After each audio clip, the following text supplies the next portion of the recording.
Chapter I. The Hegira of the Wests from Edinburgh. I, John Fothergill West, student of law in the University of St. Andrews, have endeavored in the ensuing pages to lay my statement before the public in a concise and business-like fashion. It is not my wish to achieve literary success, nor have I any desire by the graces of my style, or by the artistic ordering of my incidents, to throw a deeper shadow over the strange passages of which I shall have to speak. My highest ambition is that those who know something of the matter should, after reading my account, be able to conscientiously endorse it without finding a single paragraph in which I have either added to or detracted from the truth. Should I attain this result, I shall rest amply satisfied with the outcome of my first, and probably my last, venture in literature. It was my intention to write out the sequence of events in due order, depending on trustworthy hearsay when I was describing that which was beyond my own personal knowledge. I have now, however, through the kind cooperation of friends, hit upon a plan which promises to be less onerous to me and more satisfactory to the reader. This is nothing less than to make use of the various manuscripts which I have by me bearing upon the subject, and to add to them the first-hand evidence contributed by those who had the best opportunities of knowing Major General J. B. Heatherstone. In pursuance of this design I shall lay before the public the testimony of Israel Stakes, formerly coachman at Cloomber Hall, and of John Easterling, FRCP. Eden. Now practicing at Stranraer, in Wigtownshire. To these I shall add a verbatim account extracted from the journal of the late John Berthier Heatherstone, of the events which occurred in the Thull Valley in the autumn of 41 towards the end of the First Afghan War, with a description of the skirmish in the Tarada Defile, and of the death of the man Gulab Shah. To myself I reserve the duty of filling up all the gaps and chinks which may be left in the narrative. By this arrangement I have sunk from the position of an author to that of a compiler, but on the other hand my work has ceased to be a story and has expanded into a series of affidavits. My father, John Hunter West, was a well-known Oriental and Sanskrit scholar, and his name is still of weight with those who are interested in such matters. He it was who first after Sir William Jones called attention to the great value of early Persian literature, and his translations from the Hafiz and from Faradeddin have earned the warmest commendations from the Baron von Hammerpurg-Stahl, of Vienna, and other distinguished continental critics. In the issue of the Orientalisches Sciensblatt for January, 1861, he is described as Der Berühmt und sehr Gelernte Hunter West von Edinburgh, a passage which I well remember that he cut out and stowed away, with a pardonable vanity, among the most revered family archives. He had been brought up to be a solicitor, or writer to the signet, as it is termed in Scotland, but his learned hobby absorbed so much of his time that he had little to devote to the pursuit of his profession. When his clients were seeking him at his chambers in George Street, he was buried in the recesses of the Advocates' Library, or poring over some moldy manuscript at the Philosophical Institution, with his brain more exercised over the code which Menu propounded 600 years before the birth of Christ than over the knotty problems of Scottish law in the 19th century. Hence it can hardly be wondered at that as his learning accumulated his practice dissolved, until at the very moment when he had attained the zenith of his celebrity he had also reached the nadir of his fortunes. There being no chair of Sanskrit in any of his native universities, and no demand anywhere for the only mental wares which he had to dispose of, we should have been forced to retire into genteel poverty, consoling ourselves with the aphorisms and precepts of Ferdowsi, Omar Khayyam, and others of his Eastern favorites, had it not been for the kindness and liberality of his half-brother William Farintosh, the Laird of Branksome, in Wigtownshire. This William Farintosh was the proprietor of a landed estate, the acreage, which bore, unfortunately, a most disproportional relation to its value, for it formed the bleakest and most barren tract of land in the whole of a bleak and barren shire. As a bachelor, however, His expenses had been small, and he had contrived from the rents of his scattered cottages, and the sale of the Galloway nags, which he bred upon the moors, not only to live as a laird should, but to put by a considerable sum in the bank. We had heard little from our kinsman during the days of our comparative prosperity, but just as we were at our wits' end, there came a letter like a ministering angel, giving us assurance of sympathy and succor. In it the Laird of Branksome told us that one of his lungs had been growing weaker for some time, and that Dr. Easterling, of Stranraer, had strongly advised him to spend the few years which were left to him in some more genial climate. He had determined, therefore, to set out for the south of Italy, and he begged that we should take up our residence at Branksome in his absence, and that my father should act as his land steward and agent at a salary which placed us above all fear of want. Our mother had been dead for some years, so that there were only myself, my father, and my sister Esther to consult, and it may be readily imagined that it did not take us long to decide upon the acceptance of the laird's generous offer. My father started for Wigtown that very night, while Esther and I followed a few days afterwards, bearing with us 2 potatoes. Chapter 2. Of the strange manner in which a tenant came to Cloomber. Branksome might have appeared a poor dwelling place when compared with the house of an English squire, but to us, after our long residence in stuffy apartments, it was of regal magnificence. The building was broad spread and low, with red-tiled roof, diamond-paned windows, and a profusion of dwelling rooms with smoke-blackened ceilings and oaken wainscots. In front was a small lawn, girt round with a thin fringe of haggard and ill-grown beeches, all gnarled and withered from the effects of the sea spray.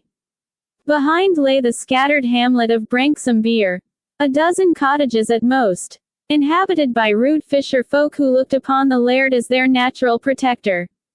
To the west was the broad, yellow beach and the Irish Sea, while in all other directions the desolate moors, grayish-green in the foreground and purple in the distance, stretched away in long, low curves to the horizon.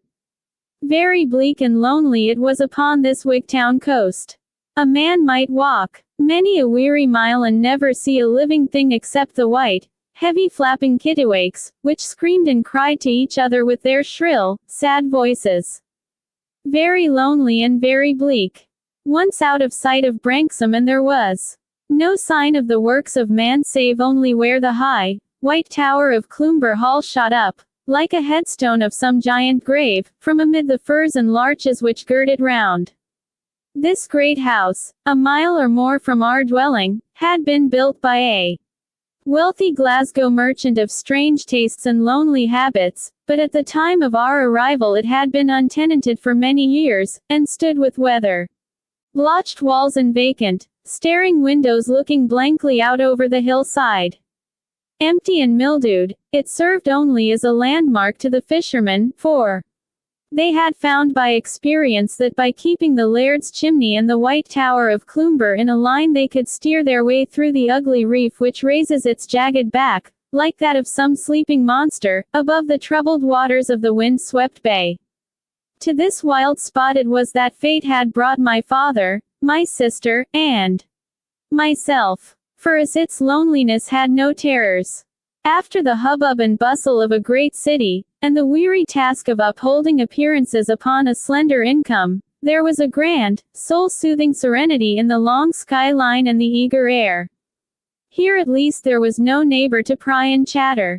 The laird had left his phaeton and 2 ponies behind him, with the aid of which my father and I would go the round of the estate doing such light duties as fall to an agent, or factor as it was there called, while our gentle Esther looked to our household needs, and brightened the dark old building.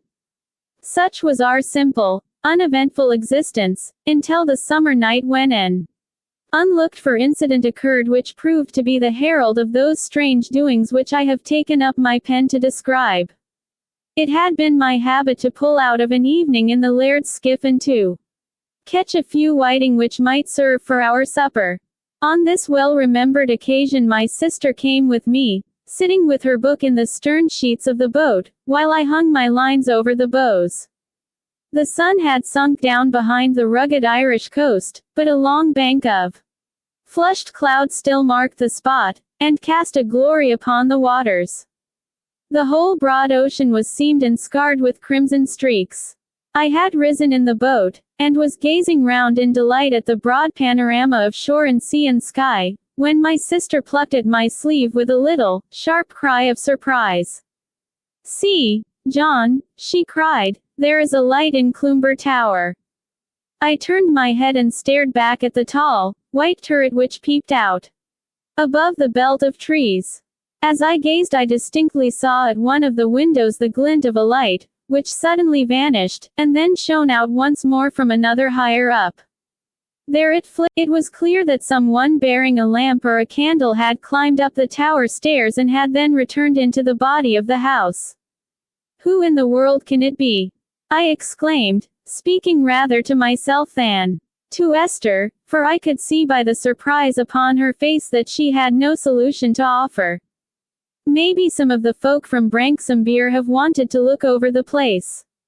My sister shook her head. "There is not one of them would dare to set foot within the avenue gates," she said. "Besides, John, the keys are kept by the house agent at Wigtown. Were they ever so curious, none of our people could find their way in." When I reflected upon the massive door and ponderous shutters which guarded the lower story of Cloomber, I could not but admit the force of my sister's objection. The untimely visitor must either have used considerable violence in order to force his way in, or he must have obtained possession of the keys. Piqued by the little mystery, I pulled for the beach, with the determination to see for myself who the intruder might be, and what were his intentions. Leaving my sister at Branksome, and summoning Seth Jameson, an old Mono, war's man and one of the stoutest of the fishermen, I set off across the moor with him through the gathering darkness. "It hasna a guide name after dark, yon hoose," remarked my companion, slackening his pace perceptibly as I explained to him the nature of our errand. "It's no for naething that him wha owns it won a gang within a Scotch mile out." "Well, Seth, there is some one who has no fears about going into it," said I, pointing to the great, white building which flickered up in front of us through the gloom. The light which I had observed from the sea was moving backwards and forward past the lower floor windows, the shutters of which had been removed. I could now see that a second fainter light followed a few paces behind the other. Evidently two individuals, the one with a lamp and the other with a candle or rushlight, were making a careful examination of the building. "Let ilka man blaw his ain pair." "Why, man," I cried, "you don't suppose a wraith came here in a gig?" "What, are those lights away yonder by the avenue gates?" "The lamp's o' a gig, sure enough," exclaimed my companion in a less lugubrious voice. "Let's steer for it, Master West, and speer where she hails frae." By this time night had closed, and save for a single long, narrow slit in the westward, stumbling across the moor together, we made our way into the Wigtown Road, at the point where the high stone pillars marked the entrance to the Cloomber Avenue. A tall dog cart stood in front of the gateway, the horse browsing upon the thin border of grass which skirted the road. "It's a richt," said Jameson, taking a close look at the deserted vehicle. "I ken it weel. It belongs to Maister McNeil, the factor body frae Wigtown. Him wha keeps the keys." "Then we may as well have speech with him now that we are here," I answered. "They are coming down, if I am not mistaken." As I spoke we heard the slam of the heavy door, and within a few minutes, two figures, the one tall and angular, the other short and thick, came towards us through the darkness. They were talking so earnestly that they did not observe us until they had passed through the avenue gate. "Good evening, Mr. McNeil," said I, stepping forward and addressing the Wigtown factor, with whom I had some slight acquaintance. The smaller of the two turned his face towards me as I spoke, and showed me that I was not mistaken in his identity, But his taller companion sprang back and showed every sign of violent agitation. "What is this, McNeil?" I heard him say, in a gasping, choking voice. "Is this your promise? What is the meaning of it?" "Don't be alarmed, General. Don't be alarmed," said the little fat factor in a soothing fashion, as one might speak to a frightened child. "This is young Mr. Fothergill West, of Branksome, though what brings him up here tonight is more than I can understand. However, as you are to be neighbors, I can't do better than take the opportunity to introduce you to each other. Mr. West, this is General Heatherstone, who is about to take a lease of Cloomber Hall." I held out my hand to the tall man, who took it in a hesitating, half-reluctant fashion. "I came up," I explained, "because I saw your lights in the windows, and I thought that something might be wrong. I am very glad I did so, since it has given me the chance of making the General's acquaintance." Whilst I was talking, I was conscious that the new tenant of Cloomber Hall was peering at me very closely through the darkness. As I concluded, he stretched out a long, tremulous arm, and turned the gig lamp in such a way as to throw a flood of light upon my face. "Good heavens, McNeil!" he cried, in the same quivering voice as before. "The fellow's as brown as chocolate. He's not an Englishman. You're not an Englishman. You, sir." "I'm a Scotchman, born and bred," said I, with an inclination to laugh, which was only checked by my new acquaintance's obvious terror. "A Scotchman, said he, with a sigh of relief. "It's all one nowadays. You must excuse me, Mr. West. I'm nervous, infernally nervous. Come along, McNeil, we must be back in Wigtown in less than an hour. Good night, gentlemen, good night." The two clambered into their places. The factor cracked his whip, and the high dog cart clattered away through the darkness, casting a brilliant tunnel of yellow light on either side of it, until the rumble of its wheels died away in the distance. "What do you think of our new neighbor, Jameson?"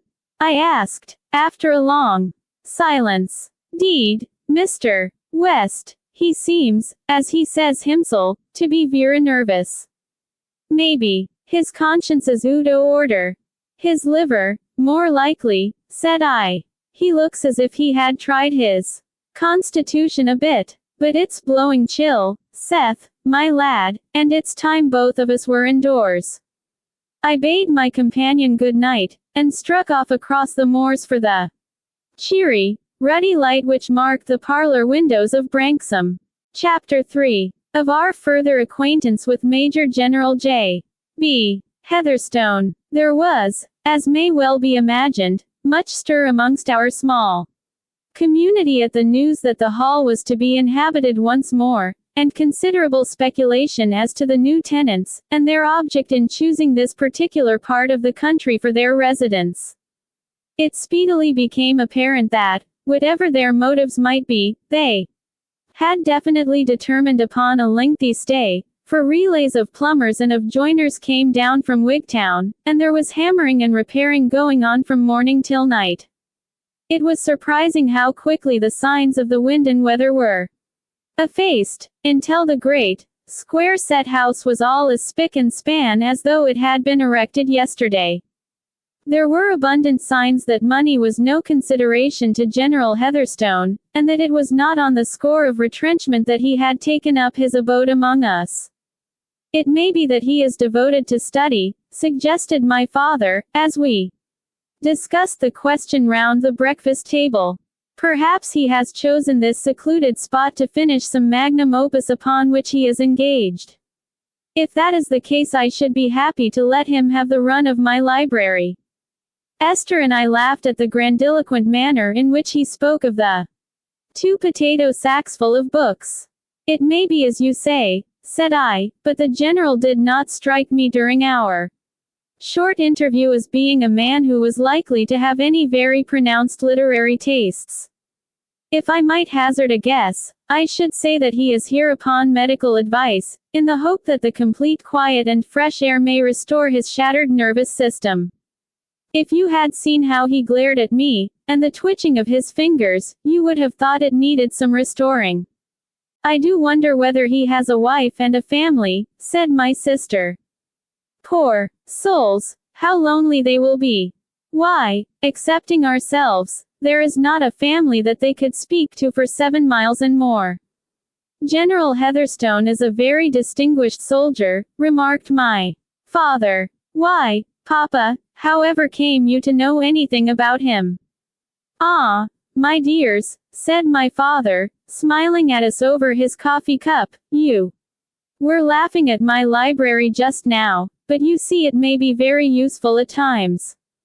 As he spoke he took a red-covered volume from a shelf and turned over the pages. This is an Indian Army list of 3 years back, he explained, and here is the very gentleman we want.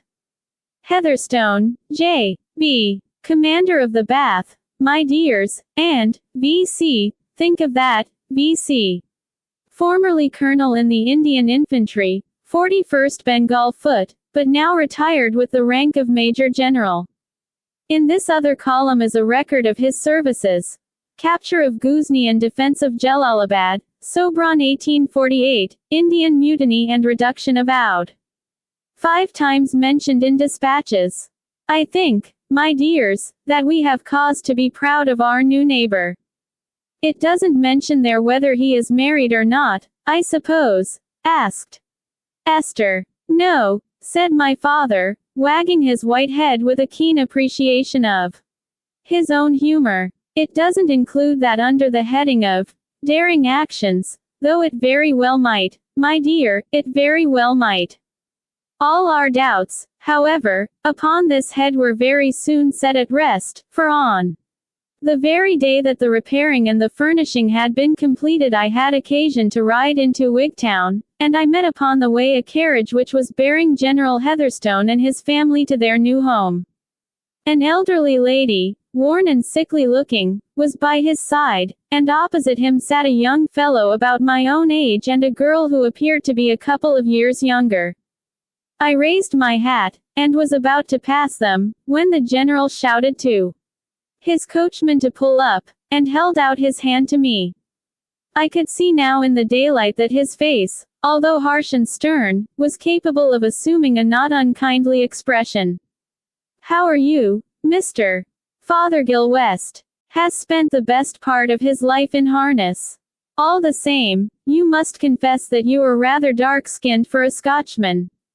We have a Spanish strain in our blood, said I, wondering at his recurrence to the topic. That would, of course, account for it, he remarked. My dear, to his wife, allow me to introduce Mr. Fothergill West to you. This is my son and my daughter. We have come here in search of rest, Mr. West. Complete rest. And you could not possibly have come to a better place, said I. Oh, you think so? He answered. I suppose it is very quiet indeed, and very lonely. You might walk through these country lanes at night, I dare say, and never meet a soul, eh? Well, there are not many about after dark, I said. And you are not much troubled with vagrants or wandering beggars, eh? Not many tinkers or tramps or rascally gypsies. No vermin of that sort about. I find it rather cold, said Mrs. Heatherstone, drawing her thick sealskin mantle tighter round her figure. We are detaining Mr. West, too. So we are, my dear, so we are. Drive on, coachman. Good day, Mr. West. The carriage rattled away towards the hall, and I trotted thoughtfully onwards to the little country metropolis. As I passed up the high street, Mr. McNeil ran out from his office and beckoned to me to stop. Our new tenants have gone out, he said. They drove over this morning. I met them on the way, I answered. As I looked down at the little factor, I could see that his face was flushed, and that he bore every appearance of having had an extra glass. Give me a real gentleman to do business with, he said, with a burst of Aye, but it's well to have a bit margin. He filled it up and threw it over to me as if it had been an old postage stamp. That's the way business should be done between honest men. Though it wouldna do if one was inclined to take an advantage. Will ye not come in, Mr. West, and have a taste of my whiskey? No, thank you, said I have business to do. Well, business is the chief thing. It's well not to drink in the morning, too. For my own part, except a drop before breakfast to give me an appetite, and maybe a glass, or even TWA, afterwards to promote digestion, I never touch spirits before noon. What do ye think o' the General, Mr. West? Why, I have hardly had an opportunity of judging, I answered. Mr. McNeil tapped his forehead with his forefinger. That's what I think of him, he said in a confidential whisper, shaking his head at me. He's gone, sir, gone, in my estimation. Now what would you take to be a proof of madness, Mr. West? Why, offering a blank check to a Wigtown house agent, said I. Ah, you're at your jokes. But between ourselves now, if a man asked ye how many miles it was frae a seaport, and whether ships come there from the east, and whether there were tramps on the road, and whether it was against the lease for him to build a high wall round the grounds, what would ye make of it, I should certainly think him eccentric, said I. If every man had his due, our friend would find himself in a house with a high wall round the grounds, and that without costing him a farthing, said the agent. Where then? I asked, humoring his joke. Why, in the Wigtown County Lunatic Asylum, cried the little man, with a bubble of laughter, in the midst of which I rode on my way, leaving him still chuckling over his own facetiousness. The arrival of the new family at Cloomber Hall had no perceptible effect in relieving the monotony of our secluded district, for instead of entering into such simple pleasures as the country had to offer, or interesting themselves, as we had hoped, in our attempts to improve the lot of our poor crofters and fisherfolk, they seemed to shun all observation, and hardly ever to venture beyond the avenue gates. We soon found, too, that the factor's words as to the enclosing of the grounds were founded upon fact, for gangs of workmen were kept hard at work from early in the morning until late at night in erecting a high, wooden fence round the whole estate. When this was finished and topped with spikes, Cloomber Park became impregnable to any one but an exceptionally daring climber. It was as if the old soldier had been so imbued with military ideas that, like my Uncle Toby, he could not refrain even in times of peace from standing upon the defensive. Stranger still, he had led the house as if for a siege, for Begbie, the chief grocer of Wigtown, told me himself in a rapture of delight and amazement that the General had sent him an order for hundreds of dozens of every imaginable potted meat and vegetable. It may be imagined that all these unusual incidents were not allowed to pass without malicious comment. Over the whole countryside and as far away as the English border there was nothing but gossip about the new tenants of Cloomber Hall and the reasons which had led them to come among us. The only hypothesis, however, which the bucolic mind could evolve, was that which had already occurred to Mr. McNeil, the factor.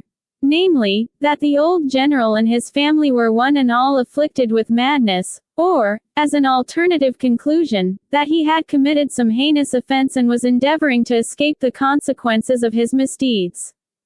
These were both natural suppositions under the circumstances, but neither of them appeared to me to commend itself as a true explanation of the facts.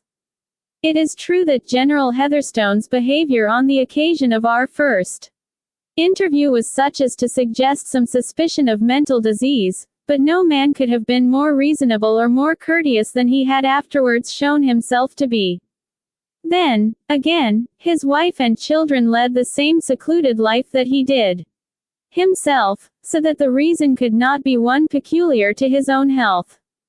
As to the possibility of his being a fugitive from justice, that theory was even more untenable. Wigtownshire was bleak and lonely, but it was not such an obscure corner of the world that a well-known soldier could hope conceal himself there, nor would a man who feared publicity set everyone's tongue wagging as the general had done.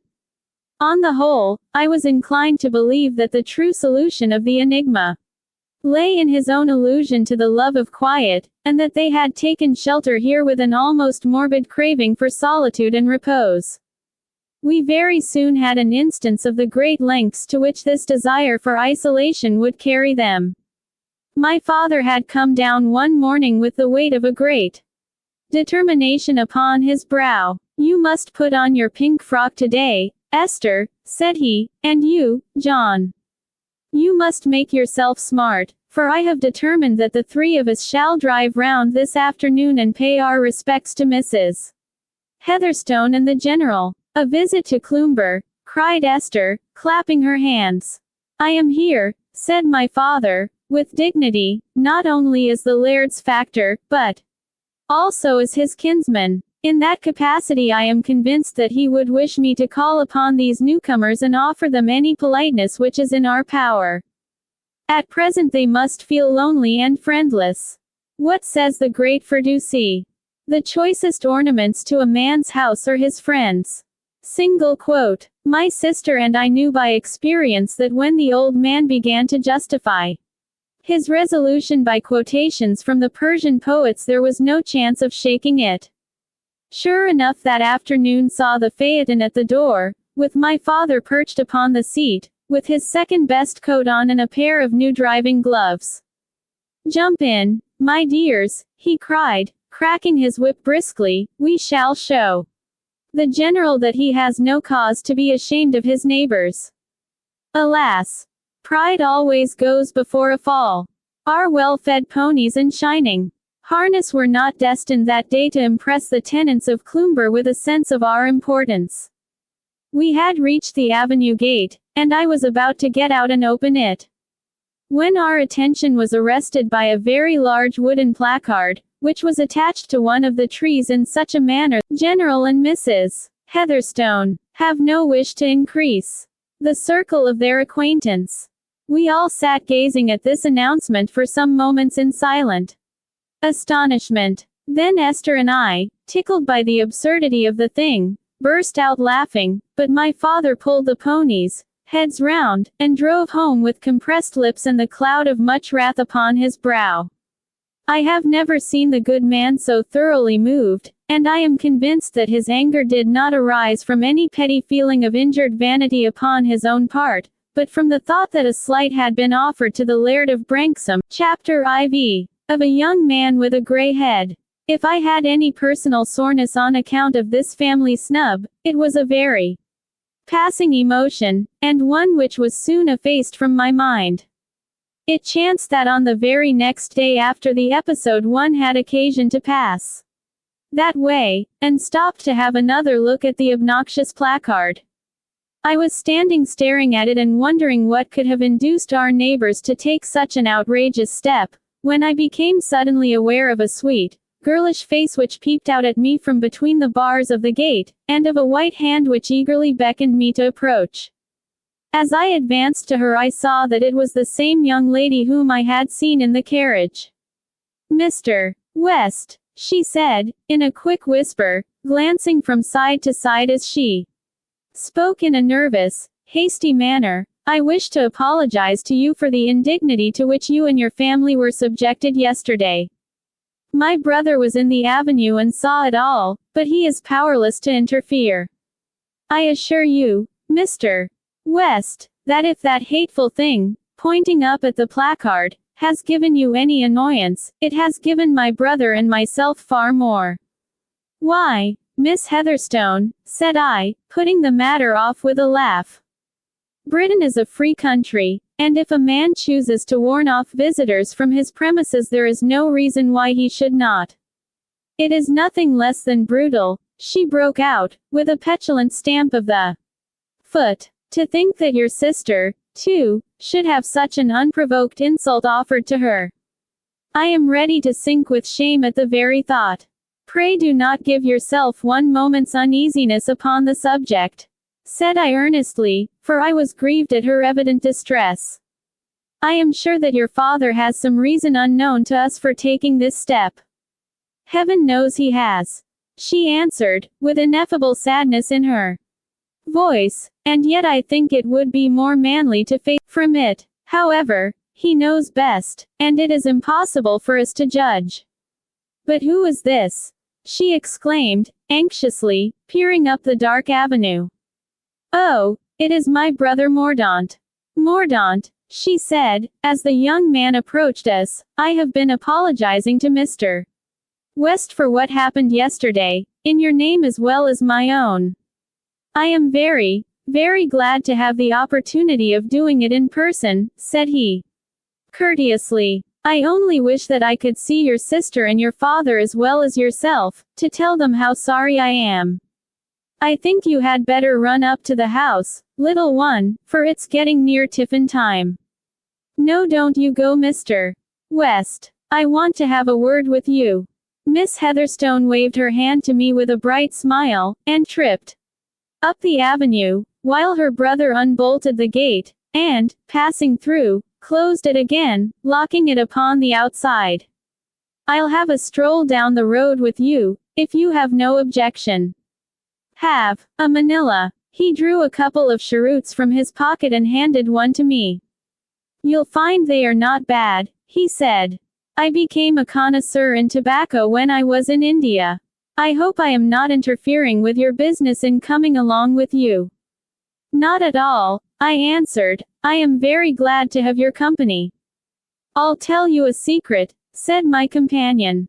This is the first time that I have been outside the grounds since we have been down here.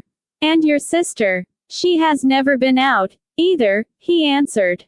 I have given the governor the slip today, but he wouldn't half like it if he knew. It's a whim of his that we should keep ourselves entirely to ourselves. At least, some people would call it a whim. For my own part, one have reason to believe that he has solid grounds for all that he does. Though perhaps in this matter he may be a little too exacting. You must surely find it very lonely, said I.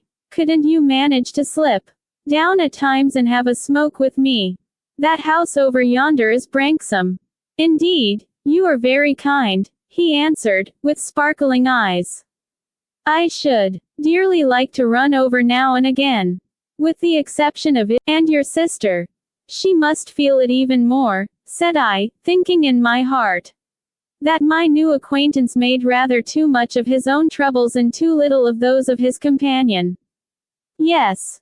Poor Gabriel feels it, no doubt, he answered carelessly, but it's a more unnatural thing for a young man of my age to be cooped up in this way than for a woman. Look at me, now. I am 23 next March, and yet I have never been to a university, nor to a school for that matter. I am as complete an ignoramus as any of these clodhoppers. It seems strange to you, no doubt, and yet it is so. Now, don't you think I deserve a better fate? He stopped as he spoke, and faced round to me, throwing his palms forward in appeal. As I looked at him, with the sun shining upon his face, he certainly did seem a strange bird to be cooped up in such a cage. Tall and muscular, with a keen, dark face, and sharp, finely cut features, he might have stepped out of a canvas of Murillo or Velázquez. There were latent energy and power in his firm-set mouth, his square eyebrows, and the whole pose of his elastic, well-knit figure. There is the learning to be got from books and the learning to be got from experience, said I sententiously. If you have less of your share of the one, perhaps you have more of the other. I cannot believe you have spent all your life in mere idleness and pleasure. Pleasure! He cried. Pleasure! Look at this. He pulled off his hat, and I saw that his black hair was all decked and dashed with streaks of gray. Do you imagine that this came from pleasure? He asked, with a bitter laugh. You must have had some great shock, I said, astonished at the sight. Some terrible illness in your youth. Or perhaps it arises from a more chronic cause. A constant gnawing anxiety. I have known men as young as you whose hair was as gray. Poor brutes. He muttered. I pity them. If you can manage to slip down to Branksome at times, I said, perhaps you could bring Miss Heatherstone with you. I know that my father and my sister would be delighted to see her, and a change, if only for an hour or two, might do her good. It would be rather hard for us both to get away together, he answered. However, if I see a chance I shall bring her some afternoon perhaps, for the old man indulges in a siesta occasionally. We had reached the head of the winding lane which branches off from the high road and leads to the laird's house, so my companion pulled up. I must go back, he said abruptly, or they will miss me. It's very kind of you, West, to take this interest in us. I am very grateful to you, and so will Gabriel be when she hears of your kind invitation. It's a real heaping of coals of fire after that infernal placard of my father's. He shook my hand and set off down the road, but he came running after me. Presently, calling me to stop. I was just thinking, he said, that you must consider as a great mystery. Up there at Cloomber, I dare say you have come to look upon it as a private lunatic asylum, and I can't blame you. If you are interested in the matter, I feel it is unfriendly upon my part not to satisfy your curiosity, but I have promised my father to be silent about it. And indeed if I were to tell you all that I know you might not be very much the wiser after all. I would have you understand this, however, that my father is as sane as you or I, and that he has very good reasons for living the life which he does. I may add that his wish to remain secluded does not arise from any unworthy or dishonorable motives, but merely from the instinct of self-preservation. He is in danger, then? I ejaculated. Yes. He is in constant danger. But why does he not apply to the magistrates for protection? I asked. If he is afraid of anyone, he has only to name him and they will bind him over to keep the peace. My dear West, said young Heatherstone, the danger with which my father is threatened is one that cannot be averted by any human intervention. It is none the less very real, and possibly very imminent. You don't mean to assert that it is supernatural, I said incredulously. Well, hardly that, either, he answered with hesitation. There, a danger which was real and imminent, not to be averted by human means. And yet hardly supernatural. Here was a conundrum indeed. I had come to look upon the inhabitants of the hall as mere eccentrics, but after what young Mordaunt Heatherstone had just told me, I could no longer doubt that some dark and sinister meaning underlay all their actions. The more I pondered over the problem, the more unanswerable did it appear, and yet I could not get the matter out of my thoughts. The lonely, isolated hall, and the strange, impending catastrophe which hung over its inmates, appealed forcibly to my imagination. All that evening, and late into the night, I sat moodily by the fire, pondering over what I had heard, and revolved. Chapter V. How 4 of us came to be under the shadow of Cloomber. I trust that my readers will not set me down as an inquisitive busybody. When I say that as the days and weeks went by I found my attention and my thoughts more and more attracted to General Heatherstone and the mystery which surrounded him. It was in vain that I endeavored by hard work and a strict attention to the laird's affairs to direct my mind into some more healthy channel. Do what I would, on land or on the water, I would still find myself puzzling over this one question, until it obtained such a hold upon me that I felt it was useless for me to attempt to apply myself to anything until I had come to some satisfactory solution of it. I could never pass the dark line of 5-foot fencing, and the great iron gate, with its massive lock, without pausing and racking my brain as to what the secret might be which was shut in by that inscrutable barrier. Yet, with all my conjectures and all my observations, I could never come to any conclusion which could for a moment be accepted as an explanation of the facts. My sister had been out for a stroll one night, visiting a sick peasant or performing some other of the numerous acts of charity by which she had made herself beloved by the whole countryside. "John," she said when she returned, "have you seen Cloomber Hall at night?" "No," I answered, laying down the book which I was reading. "Not since that memorable evening when the General and Mr. McNeil came over to— Well, John, will you put your hat on and come a little walk with me?" I could see by her manner that something had agitated or frightened her. "Why, bless the girl!" cried I boisterously, "what is the matter? The old hall is not on fire, surely? You look as grave as if all Wigtown were in a blaze." "Not quite so bad as that," she said, smiling. "But do come out, Jack. I should very much like you to see it."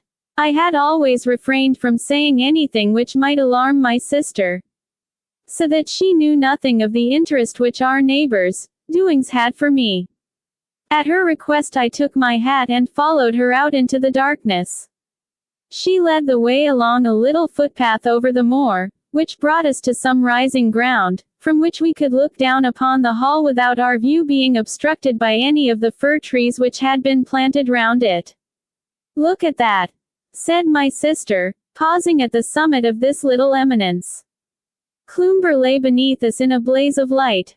In the lower floors the shutters obscured the illumination, but above, from the broad windows of the second story to the thin slits at the summit of the tower, there was not a chink or an aperture which did not send forth a stream of radiance. So dazzling was the effect that for a moment I was persuaded that the house was on fire, but the steadiness and clearness of the light soon freed me from that apprehension. It was clearly the result of many lamps placed systematically all over the building. It added to the strange effect that all these brilliantly illuminated rooms were apparently untenanted, and some of them, so far as we could judge, were not even furnished. Through the whole great house there was no sign of movement or of life. Nothing but the clear, unwinking flood of yellow light.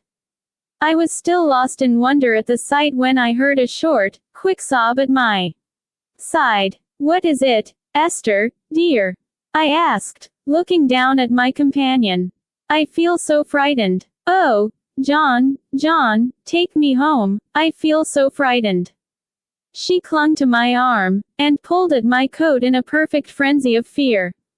"It's all safe, darling," I said soothingly. "There is nothing to fear. What has upset you so?" "I am afraid of them, John. I am afraid of the Heatherstones." "Why is their house lit up like this every night? I have heard from others that it is always so. And why does the old man run like a frightened hare if any one comes upon him?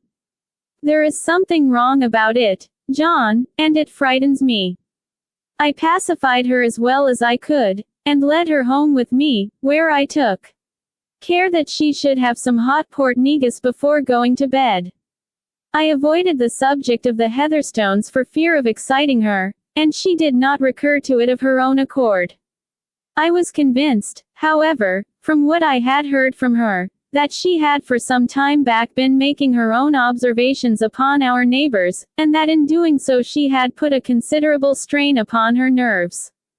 I could see that the mere fact of the hall being illuminated at night was not enough to account for her extreme agitation, and that it must have derived its importance in her eyes from being one in a chain of incidents, all of which had left a weird or unpleasant impression upon her mind.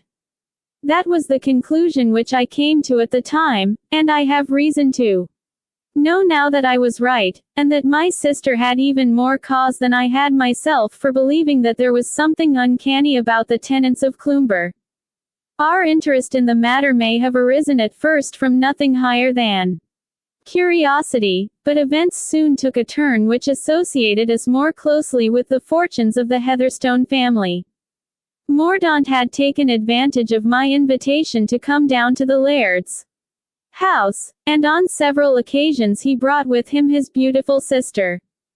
The four of us would wander over the moors together, or perhaps if the day were fine set sail upon our little skiff and stand off into the Irish Sea. On such excursions the brother and sister would be as merry and as happy as two children. It was a keen pleasure to them to escape from their dull fortress, and to see, if only for a few hours, friendly and sympathetic faces round them. There could be but one result when four young people were brought together in sweet, forbidden intercourse. Acquaintanceship warmed into friendship, and friendship flamed suddenly into love. Gabriel sits beside me now as I write, and she agrees with me that, dear as is the subject to ourselves, the personal in nature to be more than touched upon in this statement. Suffice it to say that, within a few weeks of our first meeting Mordaunt Heatherstone had won the heart of my dear sister, and Gabriel had given me that pledge which death itself will not be able to break. I have alluded in this brief way to the double tie which sprang up between the two families, because I have no wish that this narrative should degenerate into anything approaching to romance, or that I should lose the thread of the facts which I have set myself to chronicle. These are connected with General Heatherstone, and only indirectly with my own personal history. It is enough if I say that after our engagement the visits to Branksome became more frequent, and that our friends were able sometimes to spend a whole day with us when business had called the General to Wigtown, or when his gout confined him to his room. As to our good father, he was ever ready to greet us with many small jests and tags of Oriental poems appropriate to the occasion, for we had no secrets from him, and he already looked upon us all as his children. There were times when on account of some peculiarly dark or restless fit of the General's it was impossible for weeks on end for either Gabriel or Mordaunt to get away from the grounds. The old man would even stand on guard, a gloomy and silent sentinel, at the avenue gate, or pace up and down the drive as though he suspected that attempts had been made to penetrate his seclusion.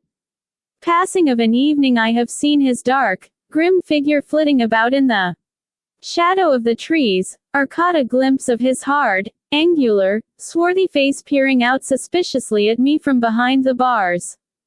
My heart would often sadden for him as I noticed his uncouth, nervous movements, his furtive glances and twitching features. Who would have believed that this slinking, cowering creature had once been a dashing officer, who had fought the battles of his country and had won the palm of bravery among the host of brave men around him? In spite of the old soldier's vigilance, we managed to hold communication, stole an interview, though they were necessarily short, for the General's movements were erratic, and no part of the grounds was secure from his visitations. How vividly one of these hurried meetings rises before me! It stands out, clear, peaceful, and distinct amid the wild, mysterious incidents which were destined to lead up to the terrible catastrophe which has cast a shade over our lives. I can remember that as I walked through the fields the grass was damp with the rain of the morning, and the air was heavy with the smell of the fresh-turned earth. Gabriel was waiting for me under the hawthorn tree outside the gap, and we stood hand in hand looking down at the long sweep of moorland and at the broad blue channel which encircled it with its fringe of foam. Far away in the northwest the sun glinted upon the high peak of Mount Throston. From where we stood we could see the smoke of the steamers as they ploughed along the busy waterway which leads to Belfast. "Is it not magnificent?" Gabriel cried, clasping her hands round my arm. "Ah, John, why are we not free to sail away over these waves together, and leave all our troubles behind us on the shore?" "And what are the troubles which you would leave behind you, dear one?" I asked. "May I not know them, and help you to bear them?" "I have no secrets from you, John," she answered. "Our chief trouble is, as you may guess, our poor father's strange behavior. Is it not a sad thing for all of us that a man who has played such a distinguished part in the world should skulk from one obscure corner of the country to another, and should defend himself with locks and barriers as though he were a common thief flying from justice? This is a trouble, John, which it is out of your power to alleviate. But why does he do it, Gabriel? I asked. I cannot tell, she answered frankly. I only know that he imagines some deadly danger to be hanging over his head, and that this danger was incurred by him during his stay in India. What its nature may be I have no more idea than you have. Yes, he knows, and so does my mother, she answered, but they have always kept it secret from me. My poor father is very excited at present. Day and night he is in an agony of apprehension, but it will soon be the 5th of October, and after that he will be at peace. How do you know that? I asked in surprise. By experience, she answered gravely. On the 5th of October these fears of his come to a crisis. For years back he has been in the habit of locking Mordaunt and myself up in our rooms on that date, so that we have no idea what occurs, but we have always found that he has been much relieved afterwards, and has continued to be comparatively in peace until that day begins to draw round again.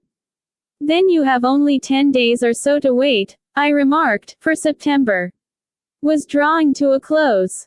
By the way, dearest, why is it that you light up all your rooms at night? You have noticed it, then, she said. It comes also from my father's fears. He does not like to have one dark corner in the whole house. He walks about a good deal at night, and inspects everything, from the attics right down to the cellars. He has large lamps in every room and corridor, even the empty ones, and he orders the servants to light them all at dusk. I am rather surprised that you manage to keep your servants, I said, laughing. The maids in these parts are a superstitious class, and their imaginations are easily excited by anything which they don't understand. The cook and both housemaids are from London, and are used to our ways. We pay them on a very high scale to make up for any inconvenience to which they may be put. Israel Stakes, the coachman, is the only one who comes from this part of the country, and he seems to be a stolid, honest fellow, who is not easily scared. Poor little girl, I exclaimed, looking down at the slim, graceful figure by my side. This is no atmosphere for you to live in. Why will you not let me rescue you from it? Why won't you allow me to go straight and ask the general for your hand? At the worst he could only refuse. She turned quite haggard and pale at the very thought. For heaven's sake, John, she cried earnestly, do nothing of the kind.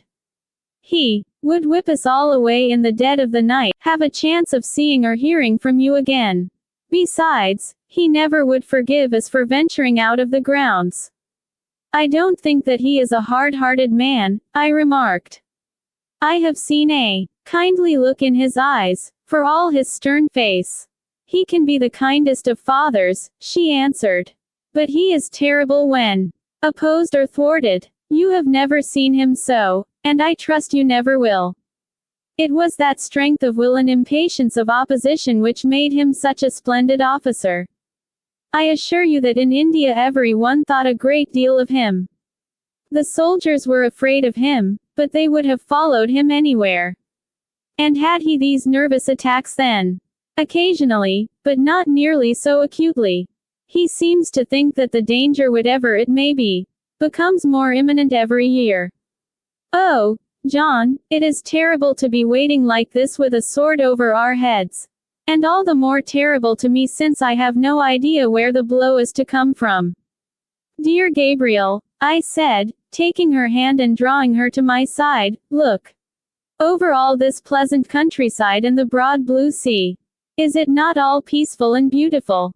In these cottages, with their red-tiled roofs peeping out from the grey moor, there live none but simple, God-fearing men, who toil hard at their crafts and bear enmity to no man.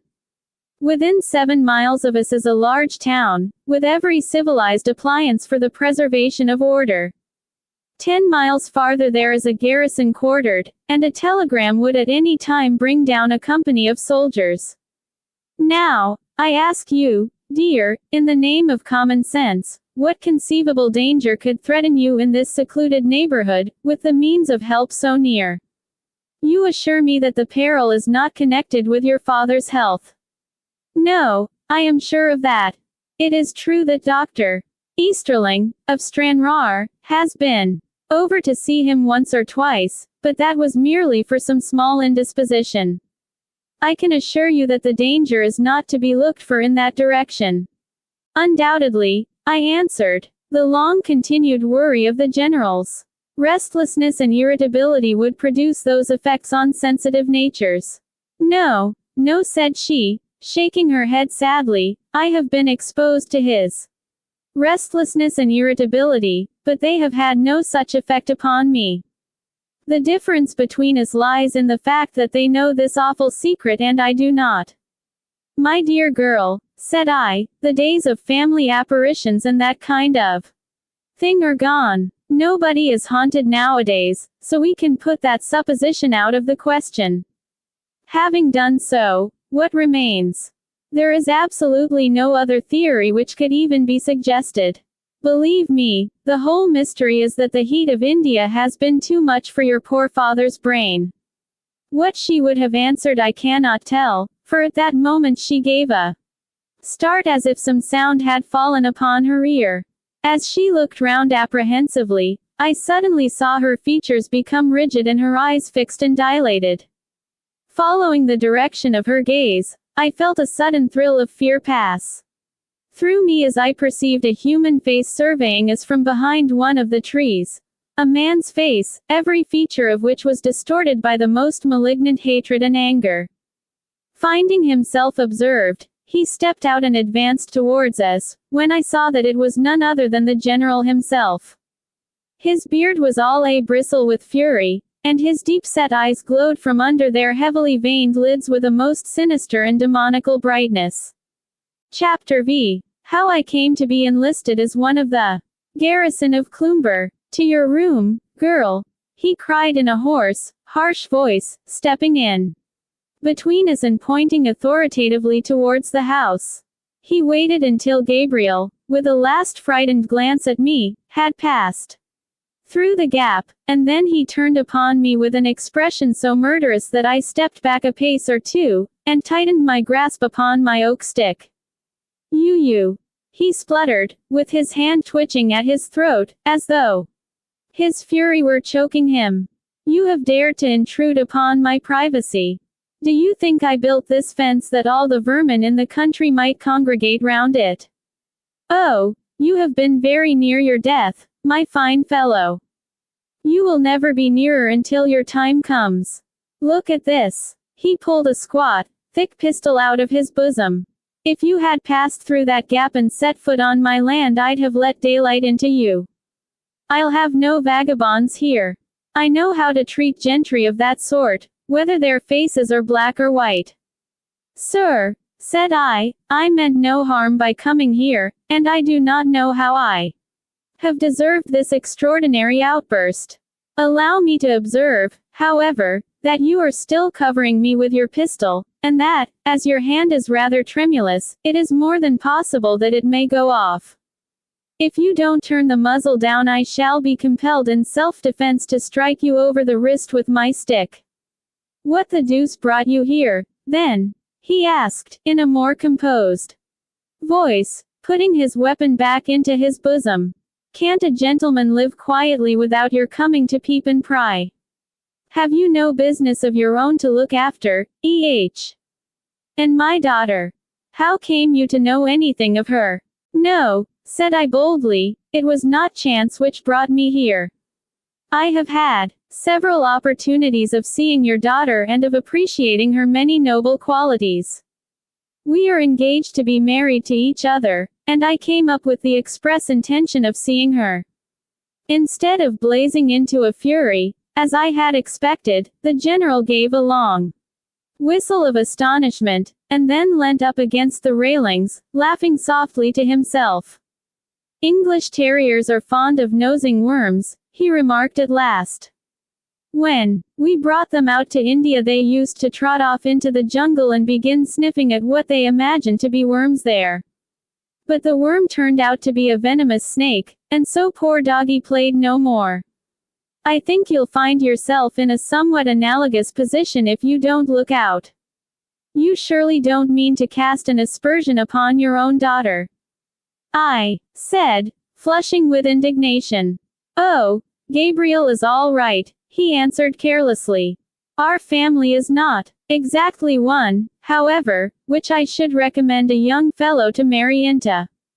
And pray how is it that I was not informed of this snug little arrangement of yours? We were afraid, sir, that you might separate us, I replied, feeling that perfect candor was the best policy under the circumstances. It is possible that we were mistaken. Before coming to any final decision, I implore you to remember that the happiness of both of us is at stake. It is in your power to divide our bodies, but our souls shall be forever united. My good fellow, said the general, in a not unkindly tone, you don't know what you are asking for. There is a gulf between you and any one of the blood of Heatherstone which can never be bridged over. All trace of anger had vanished now from his manner, and given place to an air of somewhat contemptuous amusement. My family pride took fire at his words. The gulf may be less than you imagine, I said coldly. We are not clodhoppers because we live in this out-of-the-way place. I am of noble descent on one side, and my mother was a Buchan of Buchan. I assure you that there is no such disparity between us as you seem to imagine. You misunderstand me, the general answered. It is on our side that the disparity lies. There are reasons why my die single. It would not be to your advantage to marry her. But surely, sir, I persisted, I am the best judge of my own interests and advantages. Since you take this ground all becomes easy, for I do assure you that the one interest which overrides all others is that I should have the woman I love for my wife. If this is your only objection to our match, you may surely give us your consent, for any danger or trial which I may incur in marrying Gabriel will not weigh with me one featherweight. Here's a young bantam, exclaimed the old soldier, smiling at my warmth. It's easy to defy danger when you don't know what the danger is. What is it, then?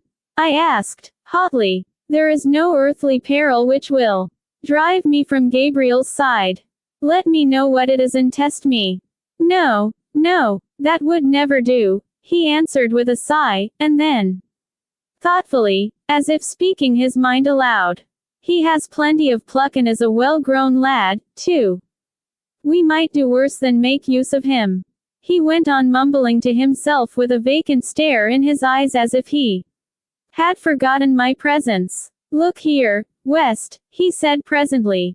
You'll excuse me if I spoke hastily a little time ago. It is the second time that I have had occasion to apologize to you for the same offense. It shan't occur again. I am rather over-particular, no doubt, in my desire for complete isolation, but I have good reasons for insisting on the point. Rightly or wrongly, I have got it into my head that some day there might be an organized raid upon my grounds. If anything of the sort should occur, I suppose I might reckon upon your assistance. With all my heart, so that if ever you got a message such as, come up, or even, Cloomber, you would know that it was an appeal for help, and would hurry up immediately, even if it were in the dead of the night. Most certainly I should, I answered. But might I ask you what the nature of the danger is which you apprehend? There would be nothing gained by your knowing. Indeed, you would hardly understand it if I told you. I must bid you good day now, for I have stayed with you too long. Remember, I count upon you as one of the Cloomber garrison now.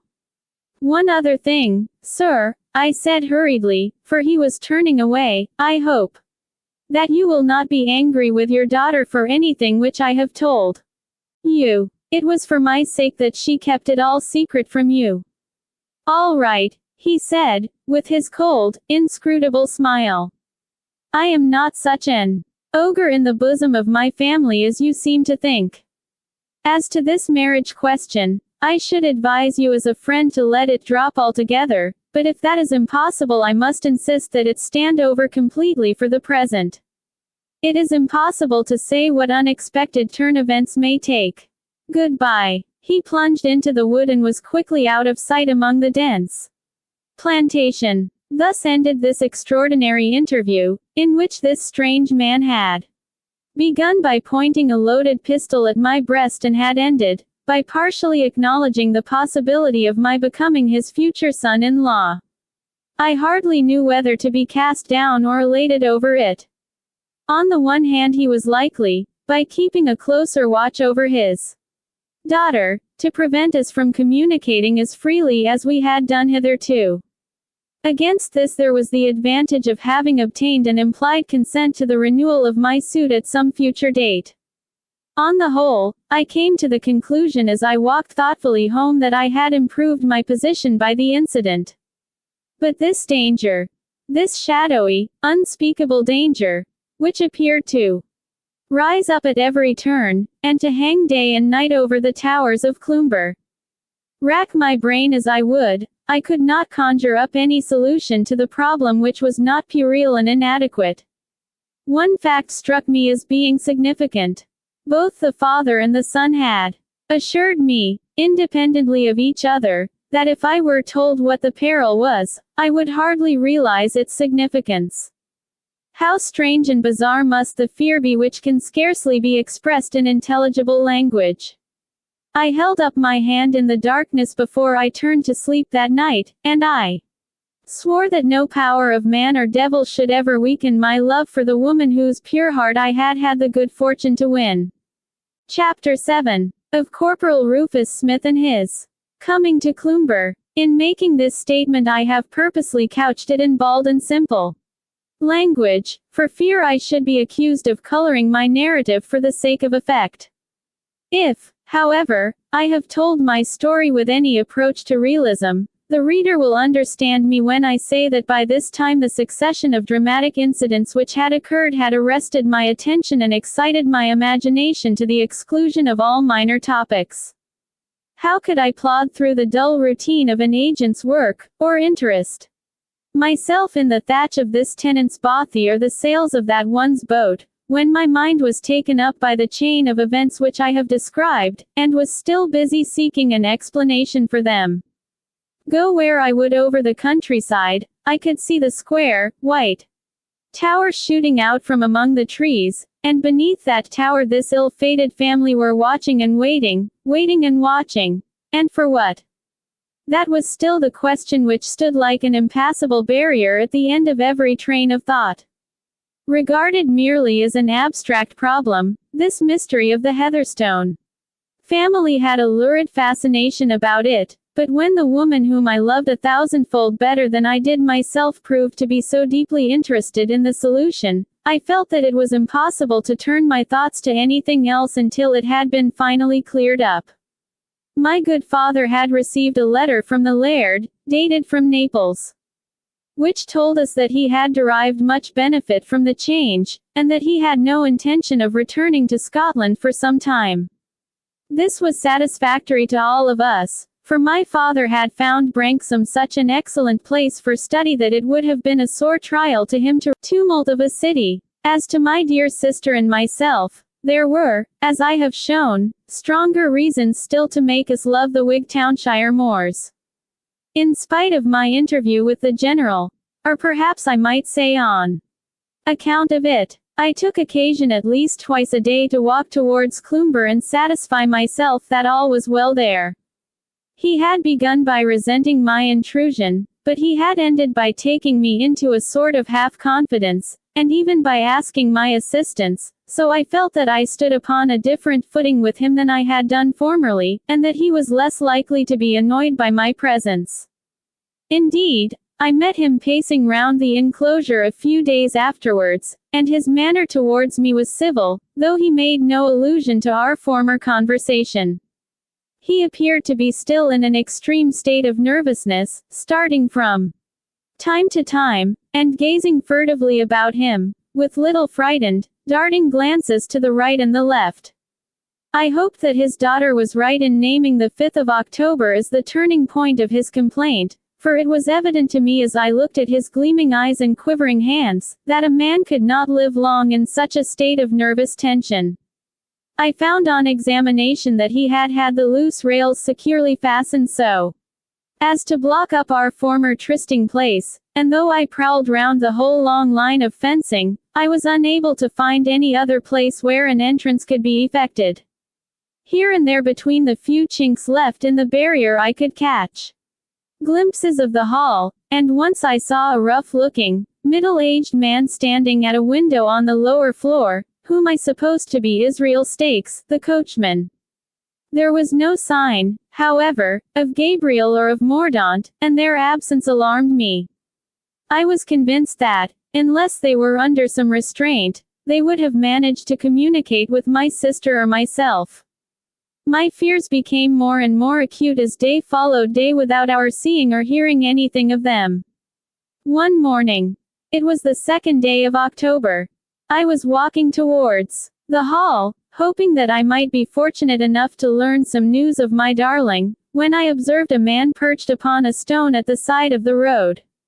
As I came nearer to him I could see that he was a stranger, and from his dusty clothes and dilapidated appearance he seemed to have come from a distant hand, but he had apparently just finished his breakfast, for he brushed the crumbs off his lap and rose to his feet when he perceived me. Noticing the great height of the fellow and that he still held his weapon, I kept well to the other side of the road, for I knew that destitution makes men desperate and that the chain that glittered on my waistcoat might be too great a temptation to him upon this lonely highway. I was confirmed in my fears when I saw him step out into the center of the road and bar my progress. "Well, my lad," I said, affecting an ease which I by no means felt, "what can I do for you this morning?" The fellow's face was the color of mahogany with exposure to the weather, and he had a deep scar from the corner of his mouth to his ear, which by no means improved his appearance. His hair was grizzled, but his figure was stalwart, and his fur cap was cocked on one side so as to give him a rakish, semi-military appearance. Altogether he gave me the impression of being one of the most dangerous types of tramp that I had ever fallen in with. Instead of replying to my question, he eyed me for some time in silence, with sullen, yellow-shot eyes, and then closed his knife with a loud snick. "You're not a beak," he said, "too young for that, I guess. They had me in chokey at Paisley and they had me in chokey at Wigtown, but by the living thunder if another of them lays a hand on me I'll make him remember Corporal Rufus Smith. It's a darned fine country this, where they won't give a man work, and then lay him by the heels for having no visible means of subsistence." "I am sorry to see an old soldier so reduced," said I. "What corps did you serve in?" "H Battery, Royal Horse Artillery. Bad cess to the service and every one in it. Here I am nigh 60 years of age, with a beggarly pension of £38.10. Not enough to keep me in beer and baccy.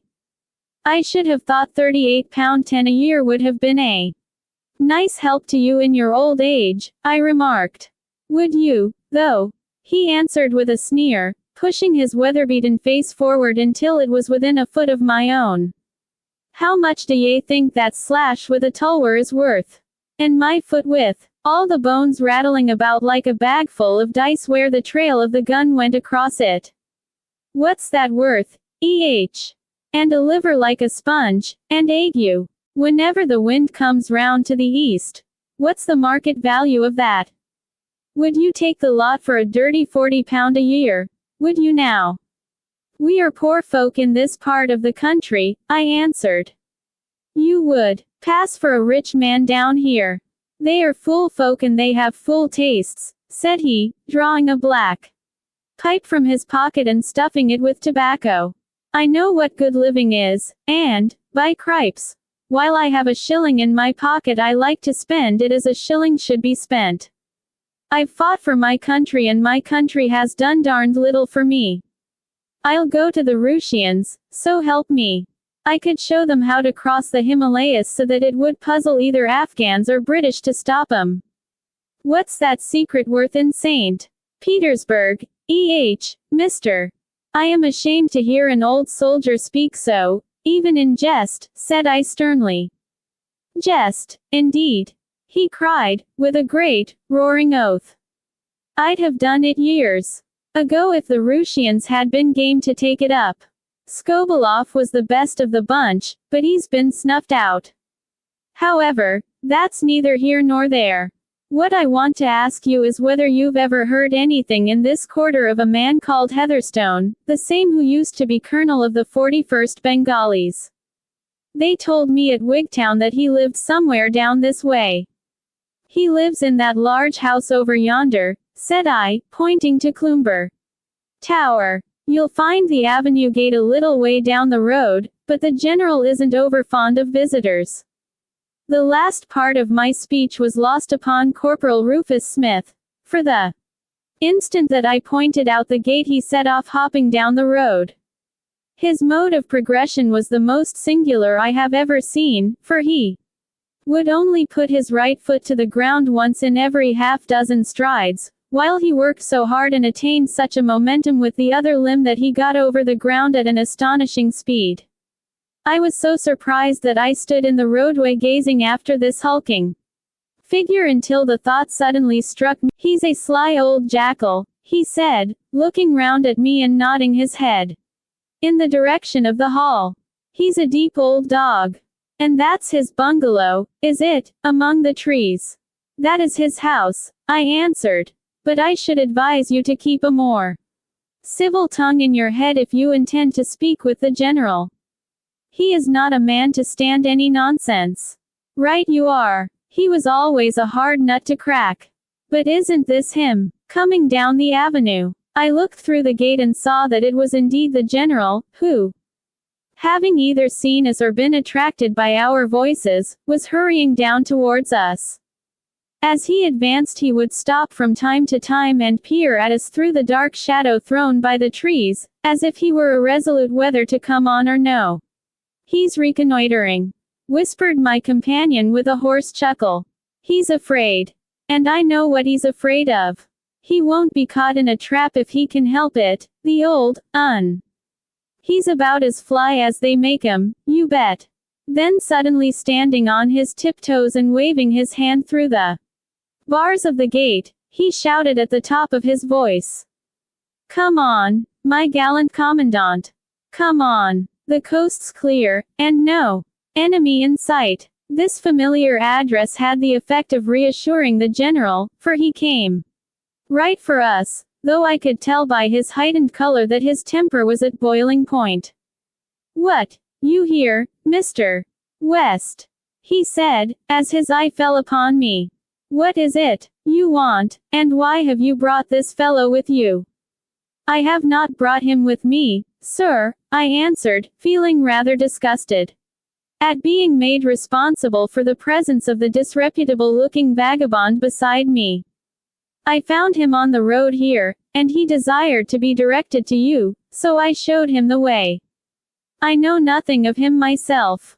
What do you want with me, then? The general asked sternly, turning to my companion. If you please, sir, said the ex-corporal, speaking in a whining voice, and touching his moleskin, that maybe you would take me as your groom or gardener, or give me any other place as happen to be vacant. I am sorry that I cannot do anything for you, my man, the old soldier answered impressively. Then you'll give me a little just to help me on my way, sir, said the cringing mendicant. You won't see an old comrade go to the bad for the sake of a few rupees. I was with Sales Brigade in the passes, sir, and I was at the second taking of Kabul. General Heatherstone looked keenly at the supplicant, but was silent to his appeal. I was in Ghuzni with you when the walls were all shook down by an earthquake, and when we found 40,000 Afghans within gunshot of us. You ask me about it, and you'll see whether I'm lying or not. We went through all this when we were young, and now that we are old you are to live in a fine bungalow, and I am to starve by the roadside. It don't seem to me to be fair. You are an impertinent scoundrel, said the general. If you had been a good soldier you would never need to ask for help. I shall not give you a farthing. One word more, sir, cried the tramp, for the other was turning away. I've been in the Tarada Pass. The old soldier sprang round as if the words had been a pistol shot. What do ye mean? He stammered. I've been in the Tarada Pass, sir, and I knew a man there called Gulab Shah. These last were hissed out in an undertone, and a malicious grin overspread the face of the speaker. Their effect upon the general was extraordinary. He fairly staggered back from the gateway, and his yellow countenance blanched to a livid, mottled gray. For a moment he was too overcome to speak. At last he gasped out. The general took a long, earnest look at the unkempt wanderer in front of him, and as he gazed I saw the light of recognition spring up in his eyes. God bless my soul, he cried. Why, it's Corporal Rufus Smith. You've come on it at last, said the other, chuckling to himself. I was wondering how long it would be before you knew me. And, first of all, just unlock this gate, will you? It's hard to talk through a grating. It's too much like 10 minutes with a visitor in the cells. The general, whose face still bore evidences of his agitation, undid the bolts with nervous, trembling fingers. The recognition of Corporal Rufus Smith had, I fancied, been a relief to him, and yet he plainly showed by his manner that he regarded his presence as by no means an unmixed blessing. Why, Corporal, he said, as the gate swung open, I have often wondered whether you were dead or alive, but I never expected to see you again. How have you been all these long years? How have I been? The corporal answered gruffly. Why, I have been drunk for the most part. When I draw my money I lay it out in liquor, and as long as that lasts I get some peace in life. When I'm cleaned out I go upon tramp, partly in the hope of picking up the price of a dram, and partly in order to look for you. You'll excuse us talking about these private matters, West, the general said, looking round at me, for I was beginning to move away. Don't leave us. You know something of this matter already, and may find yourself entirely in the swim with us some of these days. Corporal Rufus Smith looked round at me in blank astonishment. In the swim with us, he said. However did he get there? Voluntarily, the general explained, hurriedly sinking his voice. He is a neighbor of mine, and he has volunteered his help in case I should ever need it.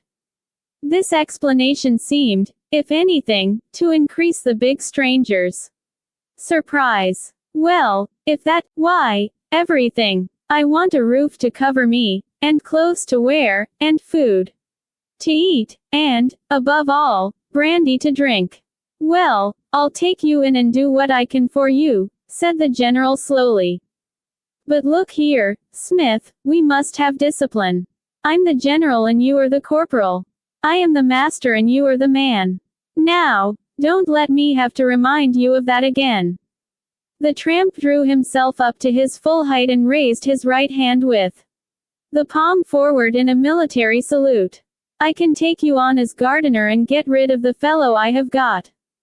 As to brandy, you shall have an allowance and no more. We are not deep drinkers at the hall. Don't you take opium, or brandy, or nothing yourself, sir? Asked Corporal Rufus Smith. Nothing, the general said firmly.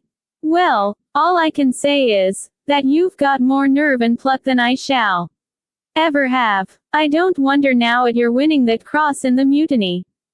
If I was to go on listening night after night to them things without ever taking a drop of something to cheer my heart, why, it would drive me silly.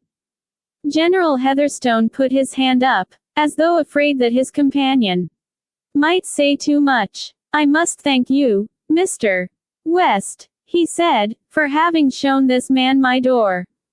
I would not willingly allow an old comrade, however humble, to go to the bad, and if I did not acknowledge his claim more readily it was simply because I had my doubts as to whether he was really what he represented himself to be.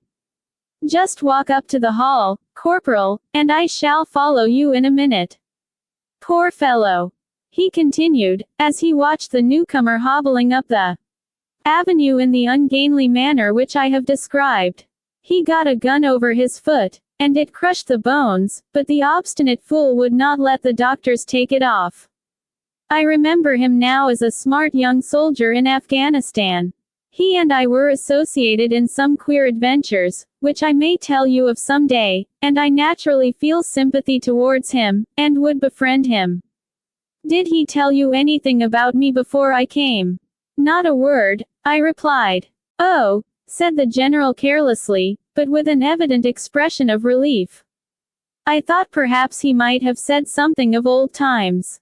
Well, I must go and look after him, or the servants will be frightened, for he isn't a beauty to look at.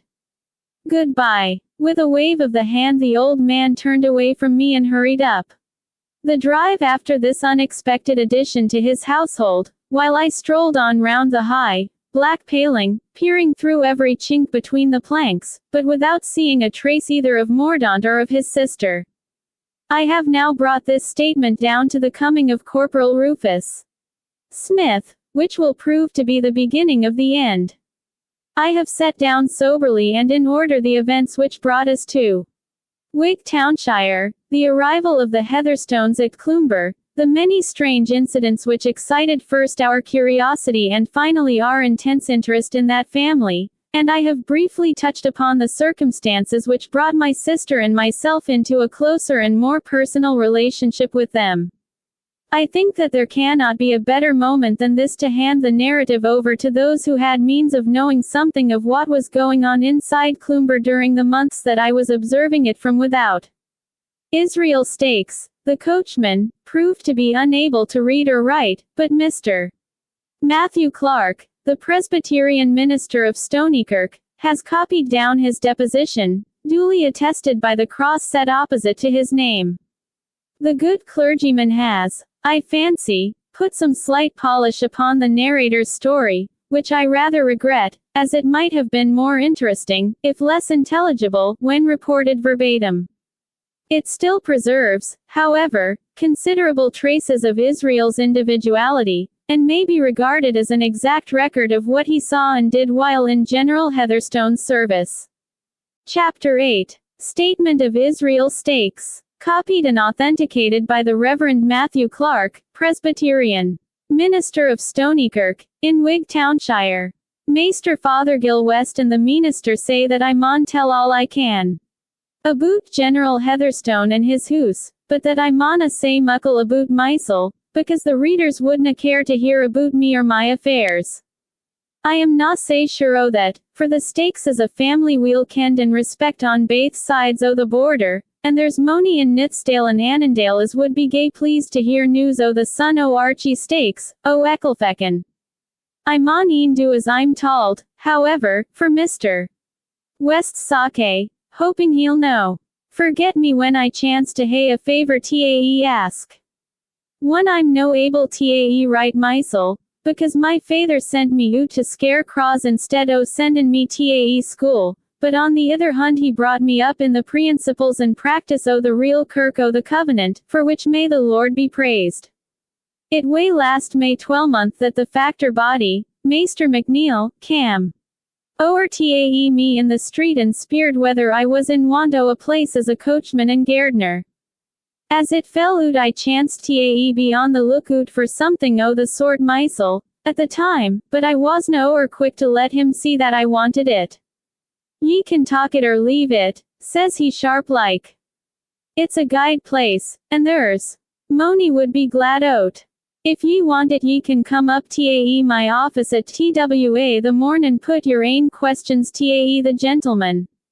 That was I could get frae him, for he's a close man and a hard one at a bargain, which shall profit him leetle in the next life, though he lay by a store o' siller in this.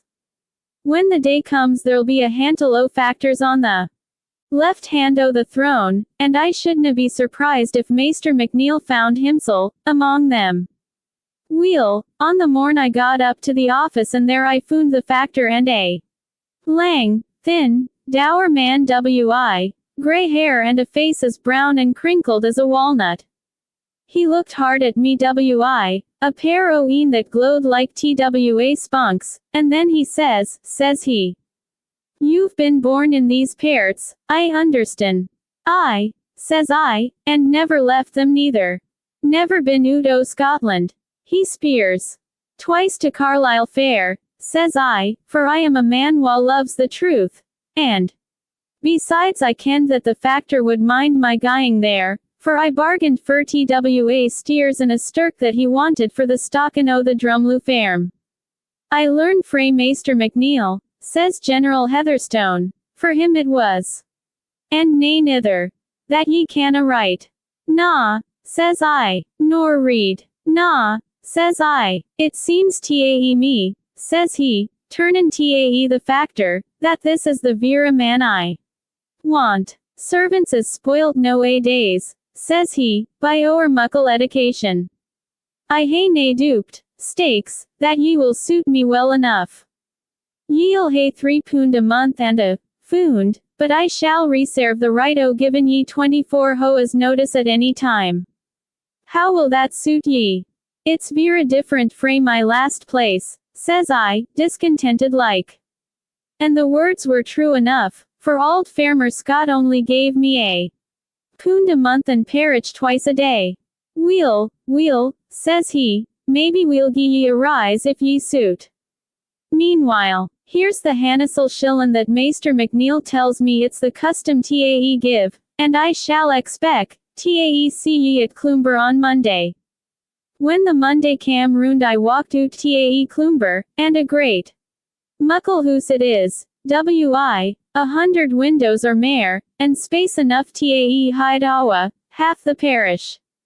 As gardening, there was no garden for me enough for that, for there was a deal o' fencing be put up, and one thing or another, for be cleanin' the knives and brushin' the boots and such like jobs as is mair fit for an auld wife than for a grown man.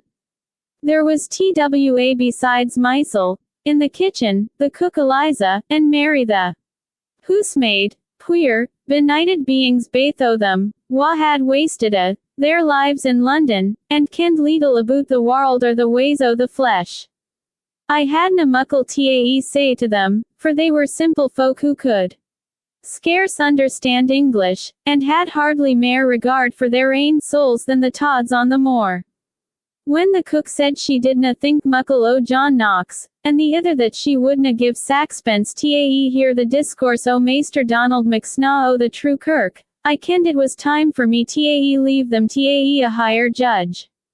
There was 4 in family, the General, my Letty, Maister Mordaunt, and Miss Gabriel, and it wasna long before I found that wasna just exactly as it should be.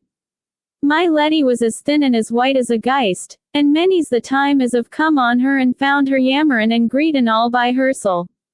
I've watched her walkin' up and doon in the wood where she thought nane could see her and wringin' her hunds like one demented. There was the young gentleman, and his sister. They baith seemed to hae some trouble on their minds, and the general maist of for the ithers were up an day and down another. But he was the same, a face as dour and sad as a felon when he feels the toe round his neck. I speered o' the hussies in the kitchen whether they kenned what was amiss. The family, but the cook she answered me back that it wasna for her inquire into the affairs o' her superiors, and that it was naething to her as long as she did her work and had her wages. They were puir, feckless bodies, the o' them, and would scarce gie an answer a civil question, though they could clack lud enu when they had a mind. Weel, weeks passed into months and things grew war instead o' better. In the hall, the general he got mair nervous, and his Letty mair melancholy every day, and yet there wasna any quarrel or bickering between them, for when they've been togither in the breakfast room I used often gang round and prune the rose tree alongside o' the window, so that I couldna help hearin' a great part o' their conversation, though sair against the grain. When the young folk were them they would speak little, but when they had gone they would talk as if some waifu, trial air aboot to fa, upon them, though I could never gather from their words what it was that they were afeard o. I've heard the general say mair than ance that he wasna frighted o death, or any danger that he could face and have done wi, but that it was the lang, weary waitin' and the uncertainty that had taken the strength and the mettle oot o him. Then my Letty would console him and tell him that maybe it wasna as bad as he thocht, and that would come richt in the end. But her cheery words were clean throwed away upon him. As tae the young folks, I kenned weel that they didn't abide in the groons. And that they were awa, whenever they got a chance wi, Maester Fothergill West tae Branksome, but the general was too fou, his ain troubles tae ken aboot it, and it didna seem tae me that it was pairt o my duties either as coachman or as gardener tae mind the bairns. He should have learned that if ye forbid a lassie and a laddie to day anything it's just the surest way o bringin' it aboot. The Lord found that oot in the garden o paradise, and there's no muckle change between the folk in Eden and the folk in Wigtown. There's an thing that I haven't spoke aboot yet, but that should be set doon. The general didna share his room wi, his wife, but slept alane in a chamber at the far end o the hoose, as distant as possible frae everyone else. This room was I lockit when he wasna in it, and nae body was ever allowed tae gang into it. He would mock his ain bed, and read it up and dust it by himsel, but he wouldna so much as allow one o us to set foot on the passage that led tae it. At nicht he would walk o'er the hoose, and he had lamps hung in every room and corner, so that no pairt should be dark. Many's the time frae my room in the garret I've heard his footsteps comin' and gangin', comin' and gangin' doon one passage and up another frae midnight till cock craw. It was weary work to lie listenin', tae his clatter and wonderin' whether he was clean daft, or whether maybe he'd learned pagan and idolatrous tricks oot in India, and that his conscience no was like the worm which gnaweth and dieth not. I'd spirit frae him whether it wouldna ease him to speak wi, the holy Donald McSnaw, but it might been a mistake, and the general wasna a man that you'd care tae mock, a mistake wi. And day I was workin' at the, did ye ever have occasion tae fire a pistol, Israel? God's sakes. Says I never had siccan a thing in my huns in my life. Then you'd best not begin no, says he. Every man tae his ain weepon.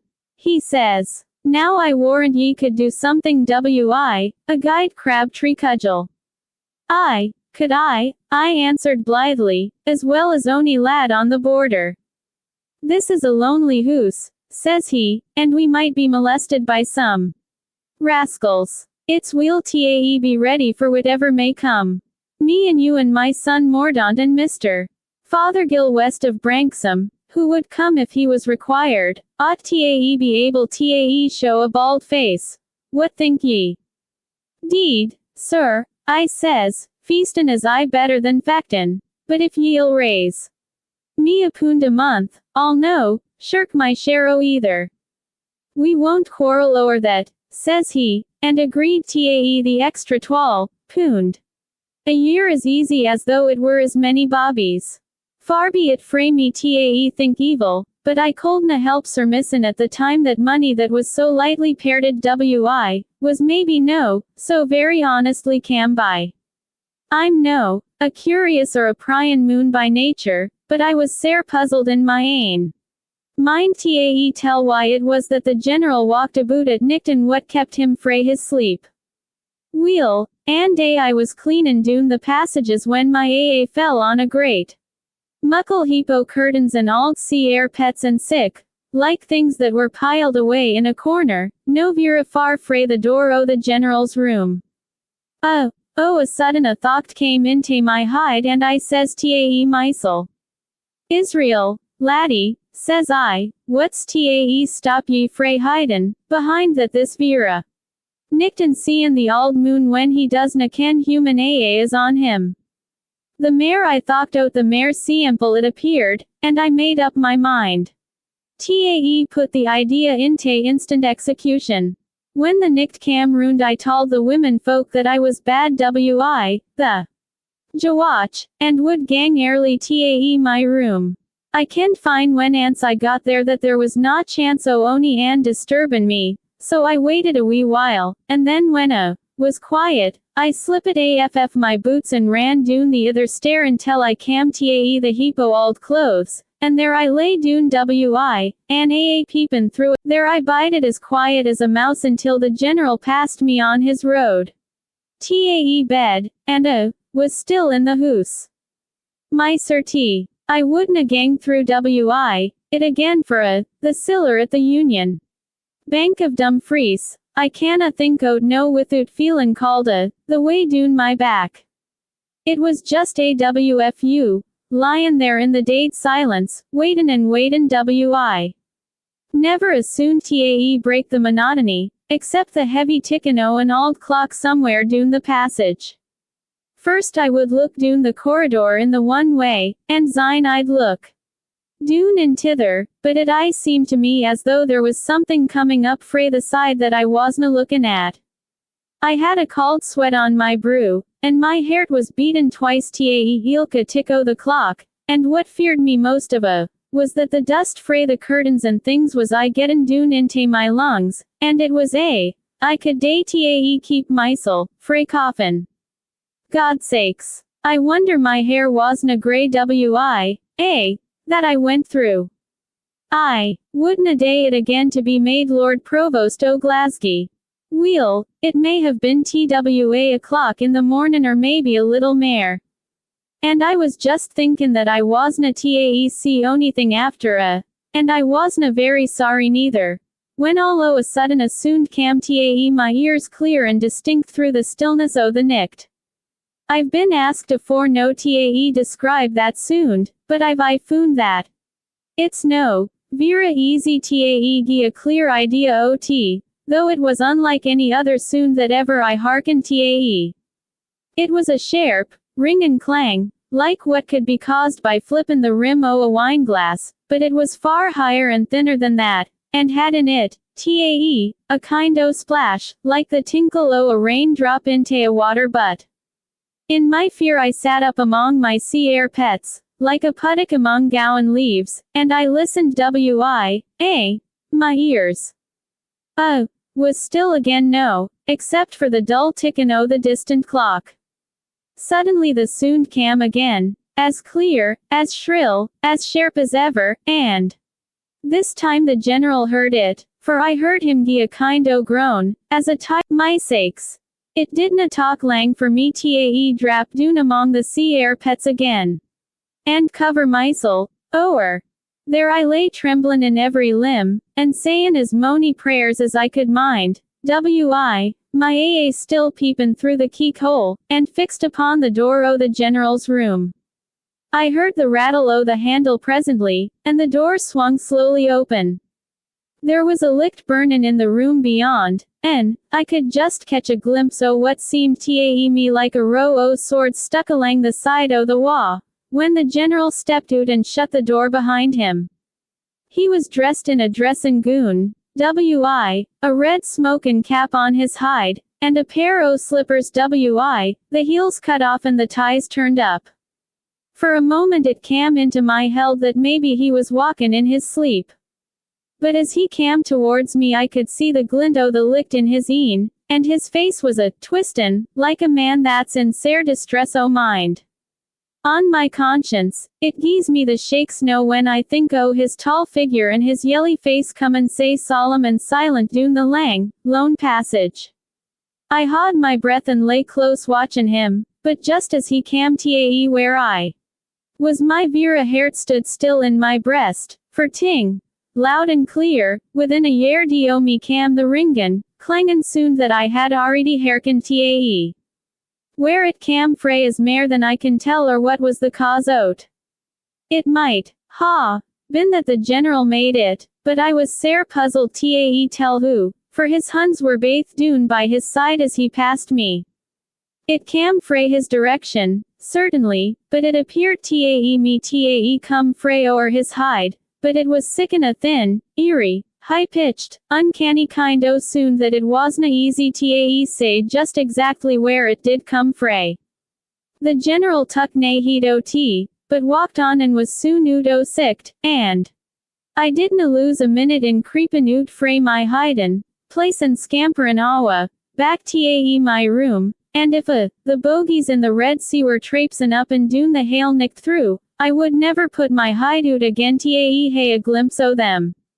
I didna say a word to anybody aboot what I'd seen, but I made up my mind that I wadna stay muckle langer at Cloomber ha. £4 a month is a good wage, but it isna enough to pay a man for the loss o his peace o mind, and maybe the loss o his soul as weel, for when the dale is aboot ye canna tell what sort o a trap he may lay for ye, and though they say that Providence is stronger than him, it's maybe as weel no, to risk it. It was clear to me that the general and his hoose were baith under some curse, and it was fit that that curse should fa on them that had earned it, and no, on a righteous Presbyterian, wha had ever trod the narrow path. My heart was sair for young Miss Gabriel, for she was a bonny and winsome lassie. But for that, I felt that my duty was to mysel, and that I should gang forth, even as Lot ganged oot o the wicked cities o the plain. That awfu, cling clang was I dingin' in my lugs, and I coldna bear to be alane in the passages for fear o hearin' it ance again. I only wanted a chance or an excuse to gie the general notice, and to gang back to some place where I could see Christian folk, and have the kirk within a stone cast fa back upon. But it proved to be ordained that, instead o my saying the word, it should come frae the general himsel.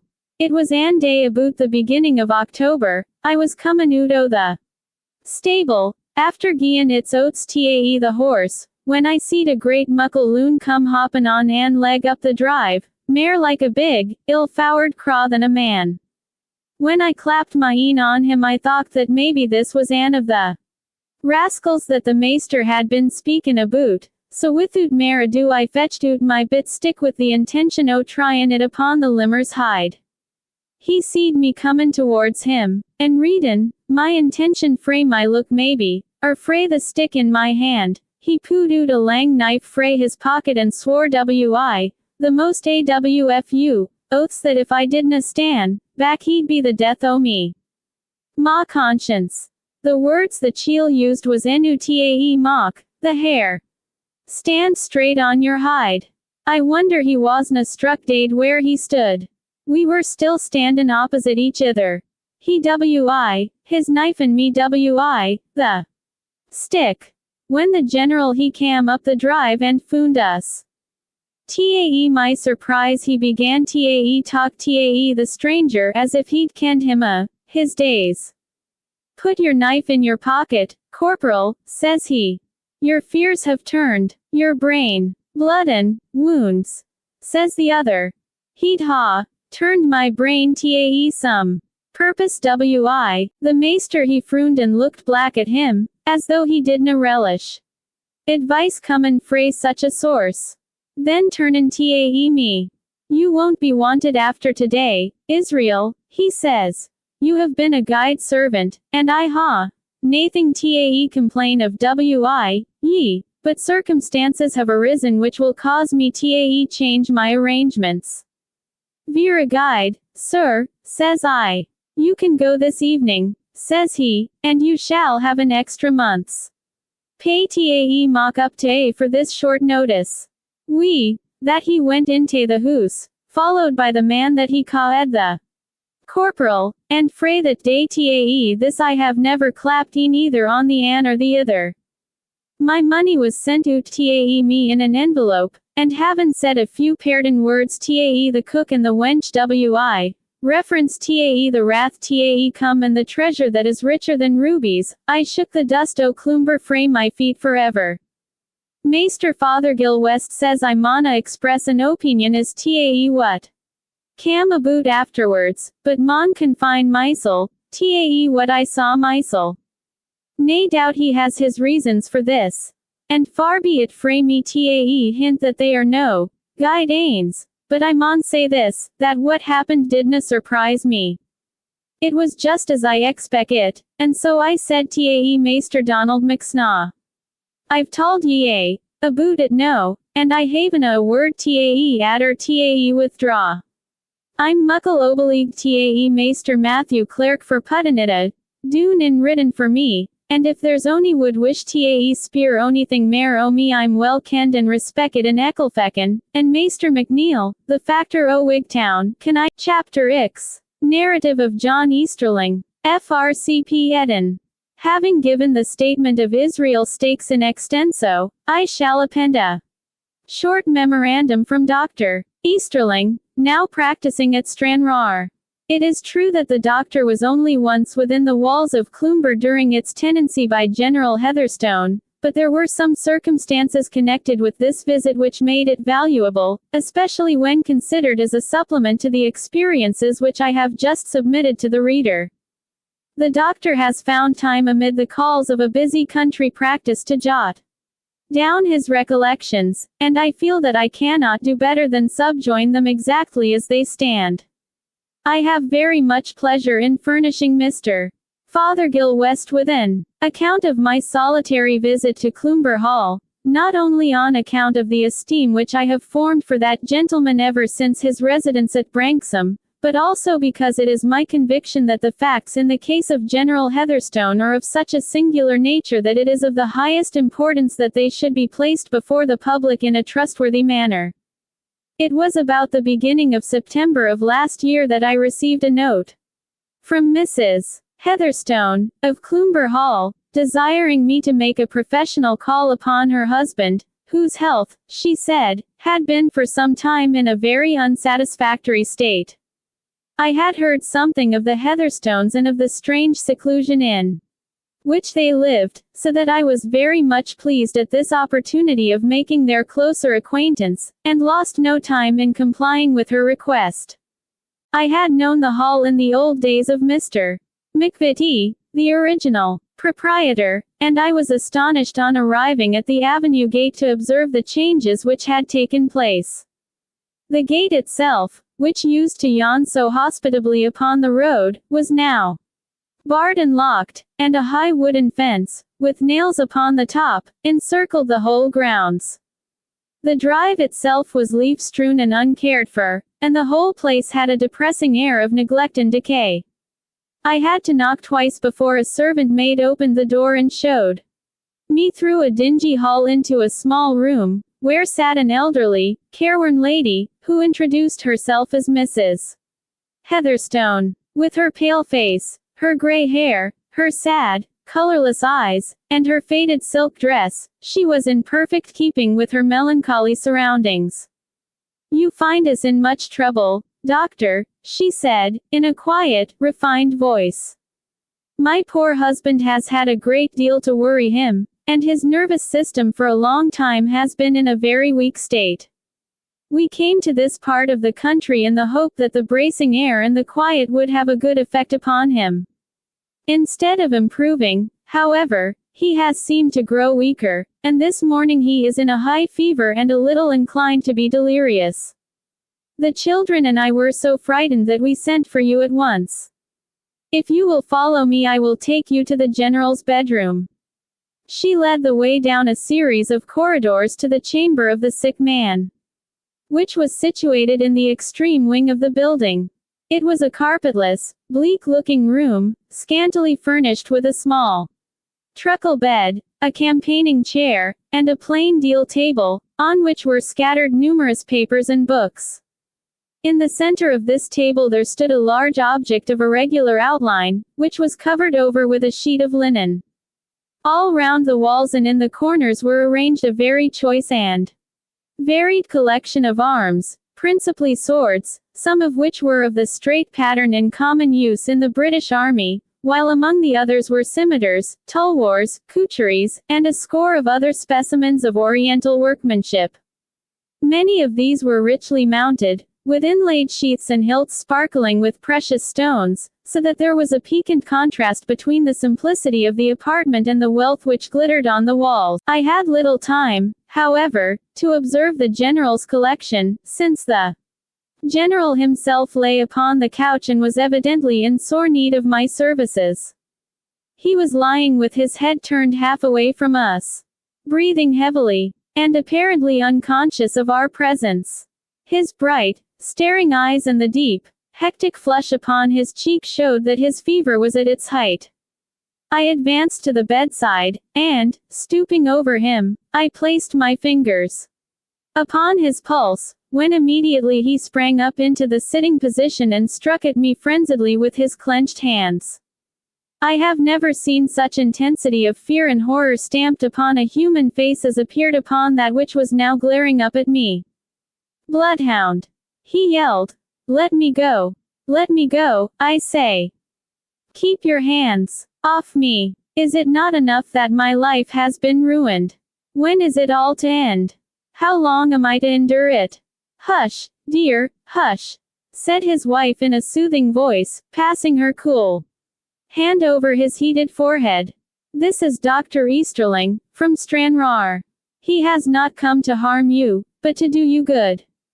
The general dropped wearily back upon his pillow, and I could see by the changed expression of his face that his delirium had left him, and that he understood what had been said.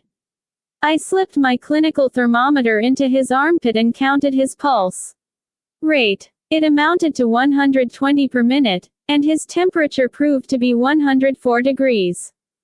Clearly it was a case of remittent fever, such as occurs in men who have spent a great part of their lives in the tropics.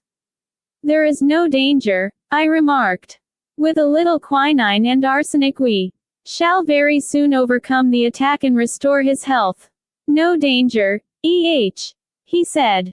"There never is any danger for me. I am as hard to kill as the wandering Jew. I am quite clear in the head now, Mary, so you may leave me with the doctor." Mrs. Heatherstone left the room, rather unwillingly, as I thought, and I sat down by the bedside to listen to anything which my patient might have to communicate. "I want you to examine my liver," he said when the door was closed. "I used to have an abscess there, and Brodie, the staff surgeon, said that it was 10 to 1 that it would carry me off. I have not felt much of it since I left the East. This is where it used to be, just under the angle of the ribs." "I can find the place," said I, after making a careful examination. "But I am happy to tell you that the abscess has either been entirely absorbed, or has turned calcareous, as these solitary abscesses will. There is no fear of its doing you any harm now." He seemed to be by no means overjoyed at the intelligence.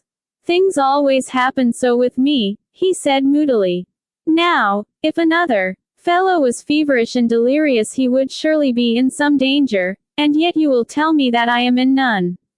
Look at this, now." He bared his chest and showed me a puckered wound over the region of the heart. "That's where the Jezzail bullet of a hillman went in. You would think that was in the right spot to settle a man, and yet what does it do but glance upon a rib, and go clean round and out at the back, without so much as penetrating what you medicos call the pleura. Did ever you hear of such a thing? You were certainly born under a lucky star," I observed, with a smile. "That's a matter of opinion," he answered, shaking his head. "Death has no terrors for me, if it will but come in some familiar form, but I confess that the anticipation of some strange, some preternatural form of death is very terrible and unnerving." "You mean," said I, rather puzzled at his remark, "that you would prefer a natural death to a death by violence?" "No, I don't mean that exactly," he answered. "I am too familiar with cold steel and lead to be afraid of either. Do you know anything about odylic force, doctor?" "No, I do not," I replied, glancing sharply at him to see if there were any signs of his delirium returning. His expression was intelligent, however, and the feverish flush had faded from his cheeks. "Ah, you Western scientific men are very much behind the day in some things," he remarked. "In all that is material and conducive to the comfort of the body you are preeminent, But in what concerns the subtle forces of nature and the latent powers of the human spirit, your best men are centuries behind. The humble of the soul has now become a degrading prison in which it is confined. The Oriental soul and body are not so welded together as ours are, and there is far less wrench when they part in death. They do not appear to derive much benefit from this peculiarity in their organization, I remarked incredulously. Merely the benefit of superior knowledge, the general answered. If you were to go to India, probably the very first thing you would see in the way of amusement would be a native doing what is called the mango trick. Of course you have heard or read of it. The fellow plants a mango seed, and makes passes over it until it sprouts and bears leaves and fruit, all in the space of half an hour. It is not really a trick. It is a power. These men know more than your Tyndalls or Huxleys do about nature's processes, and they can accelerate or retard her workings by subtle means of which we have no conception. These low-caste conjurers, as they are called, are mere vulgar dabblers, but the men who have trod the higher path are as far superior to us in knowledge as we are to the Hottentots or Patagonians. You speak as if you were well acquainted with them, I remarked. To my cost, I am, he answered. I have been brought in contact with them in a way in which I trust no other poor chap ever will be. But, really, as regards odylic force, you ought to know something of it, for it has a great future before it in your profession. You should read Reichenbach's Researches on Magnetism and Vital Force, and Gregory's Letters on Animal Magnetism. These, supplemented by the 27 aphorisms of Mesmer, and the works of Dr. Justinus Kerner, of Weinsberg, would enlarge your ideas. I did not particularly relish having a course of reading prescribed for me on a subject connected with my own profession, so I made no comment, but rose to take my departure. Before doing so I felt his pulse once more, and found that the fever had entirely left him in the sudden, unaccountable fashion which is peculiar to these malarious types of disease. I turned my face towards him to congratulate him upon his improvement, and stretched out my hand at the same time to pick my gloves from the table, with the result that I raised not only my own property, but also the linen cloth which was arranged over some object in the center. I might not have noticed what turned, and replaced the cloth so promptly that I should have been unable to say what was underneath it, beyond having a general impression that it looked like a bride cake. All right, doctor, the general said good-humoredly, perceiving how entirely accidental the incident was. There is no reason why you should not see it, and stretching out his hand, he pulled away the linen covering for the second time. I then perceived that what I had taken for a bride cake was really an admirably executed model of a lofty range of mountains, whose snow-clad peaks were not unlike the familiar sugar pinnacles and minarets. These are the Himalayas, or at least the Surinam branch of them, he remarked, showing the principal passes between India and Afghanistan. It is an excellent model. This ground has a special interest for me, because it is the scene of my first campaign. There is the pass opposite Kalabagh and the Thul Valley, where I was engaged during the summer of 1841 in protecting the convoys and keeping the Afridis in order. It wasn't a sinecure, I promise you. And this, said I, indicating a blood-red spot which had been marked on one side of the pass which he had pointed out. This is the scene of some fight in which you were engaged. Yes, we had a skirmish there, he answered, leaning forward and looking at the red mark. We were attacked by. At this moment he fell back upon his pillow as if he had been shot, while the same look of horror came over his face which I had observed when I first entered the room. At the same instant there came, apparently from the air immediately above his bed, a sharp, ringing, tinkling sound, which I can only compare with the noise made by a bicycle alarm, though it differed from this in having a distinctly throbbing character. I have never, before or since, heard any sound which could be confounded with it. I stared round in astonishment, wondering where it could have come from, but without perceiving anything to which it could be ascribed. "It's all right, doctor," the general said with a ghastly smile. "It's only my private gong. Perhaps you had better step downstairs and write my prescription in the dining room." He was evidently anxious to get rid of me, so I was forced to take my departure, though I would gladly have stayed a little longer, in the hope of learning something as to the origin of the mysterious sound.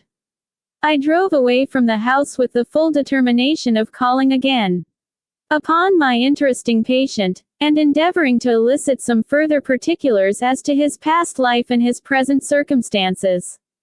I was destined, however, to be disappointed, for I received that very evening a note from the general himself, enclosing a handsome fee for my single visit, and informing me that my treatment had done him so much good that he considered himself to be convalescent, and would not trouble me to see him again. This was the last and only communication which I ever received from the tenant of Cloomber. I have been asked frequently by neighbors and others who were interested in the matter whether he gave me the impression of insanity. To this I must unhesitatingly answer in the negative. On the contrary, his remarks gave me the idea of a man who had both read and thought deeply. I observed, however, during our single interview, that his reflexes were feeble, his arcus senilis well marked, and his arteries atheromatous. All signs that, Chapter X, of the letter which came from the hall. Having thrown this side light upon my narrative, I can now resume the statement of my own personal experiences. These I had brought down, as the reader will doubtless remember, to the date of the arrival of the savage-looking wanderer who called himself Corporal Rufus Smith. This incident occurred about the beginning of the month of October, and I find upon a comparison of dates that Dr. Easterling's visit to Cloomber preceded it by 3 weeks or more. During all this time I was in sore distress of mind, for I had never seen anything either of Gabriel or of her brother since the interview in which the general had discovered the communication which was kept up between us.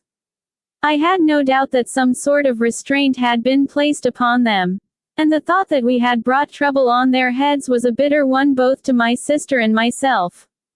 Our anxiety, however, was considerably mitigated by the receipt, a couple of days after my last talk with the general, of a note from Mordaunt Heatherstone.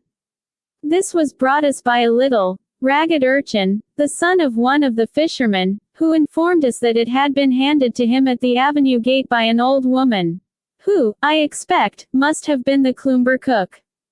MDF. It ran, "Gabriel and I have grieved to think how concerned you must be at having neither heard from nor seen us. The fact is that we are compelled to remain in the house. And this compulsion is not physical but moral.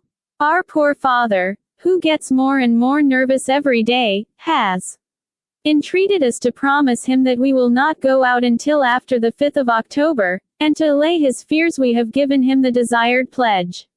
Other hand, he has promised us that after the 5th, that is, in less than a week, we shall be as free as air to come or go as we please, so we have something to look forward to. Gabriel says that she has explained to you that the governor is always a changed man after this particular date, on which his fears reach a crisis. He apparently has more reason than usual this year to anticipate that trouble is brewing for this unfortunate family, for I have never known him to take so many elaborate precautions or appear so thoroughly unnerved. Who would ever think, to see his bent form and his shaking hands, that he is the same man who used some few short years ago to shoot tigers on foot among the jungles of the Terai, and would laugh at the more timid sportsmen who sought the protection of their elephants' howdah. You know that he has the Victoria Cross, which he won in the streets of Delhi, and yet here he is shivering with terror and starting at every noise, in the most peaceful corner of the world. Oh, the pity of it!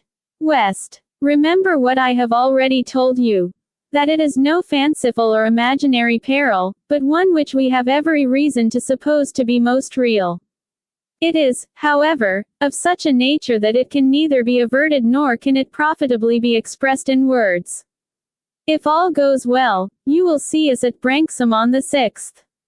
With our fondest love to both of you, I am ever, my dear friends, your attached Mordaunt. This letter was a great relief to us as letting us know that the brother and sister were under no physical restraint, but our powerlessness and inability even to comprehend what the danger was which threatened those whom we had come to love better than ourselves was little short of maddening. 50 times a day we asked ourselves and asked each other from what possible quarter this peril was to be expected, but the more we thought of it the more hopeless did any solution appear. In vain we combined our experiences and pieced together every word which had fallen from the lips of any inmate of Cloomber which might be supposed to bear directly or indirectly upon the subject. At last, weary with fruitless speculation, we were fain to try to drive the matter from our thoughts, consoling ourselves with the reflection that in a few more days all restrictions would be removed, and we should be able to learn from our friend's own lips. Those few intervening days, however, would, we feared, be dreary, long ones. And so they would have been, had it not been for a new and most unexpected incident, which diverted our minds from our own troubles and gave them something fresh. Chapter 11. Of the casting away of the bark.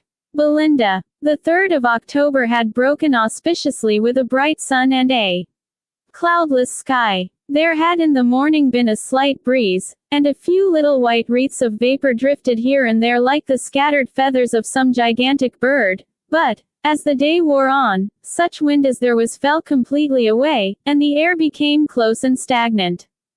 The sun blazed down with a degree of heat which was remarkable so late in the season, and a shimmering haze lay upon the upland moors and concealed the Irish mountains on the other side of the channel. The sea itself rose and fell in a long, heavy, oily roll, sweeping slowly landward, and breaking sullenly with a dull, monotonous booming upon the rock-girt shore. To the inexperienced all seemed calm and peaceful, but to those who are accustomed to read nature's warnings there was a dark menace in air and sky and sea. My sister and I walked out in the afternoon, sauntering slowly along the margin of the great, sandy spit which shoots out into the Irish Sea, flanking upon one side the magnificent Bay of Luce, and on the other the more obscure inlet of Kirkmaiden, on the shores of which the Branksome property is situated. It was too sultry to go far, so we soon seated ourselves upon one of the sandy hillocks, overgrown with faded grass tufts, which extend along the coastline, and which form nature's dikes against the encroachments of the ocean. Our rest was soon interrupted by the scrunching of heavy boots upon the shingle, and Jameson, the old man-o'-war's man whom I have already had occasion to mention, made his appearance, with the flat, back which he used for shrimp catching. He came towards us upon seeing us, and said in his rough, kindly way that he hoped we would not take it amiss if he sent us up a dish of shrimps for our tea at Branksome. I make a good catch before a storm, he remarked. You think there is going to be a storm, then?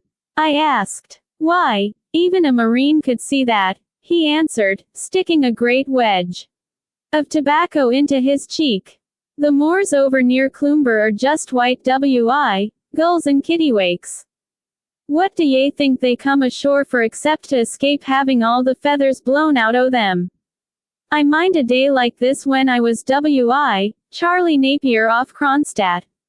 It well nigh blew us under the guns of the forts, for all our engines and propellers. Have you ever known a wreck in these parts? I asked. Lord love ye, sir, it's a famous place for wrecks. Why, in that very bay.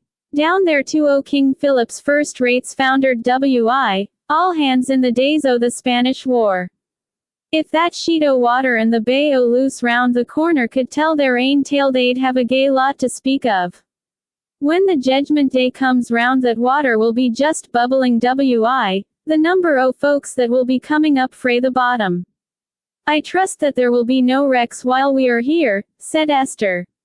Earnestly. The old man shook his grizzled head and looked distrustfully at the hazy horizon. If it blows from the west, he said, some o' these sailing ships may find it no joke to be caught without sea room in the North Channel. There's that bark out yonder.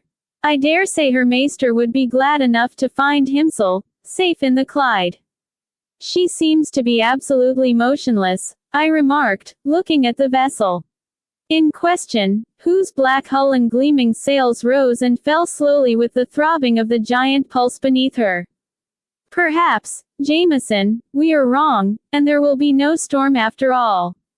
The old sailor chuckled to himself with an air of superior knowledge, and upon Oriental literature, and the practical management of the property had in consequence devolved entirely upon me. I found him seated at his square library table, which was so heaped with books and papers that nothing of him was visible from the door except a tuft of white hair. My dear son, he said to me as I entered, it is a great grief to me that you are not more conversant with Sanskrit. When I was your age, I could converse not only in that noble language, but also in the Tamulic, Lohitic, Gangalic, Taic, and Malayic dialects, which are all offshoots from the Turanian branch. I regret extremely, sir, I answered, that I have not inherited your wonderful talents as a polyglot. I have set myself a task, he explained, which, if it could only be continued from generation to generation in our own family until it was completed, would make the name of West immortal. This is nothing less than to publish an English translation of the Buddhist Dharmas, with a preface giving an idea of the position of Brahmanism before the coming of Sakyamuni. With diligence it is possible that I might be able myself to complete part of the preface before I die. And pray, sir, I asked, how long would the whole work be when it was finished? The abridged edition in the Imperial Library of Pekin, said my father, rubbing his hands together, consists of 325 volumes of an average weight of 5 pounds. Then the preface, which must embrace some account of the Rigveda, the Sama Veda, the Jaeger Veda, and the Atharva Veda, with the Brahmanas, could hardly be completed in less than 10 volumes. Now, if we apportion 1 volume to each year, there is every prospect of the family coming to an end of its task about the date 2250, the 12th generation completing the work, while the 13th might occupy itself upon the index. And how are our descendants to live, sir? I asked, with a smile, during the progress of this great undertaking. That's the worst of you, Jack, my father cried petulantly. There is nothing practical about you. Instead of confining your attention to the working out of my noble scheme, you begin raising all sorts of absurd objections. It is a mere matter of detail how our descendants live. Jarmas. Now, I want you to go up to the bothy of Fergus MacDonald and see about the thatch, and Willie Fullerton has written to say that his milk cow is bad. You might took in upon your way and ask after it. I started off upon my errands, but before doing so I took a look at the barometer upon the wall. The mercury had sunk to the phenomenal point of 28 inches.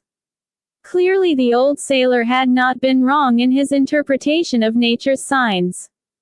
As I returned over the moors in the evening, the wind was blowing in short, angry puffs, and the western horizon was heaped with somber clouds which stretched their long, ragged tentacles right up to the zenith.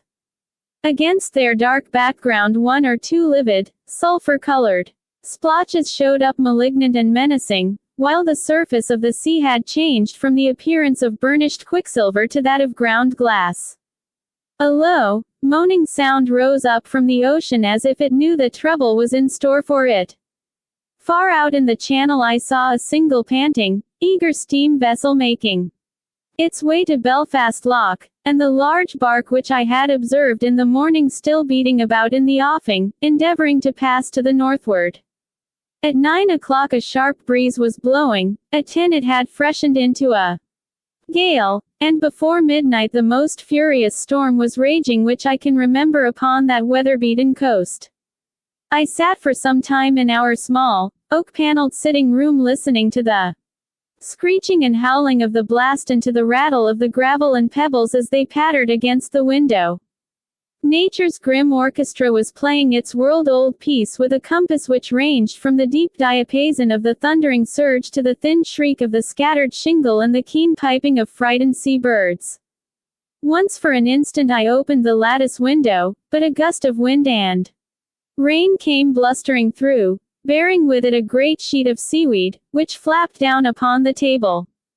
It was all I could do to close it again with a thrust of my shoulder in the face of the blast. My sister and father had retired to their rooms, but my thoughts were too active for sleep, so I can. What was going on in the hall now, I wondered. What did Gabriel think of the storm, and how did it affect the old man who wandered about in the night? Did he welcome these dread forces of nature as being of the same order of things as his own tumultuous thoughts? It was only 2 days now from the date which I had been assured was to mark a crisis in his fortunes. Would he regard this sudden tempest as being in any way connected with the mysterious fate which threatened him?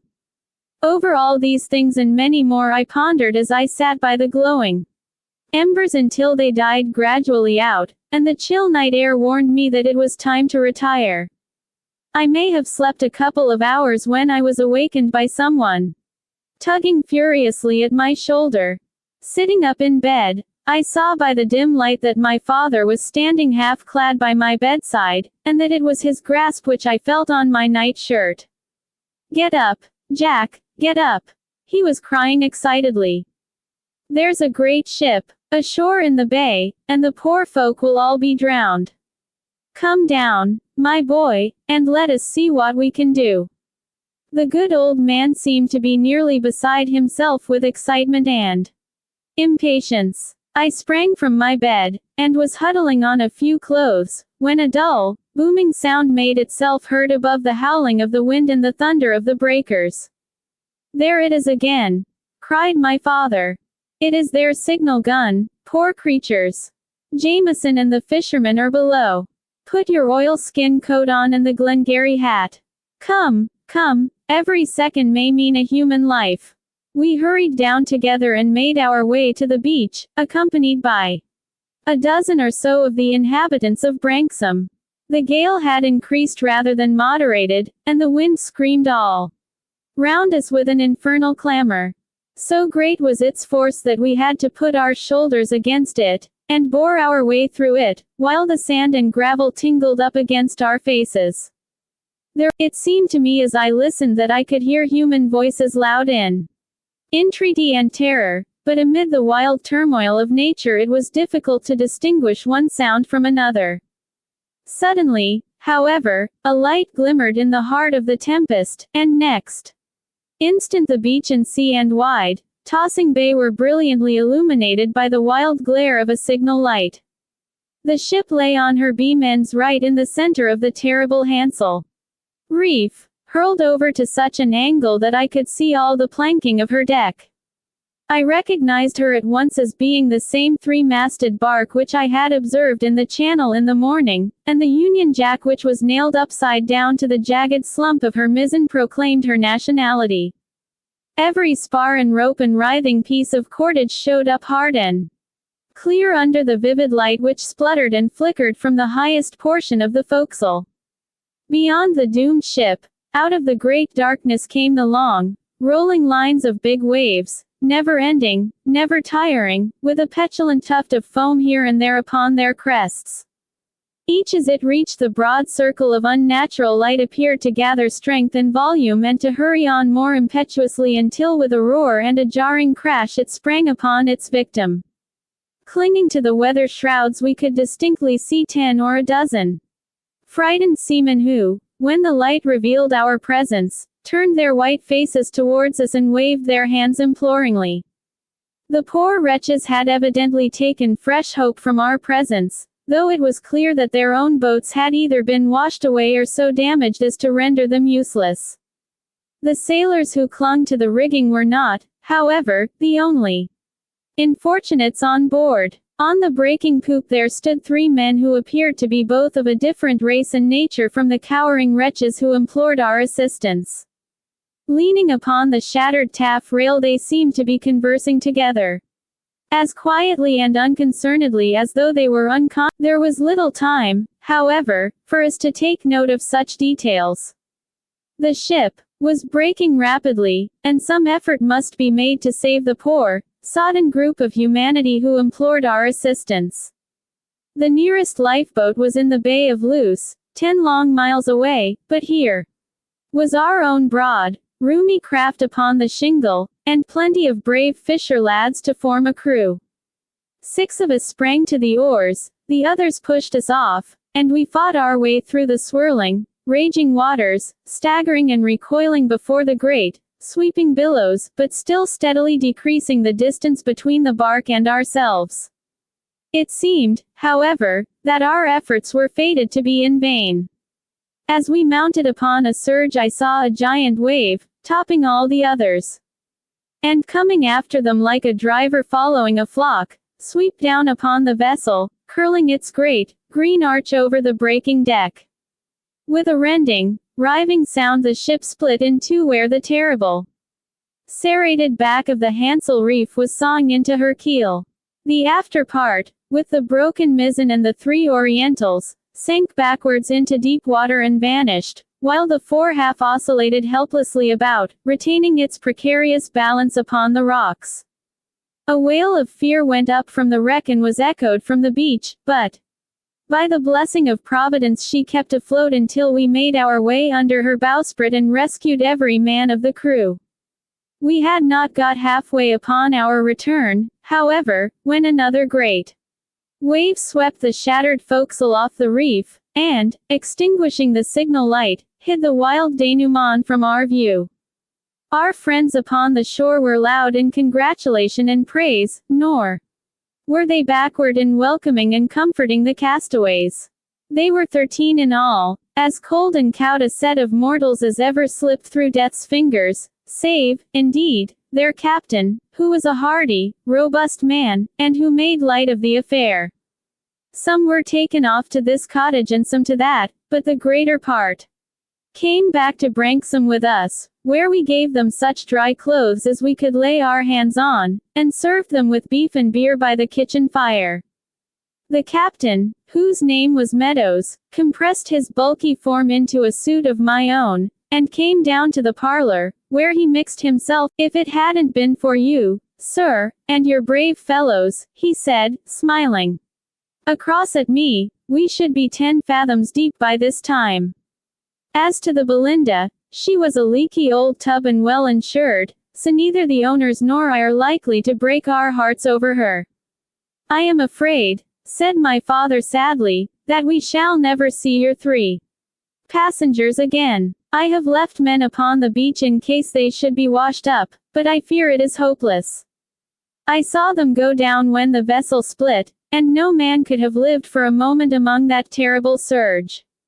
"Who were they?" I asked. I could not have believed that it was possible for men to appear so unconcerned in the face of such imminent peril. "As to who they are or were," the captain answered, puffing thoughtfully at his pipe, "that is by no means easy to say. Our last port was Karachi, in the north of India, and there we took them aboard as passengers for Glasgow. Ram Singh was the name of the younger, and it is only with him that I have come in contact, but they all appeared to be quiet, inoffensive gentlemen. I never inquired their business, but I should judge that they were Parsi merchants from Hyderabad whose trade took them to Europe. I could never see why the crew should fear them, and the mate, too, he should have had more sense." "Fear them!" I ejaculated in surprise. "Yes, they had some preposterous idea that they were dangerous. Shipmates, I have no doubt if you were to go down into the kitchen now you would find that they are all agreed that our passengers were the cause of the whole disaster." As the captain was speaking the parlor door opened and the mate of the bark, a tall, red-bearded sailor, stepped in. He had obtained a complete rig out from some kind-hearted fisherman, and looked in his comfortable jersey and well-greased sea boots a very favorable specimen of a shipwrecked mariner. With a few words of grateful acknowledgment of our hospitality, he drew a chair up to the fire and warmed his great, brown hands before the blaze. "What do ye think now, Captain Meadows?" he asked presently, glancing up at his superior officer. "Didn't I warn you what would, didn't I tell you?" he cried, appealing to us. "Didn't I tell you? It might have been no laughing matter for us," the other remarked petulantly. "I have lost a good sea kitten nearly my life into the bargain." "Do I understand you to say," said I, "that you attribute your misfortunes to your ill-fated passengers?" The mate opened his eyes at the adjective. "Why ill-fated, sir?" he asked. "Because they are most certainly drowned," I answered. He sniffed incredulously and went on warming his hands. "Men of that kind are never drowned," he said, after a pause. "Their father, the devil, looks after them. Did you see them standing on the poop and rolling cigarettes at the time when the mizzen was carried away and the quarter-boat stove? That was enough for me. I'm not surprised at you landsmen not being able to take it in, but the captain here, who's been sailing since he was the height of the binnacle, ought to know by this time that a cat and a priest are the worst cargo you can carry. If a Christian priest is bad, I guess an idolatrous pagan one is 50 times worse. I stand by the old religion, and be d to it." My father and I could not help laughing at the rough sailor's very unorthodox way of proclaiming his orthodoxy. The mate, however, was evidently in deadly earnest, and proceeded to state his case, marking off the different points upon the rough, red fingers of his left hand. "It was at Karachi, directly after they come that I warned ye," he said reproachfully to the captain. "There was 3 Buddhist Lascars in my watch, and what did they do when them chaps come aboard? Why, they down on their stomachs and rubbed their noses on the deck. That's what they did.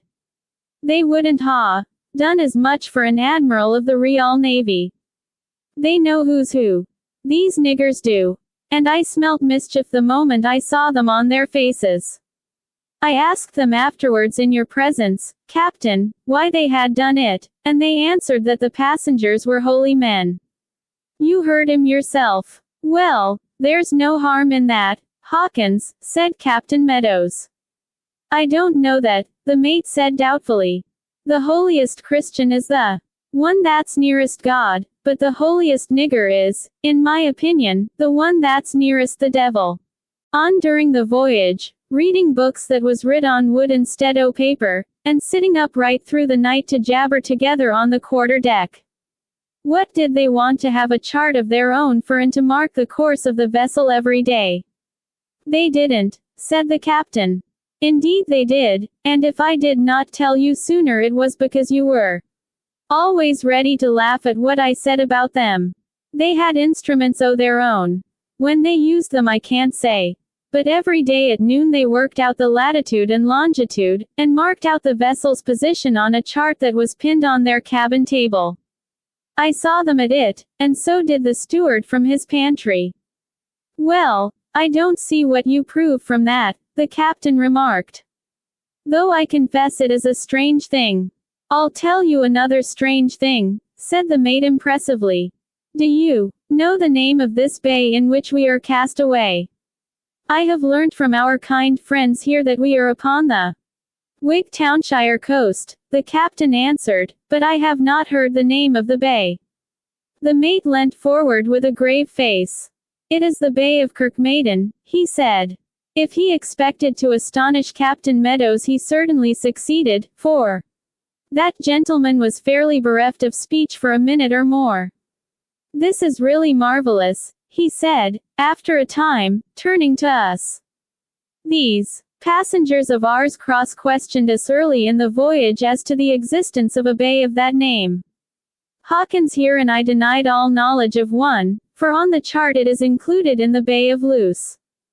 That we should eventually be blown into it and destroyed is an extraordinary coincidence. Too extraordinary to be a coincidence, growled the mate. I saw them during the calm yesterday morning, pointing to the land over our starboard quarter. They knew well enough that that was the port they were making for. What do you make of it all, then, Hawkins? Asked the captain, with a troubled face. What is your own theory on the matter? Why, in my opinion, the mate answered, them three swabs have no here grog. They had reasons o' their own for coming to this God-forsaken, saving your presence, sirs, this God-forsaken bay, and they took a short cut to it by arranging to be blown ashore there. That's my idea o' the matter, though what three Buddhist priests could find to do in the Bay of Kirkmaiden is clean past my comprehension. My father raised his eyebrows to indicate the doubt which his hospitality forbade him from putting into words. I think, gentlemen, he said, that you are both sorely in need of rest after your perilous adventures. If you will follow me, I shall lead you to your rooms. He conducted them with old-fashioned ceremony to the laird's best spare bedroom, and then, returning to me in the parlor, proposed that we should go down together to the beach and learn whether anything fresh had occurred. The first pale light of dawn was just appearing in the east when we made our way for the second time to the scene of the shipwreck. The gale had blown itself out, but the sea was still very high, and all inside the breakers was a seething, gleaming line of foam, as though the fierce old ocean were gnashing its white fangs at the victims who had escaped from its clutches.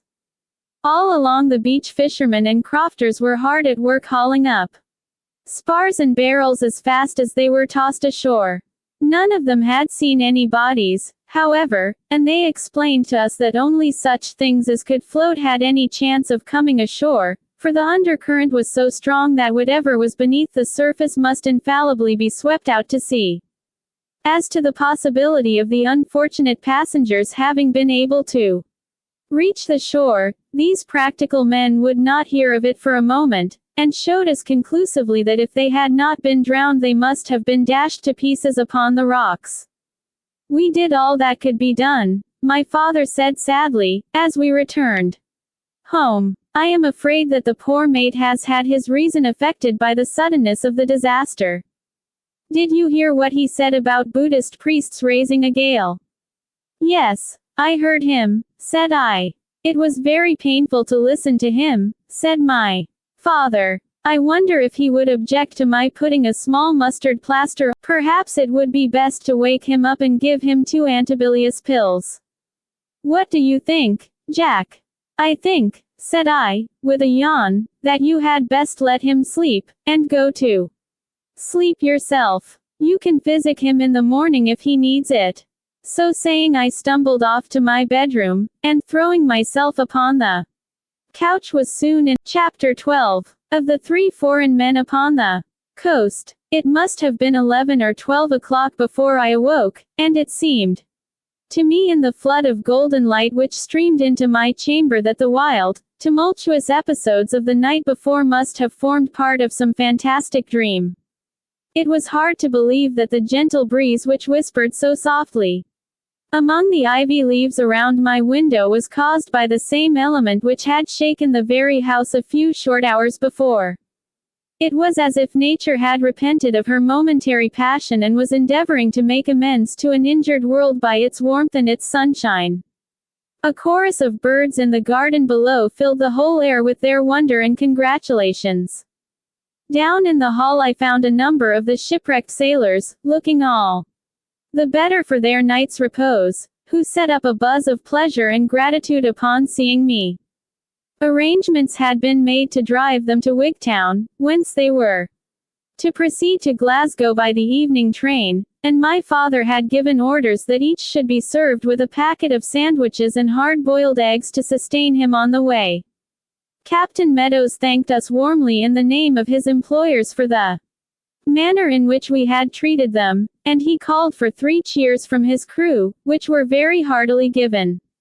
He and the mate walked down with us after we had broken our fast to have a last look at the scene of the disaster. The great bosom of the bay was still heaving convulsively, and its waves were breaking into sobs against the rocks, but there was none of that wild turmoil which we had seen in the early morning. With their little, white crests of foam, rolled slowly and majestically in, to break with a regular rhythm, the panting of a tired monster. A cable length from the shore we could see the mainmast of the bark, floating upon the waves, disappearing at times in the trough of the sea, and then shooting up towards heaven like a giant javelin, shining and dripping as the rollers tossed it about. Other smaller pieces of wreckage dotted the waters, while innumerable spars and packages were littered over the sands. These were being drawn up and collected in a place of safety by gangs of peasants. I noticed that a couple of broad-winged gulls were hovering and skimming over the scene of the shipwreck, as though many strange things were visible to them beneath the waves. At times we could hear their raucous voices as they cried to one another of what they saw.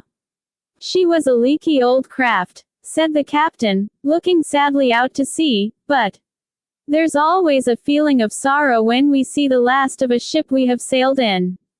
Well, well, she would have been broken up in any case, and sold for firewood." "It looks a peaceful scene," I remarked. "Who would imagine that 3 men lost their lives last night in those very waters?"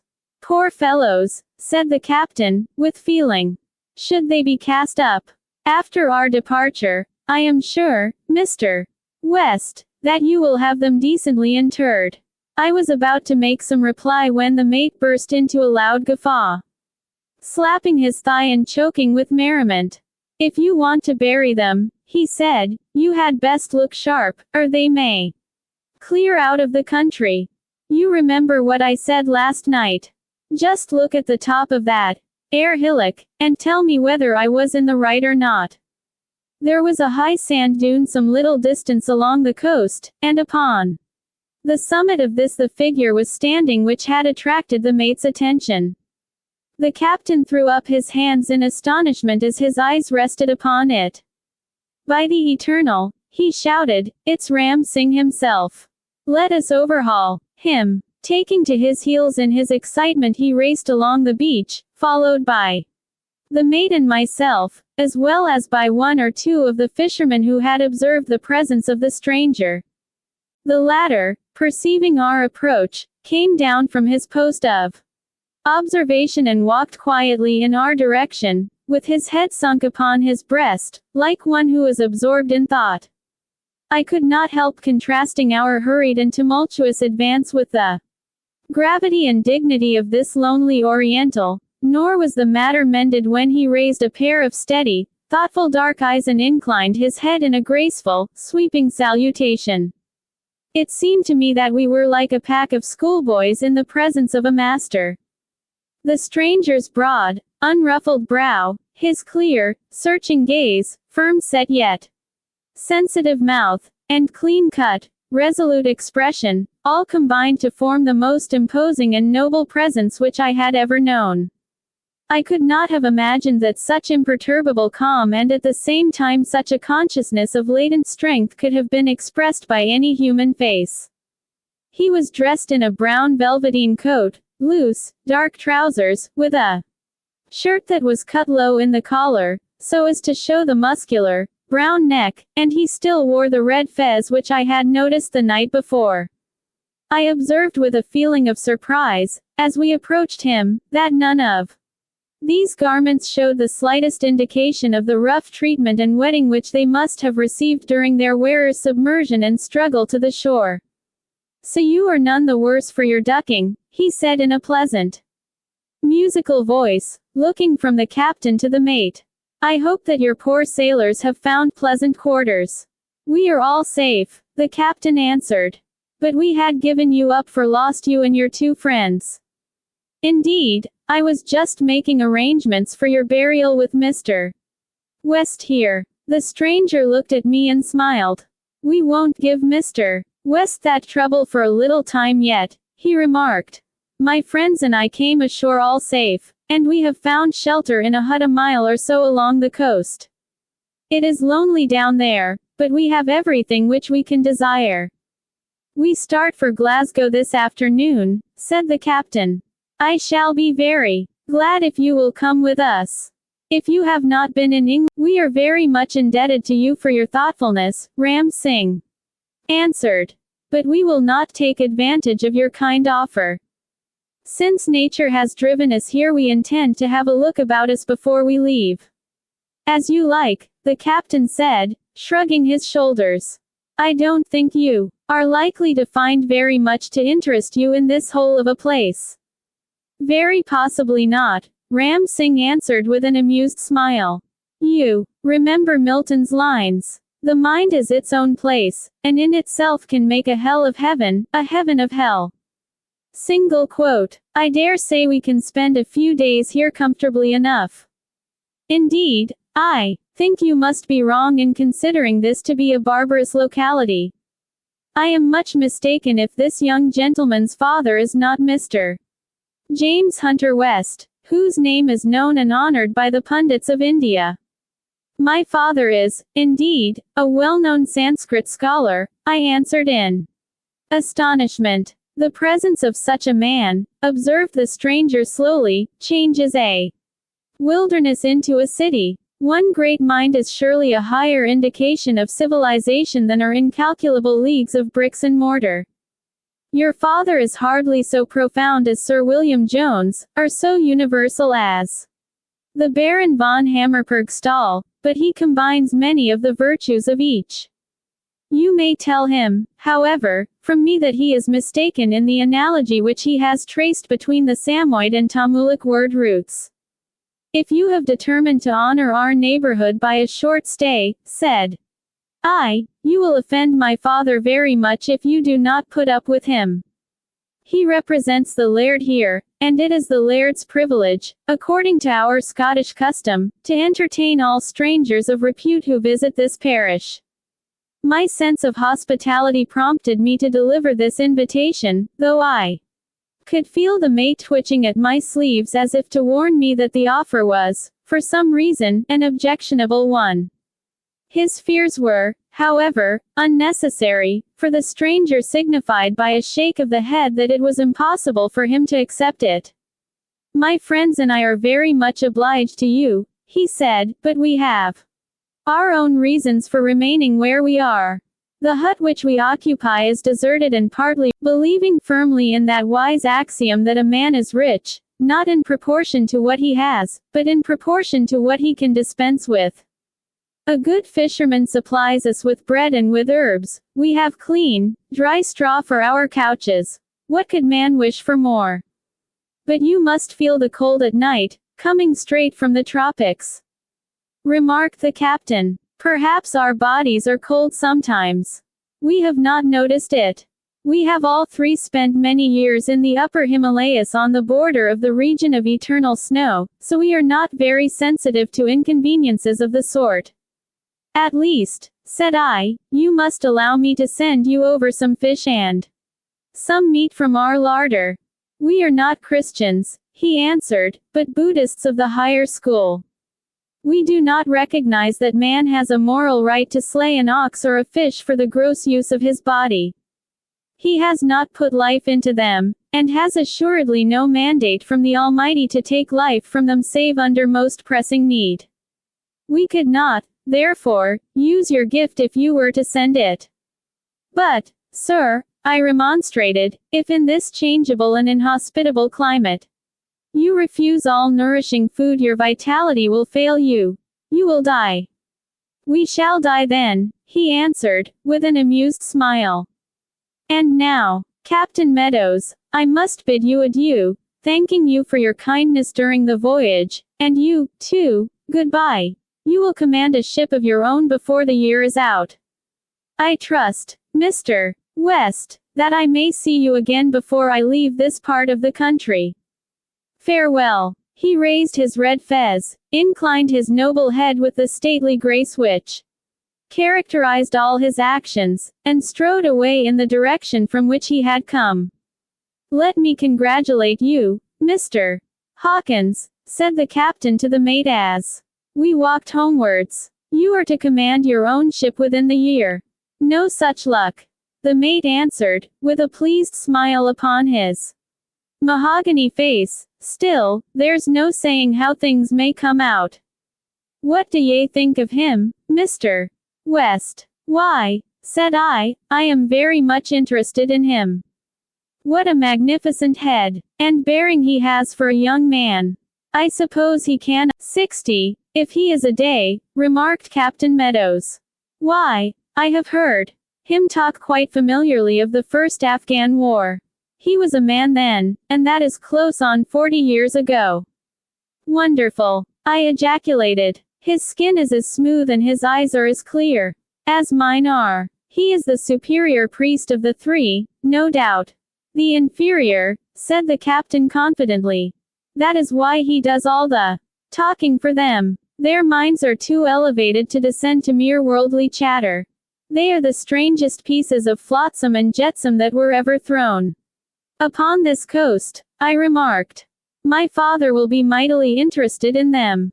Indeed, I think the less you have to do with them the better for you, said the mate. If I do command my own ship, I'll promise you that I never carry livestock of that sort on board of her. But here we are all aboard and the anchor tripped, so we must bid you goodbye. The wagonette had just finished loading up when we arrived, and the chief places, on either side of the driver, had been reserved for my two companions, who speedily sprang into them. With a chorus of cheers the good fellows whirled away down the road, while my father, Esther, and I stood upon the lawn and waved our hands to them until they disappeared behind the Cloomber woods, en route for the Wigtown railway station.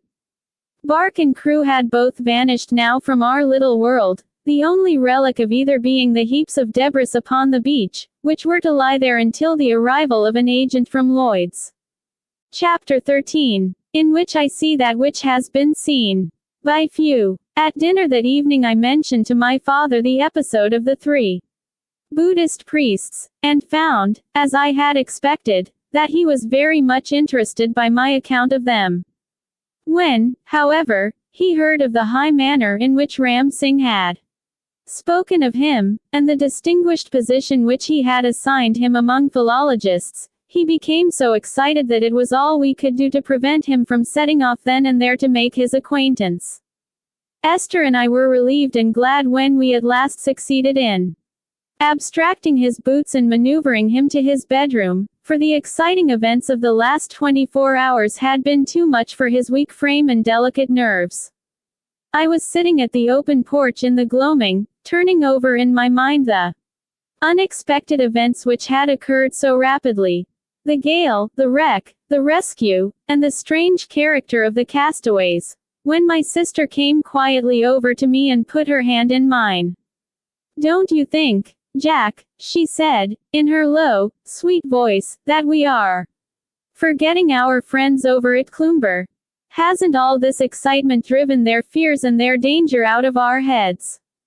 Out of our heads, but never out of our hearts, said I, laughing. However, you are right, little one, for our attention has certainly been distracted from them. I shall walk up in the morning and see if I can see anything of them. By the way, why, what a little croaker you are, to be sure! I cried. What in the world is coming over you? I feel nervous and low-spirited, she answered, drawing closer to my side and shivering. I feel as if some great peril were hanging over the heads of those we love. Why should these strange men wish to stay upon the coast? What, the Buddhists? I said lightly. Oh, these fellows have continual feast days and religious rites of all sorts. They have some very good reason for staying, you may be sure. Don't you think, said Esther, in an awe-struck whisper, that it is very strange that these priests should arrive here all the way from India just at the present moment? Have you not gathered from all you have heard that the general's fears are in some way connected with India and the Indians? The remark made me thoughtful. Why, now that you mention it, I answered, I have some vague impression that the mystery is connected with some incident which occurred in that country. I am sure, however, that your fears would vanish if you saw Ram Singh. He is the very personification of wisdom and benevolence. He was shocked at the idea of our killing a sheep, or even a fish for his benefit. Said he would rather die than have a hand in taking the life of an animal. It is very foolish of me to be so nervous, said my sister bravely. But, you must promise me one thing, Jack. You will go up to Cloomber in the morning, and if you can see any of them you must tell them of these strange neighbors of ours. They are better able to judge than we are whether their presence has any significance or not. All right, little one, I answered, as we went indoors. You have been overexcited by all these wild doings, and you need a sound night's rest to compose you. I'll do what you suggest, however, and our friends shall judge for themselves whether these poor fellows should be sent about their business or not. I made the promise to allay my sister's apprehensions, but in the bright sunlight of morning it appeared less than absurd to imagine that our poor vegetarian castaways could have any sinister intentions, or that their advent could have any effect upon the tenant of Cloomber. I was anxious, myself, however, to see whether I could see anything of the Heatherstones, so after breakfast I walked up to the hall. In their seclusion it was impossible for them to have learned anything of the recent events. I felt, therefore, that even if I should meet the general he could hardly regard me as an intruder while I had so much news to communicate. The place had the same dreary and melancholy appearance which always characterized it. Looking through between the thick iron bars of the main gateway there was nothing to be seen of any of the occupants. One of the great Scotch firs had been blown down in the gale, and its long, ruddy trunk lay right across the grass-grown avenue, but no attempt had been made to remove it. Everything about the property had the same air of desolation and neglect. With the solitary exception of the massive and impenetrable fencing, which presented as unbroken and formidable an obstacle as ever to the would-be trespasser. I walked round this barrier as far as our old trysting place without finding any flaw through which I could get a glimpse of the house, for the fence had been repaired with each rail overlapping the last, so as to secure absolute privacy for those inside, and to block those peepholes which I had formerly used. At the old spot, however, where I had had the memorable interview with the general on the occasion when he surprised me with his daughter, I found that the two loose rails had been refixed in such a manner that there was a gap of 2 inches or more between them. Through this I had a view of the house and of part of the lawn in front of it. And, though I could see no signs of life outside or at any of the windows, I settled down with the intention of sticking to my post until I had a chance of speaking to one or other of the inmates. Indeed, the cold, dead aspect of the house had struck such a chill into my heart that I determined to scale the fence at whatever risk of incurring the general's displeasure rather than return without news of the Heatherstones. Happily there was no need of this extreme expedient, for I had not been there half an hour before I heard the harsh sound of an opening lock, and the general himself emerged from the main door. To my surprise he was dressed in a military uniform, and that not the uniform in ordinary use in the British Army, and stained with the weather. The trousers had originally been white, but had now faded to a dirty yellow. With a red sash across his chest and a straight sword hanging from his side, he stood the living example of a bygone type, the John Company's officer of 40 years ago. He was followed by the ex-tramp, Corporal Rufus Smith, now well clad and prosperous, who limped along beside his master, the two pacing up and down the lawn absorbed in conversation.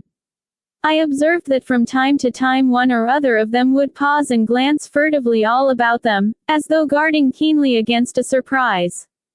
I should have preferred communicating with the general alone, but since there was no dissociating him from his companion, I beat loudly on the fencing with my stick to attract their attention.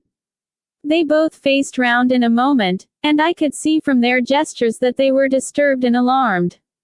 I then elevated my stick above the barrier to show them where the sound proceeded from. At this the general began to walk in my direction with the air of a man who is bracing himself up for an effort, but the other caught him by the wrist and endeavored to dissuade him. It was only when I shouted out my name and assured them that I was alone, that I could prevail upon them to approach.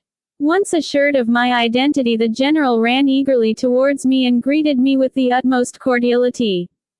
"This is truly kind of you, West," he said. "It is only at such times as these that one can judge who is a friend and who not. It would not be fair to you to ask you to come inside or to stay any time, but I am none the less very glad to see you." "I have been anxious about you all," I said, "for it is some little time since I have seen or heard from any of you. How have you all been keeping?" "Why, as well as could be expected. But we will be better tomorrow. We will be different men tomorrow, Corporal." "Yes, sir," said the corporal, raising his hand to his forehead in a military salute. "We'll be right as the bank tomorrow." "We have been very busy for one thing," said I. "I suppose you have heard nothing of the great shipwreck?" "Not a word," the general answered listlessly. "I thought the noise of the wind would prevent you hearing the signal guns." "She came ashore in the bay the night before last. A great bark from India." "From India?" ejaculated the general.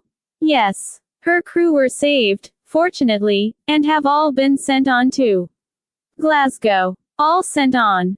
cried the general, with a face as bloodless as a corpse. "All except 3 rather strange characters who claim to be Buddhist priests. They have decided to remain for a few days upon the coast." The words were hardly out of my mouth when the general dropped upon his knees with his long, thin arms extended to heaven. "Thy will be done," he cried in a cracking voice. "Thy blessed will be done." I could see through the crack that Corporal Rufus Smith's face had turned to a sickly yellow shade, and that he was wiping the perspiration from his brow. "It's like my luck," he said. "After all these years, to come when I have got a snug billet." "Never mind, my lad," the general said, rising, and squaring his shoulders, like a man who braces himself up for an effort.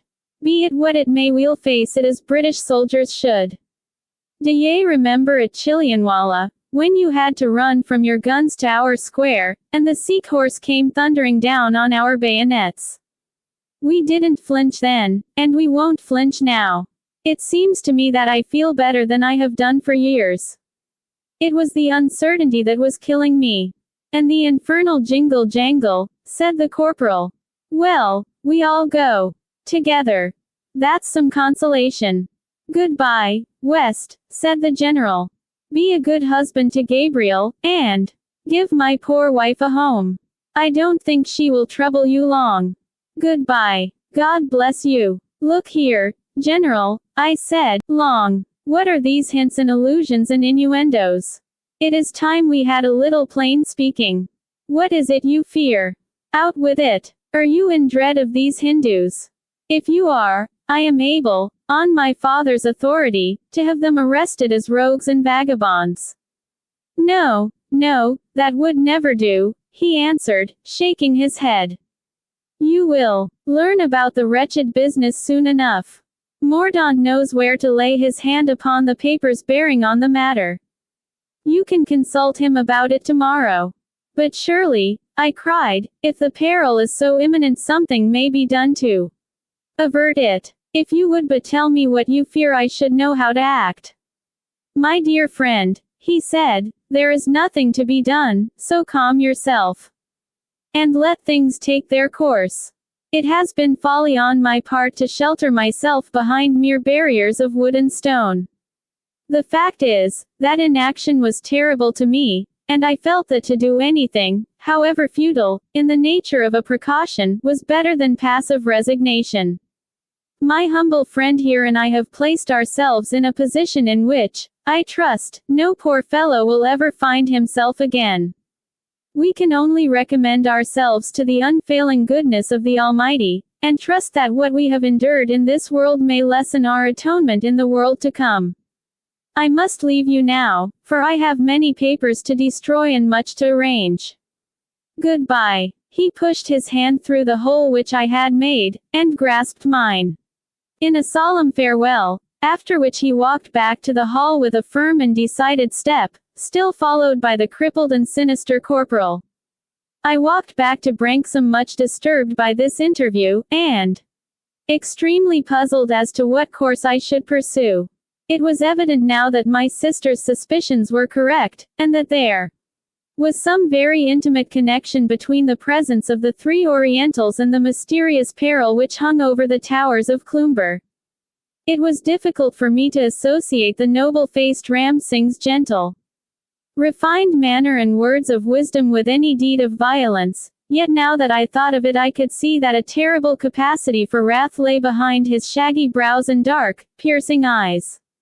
I felt that of all men whom I had ever met he was the one whose displeasure I should least care to face. But how could two men so widely dissociated as the foul-mouthed old corporal of artillery and distinguished Anglo-Indian general have each earned the ill will of these strange castaways? And if the danger were a positive physical one, why should he not consent to my proposal to have the three men placed under custody? Though I confess it would have gone much against my grain to act in so inhospitable a manner upon such vague and shadowy grounds. These questions were absolutely unanswerable, and yet the solemn words, and the terrible gravity which I had seen in the faces of both the old soldiers forbade me from thinking that their fears were entirely unfounded.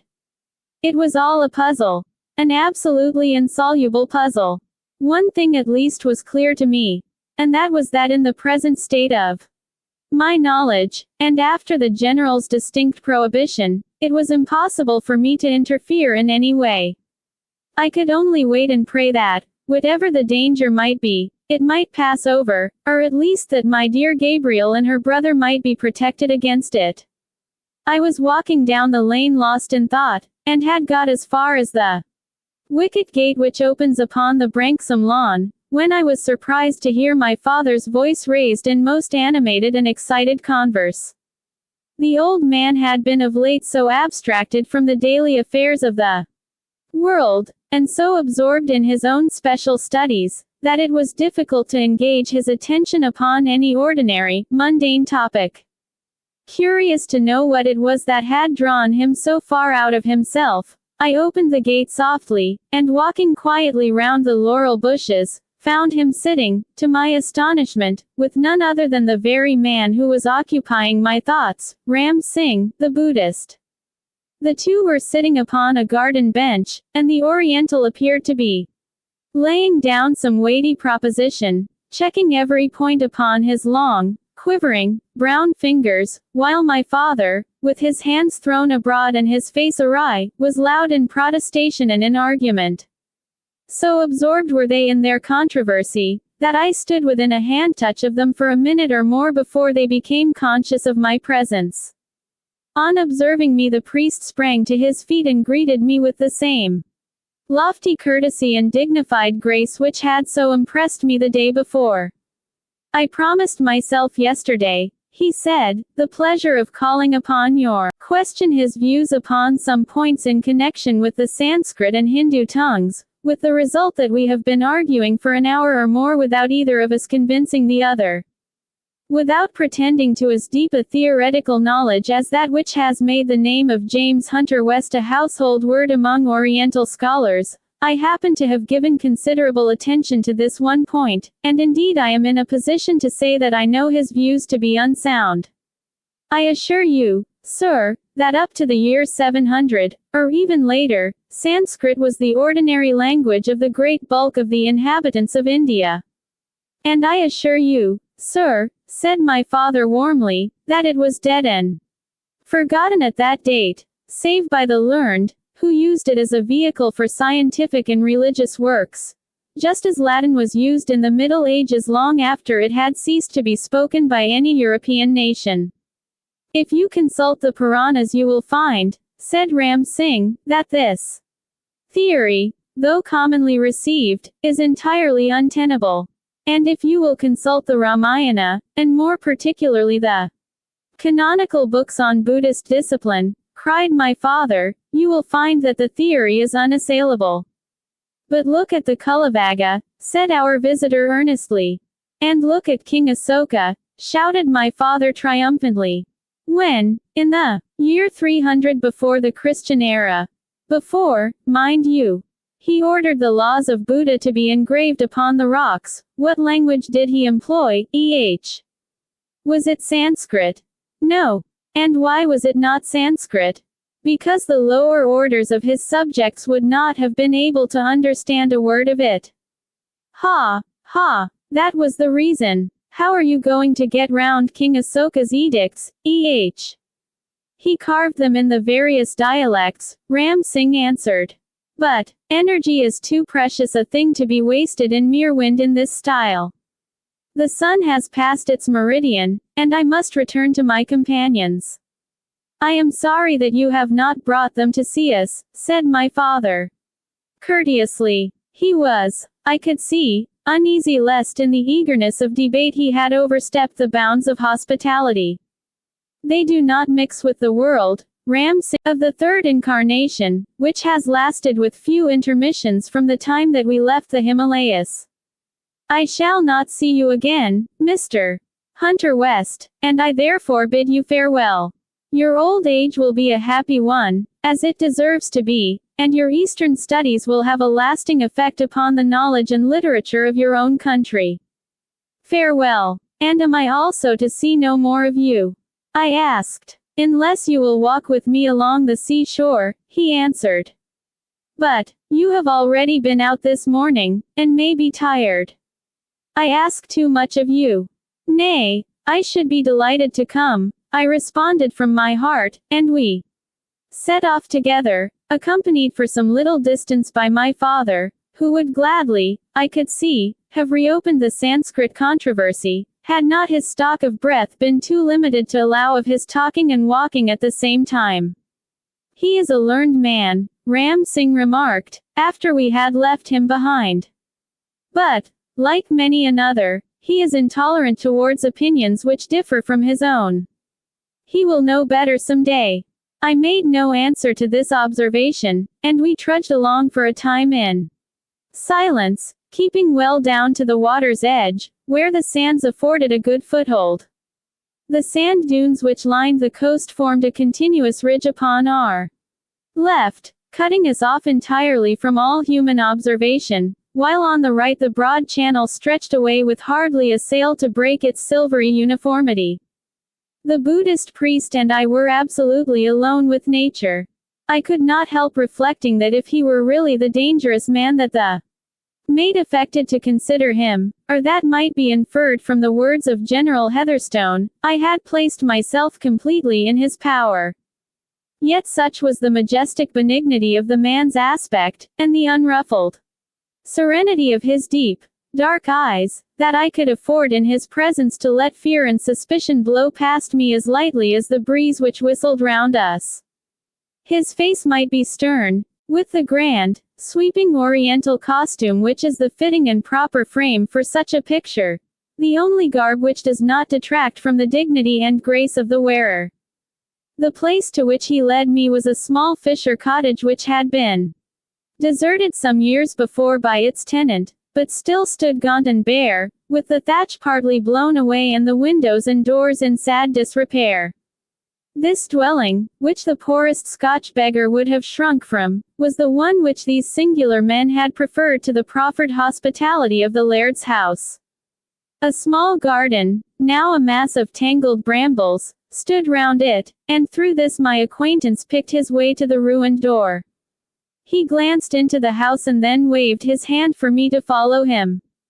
"You have now an opportunity," he said, in a subdued, reverential voice, "of seeing a spectacle which few Europeans have had the privilege of beholding. Inside that cottage you will find two yogis, men who are only one remove from the highest plane of adeptship. They are both wrapped in an ecstatic trance, otherwise I should not venture to obtrude your presence upon them. Their astral bodies have departed from them, to be present at the Feast of Lamps in the holy Lamasera of Rudok in Tibet. Tread lightly lest by stimulating their corporeal functions you recall them before their devotions are completed. Walking slowly and on tiptoe, I picked my way through the weed-grown garden, and peered through the open doorway. There was no furniture in the dreary interior, nor anything to cover the uneven floor save a litter of fresh straw in a corner. Among this straw 2 men were crouching, the one small and wizened, the other large-boned and gaunt, with their legs crossed in oriental fashion and their heads sunk upon their breasts. Neither of them looked up, or took the smallest notice of our presence. They were so still and silent that they might have been 2 bronze statues. But for the slow and measured rhythm of their breathing.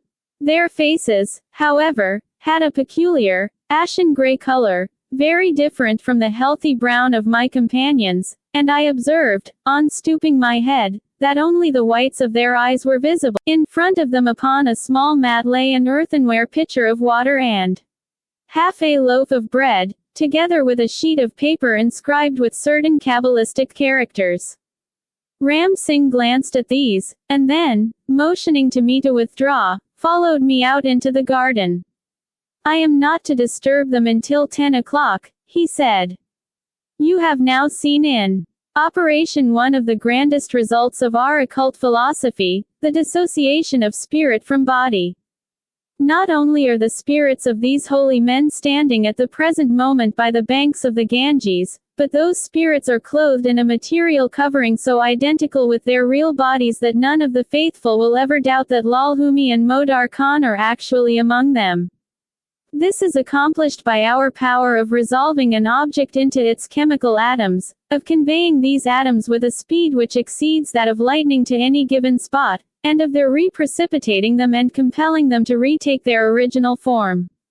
Of old, in the days of our ignorance, it was necessary to convey the whole body in this way, but we have since found that it was as easy and more convenient to transmit material enough merely to build up an outside shell or semblance. This we have termed the astral body. But if you can transmit your spirits so readily, I observed, why should they be accompanied by any body at all?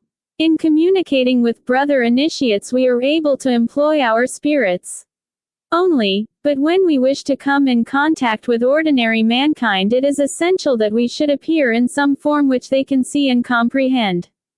You have interested me deeply in all that you have told me, I said, grasping the hand which Ram Singh had held out to me as a sign that our interview was at an end. I shall often think of our short acquaintance. You will derive much benefit from it, he said slowly, still holding my hand and looking gravely and sadly into my eyes. You must remember that what will happen in the future is not necessarily bad because it does not fall in with your preconceived ideas of right. Be not hasty in your judgments. There are certain great rules which must be carried out, at whatever cost to individuals. Their operation may appear to the man with the blood of the highest upon his hands should not and shall not live. He threw up his arms at the last words with a fierce, threatening gesture. And, turning away from me, strode back to the ruined hut. I stood gazing after him until he disappeared through the doorway, and then started off for home, revolving in my mind all that I had heard, and more particularly this last outburst of the occult philosopher. Far on the right I could see the tall, white tower of Cloomber standing out, clear-cut and sharp against a dark cloud bank which rose behind it. I thought how any traveler who chanced to pass that way would envy in his heart the tenant of that magnificent building, and how little they would guess the strange terrors, the nameless dangers, which were gathering about his head. The black cloud rack was but the image, I reflected, of the darker, more somber storm which was about to burst. Whatever it all means, and however it happens, I ejaculated, God grant that the innocent be not confounded with the guilty. My father, when I reached home, was still in a ferment over his learned disputation with the stranger. I trust, Jack, he said, that I did not handle him too roughly. I should remember that I am in loco magistri, and be less prone to argue with my guests. Yet, when he took up this most untenable position, I could not refrain from attacking him and hurling him out of it, which indeed I did, though you, who are ignorant of the niceties of the question, may have failed to perceive it. You observed, however, that my reference to King Asoka's edicts was so conclusive that he at once rose and took his leave. You held your own bravely, I answered, but what is your impression of the man now that you have seen him?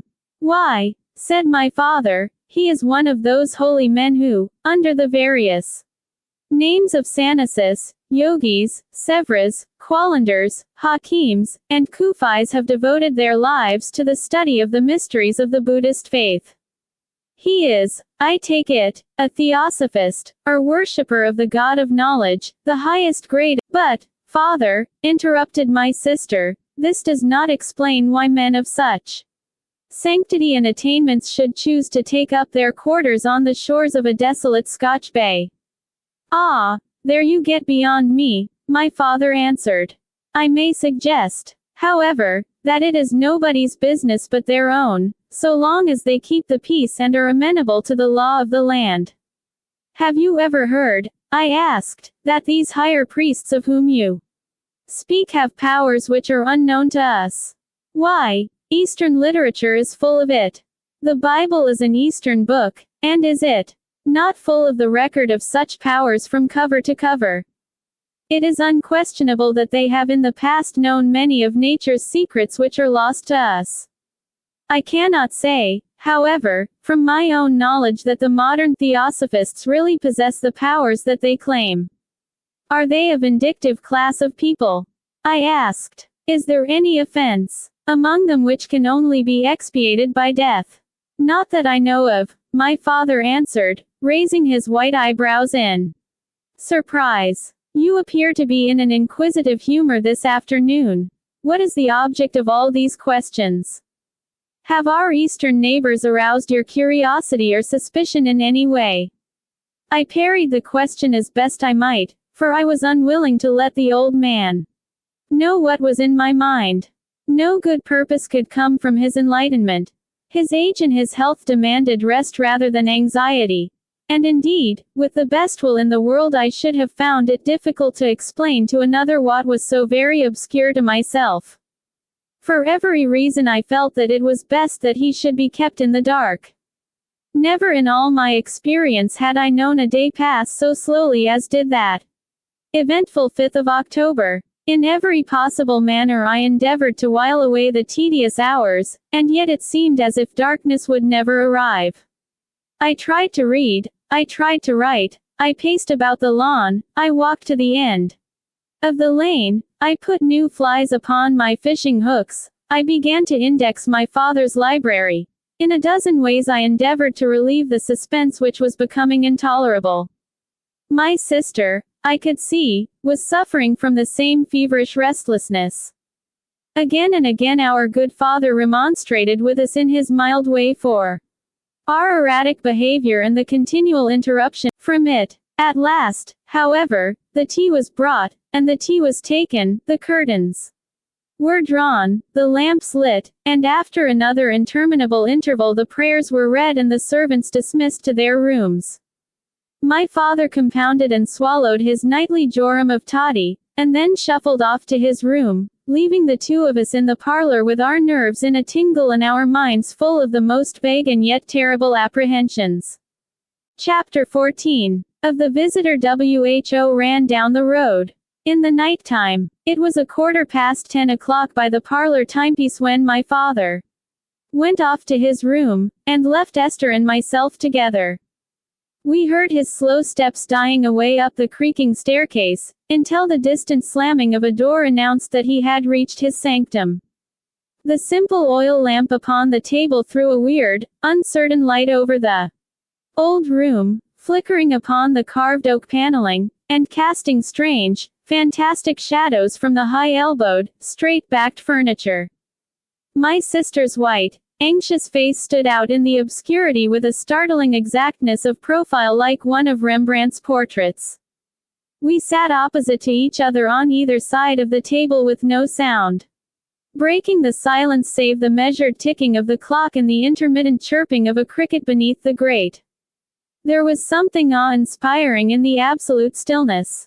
The whistling of a belated peasant upon the high road was a relief to us, and we strained our ears to catch the last of his notes as he plodded steadily homewards. At first we had made some pretense, she of knitting and I of reading, but we soon abandoned the useless deception, and sat uneasily waiting, starting and glancing at each other with questioning eyes whenever the faggot crackled in the fire or a rat scampered behind the wainscot.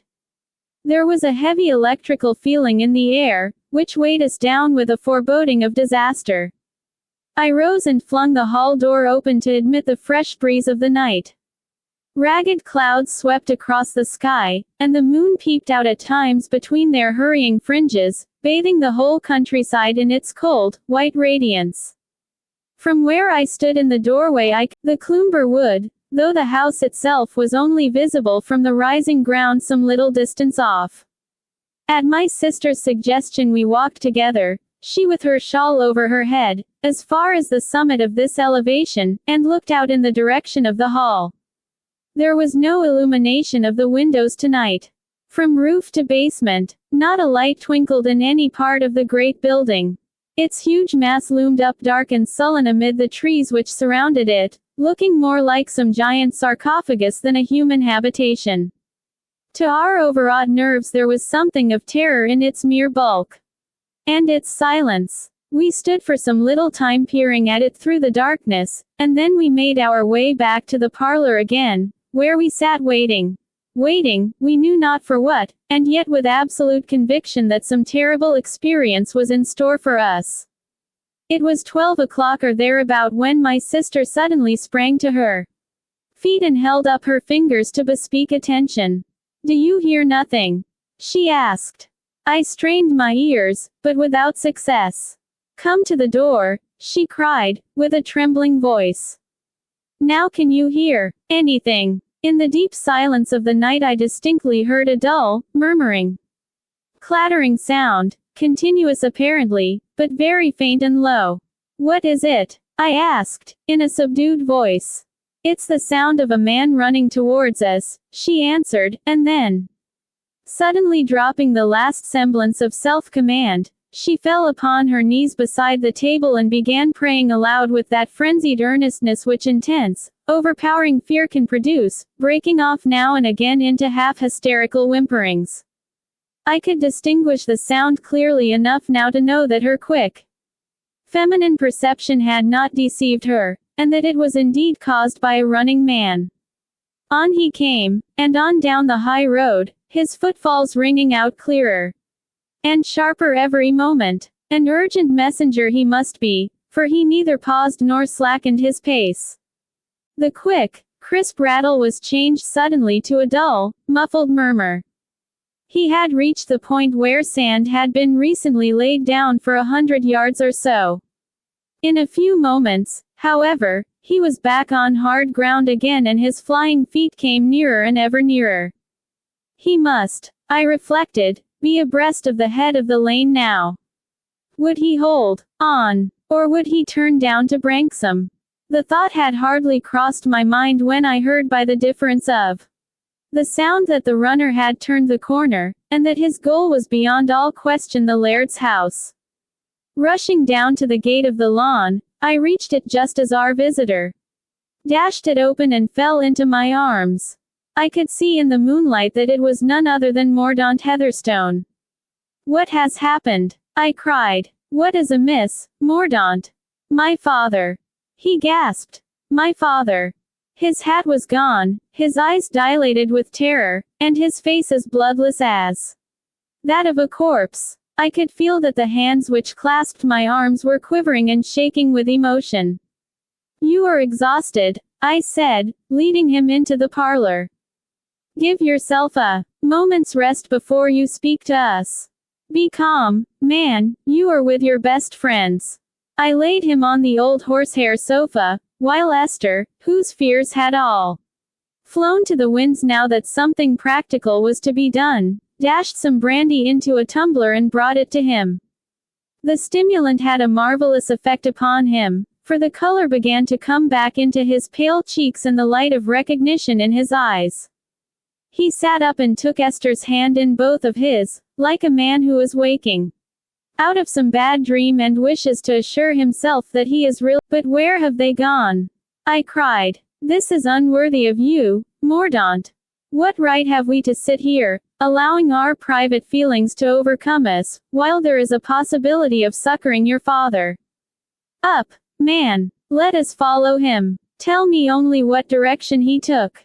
It's no use, young Heatherstone answered, burying his face in his hands. Don't reproach me, West, for you don't know all the circumstances. What can we do to reverse the tremendous and unknown laws which are acting against us? The blow has long been hanging over us, and now it has fallen. God help us. In heaven's name tell me what has happened, said I excitedly. We must not yield to despair. We can do nothing until daybreak, he answered. We shall then endeavor to obtain some trace of them. It is hopeless at present. And how about Gabriel and Mrs. Heatherstone? I asked. Can we not bring them down from the hall at once? Your poor sister must be distracted with terror. She knows nothing of it, Mordaunt answered. She sleeps at the other side of the house, and has not heard or seen anything. As to my poor mother, she has expected some such event for so long a time that it has not come upon her as a surprise. She is, of course, overwhelmed with grief, but would, I think, prefer to be left to herself for the present. Her firmness and composure should be a lesson to me, but I am constitutionally excitable, and this catastrophe coming after our long period of suspense deprived me of my very reason for a time. If we can do nothing until the morning, I said, you have time to tell us all that has occurred. I will do so, he answered, rising and holding his shaking hands to the fire. You know already that we have had reason for some time, for many years in fact, to fear that a terrible retribution was hanging over my father's head for a certain action of his early life. In this action he was associated with the man known as Corporal Rufus Smith, so that the fact of the latter finding his way to my father was a warning to us that the time had come, and that this 5th of October, the anniversary of the misdeed, would be the day of its atonement. I told you of our fears, always retained since he wore it in the Afghan war. I was sure that the end was at hand, and that our forebodings would be realized. He appeared to be more composed in the afternoon than I have seen him for years, and spoke freely of his life in India and of the incidents of his youth. About 9 o'clock he requested us to go up to our own rooms, and locked us in there, a precaution which he frequently took when the dark fit was upon him. It was always his endeavor, poor soul, to keep us clear of the curse which had fallen upon his own unfortunate head. Before parting from us he tenderly embraced my mother and Gabriel, and he afterwards followed me to my room, where he clasped my hand affectionately and gave into my charge a small packet addressed to yourself. To me, I interrupted. To you. I shall fulfill my commission when I have told you my story.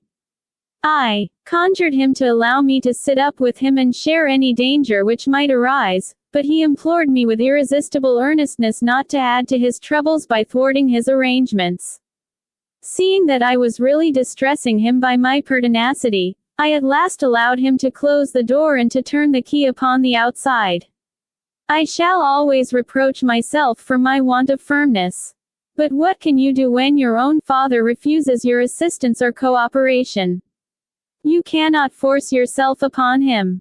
I am sure that you did all you could do, my sister said. I meant to, dear Esther, but, God help me, it was hard to tell what was right. He left me, and I heard his footsteps die away down the long corridor. It was then about 10 o'clock, or a little after. For a time I paced up and down the room, and then, carrying the lamp to the head of my bed, I lay down without undressing, reading St. Thomas à Kempis, and praying from my heart that the night might pass safely over us. I had at last fallen into a troubled sleep when I was suddenly aroused by a loud, sonorous sound ringing in my ears.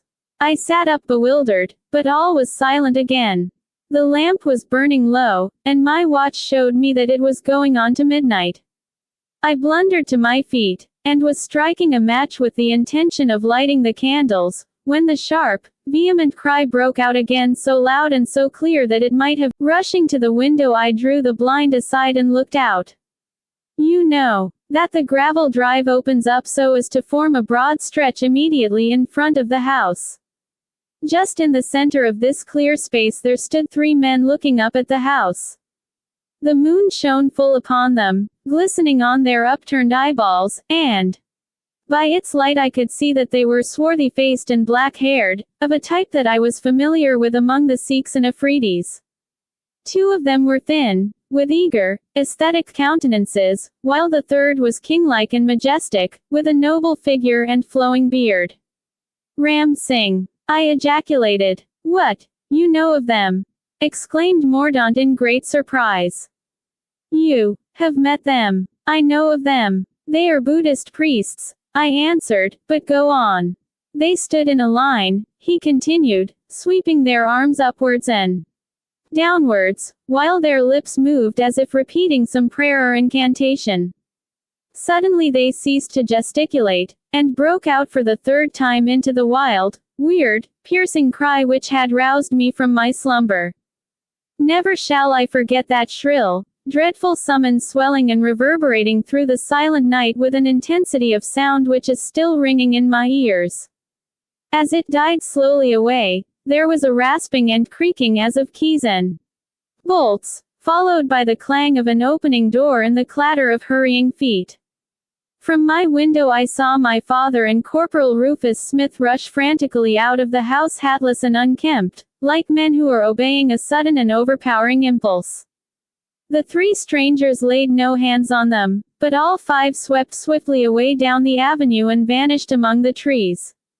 I am positive that no force was used, or constraint of any visible kind, and yet I am as sure that my poor father and his companion were helpless prisoners as if I had seen them dragged away in manacles.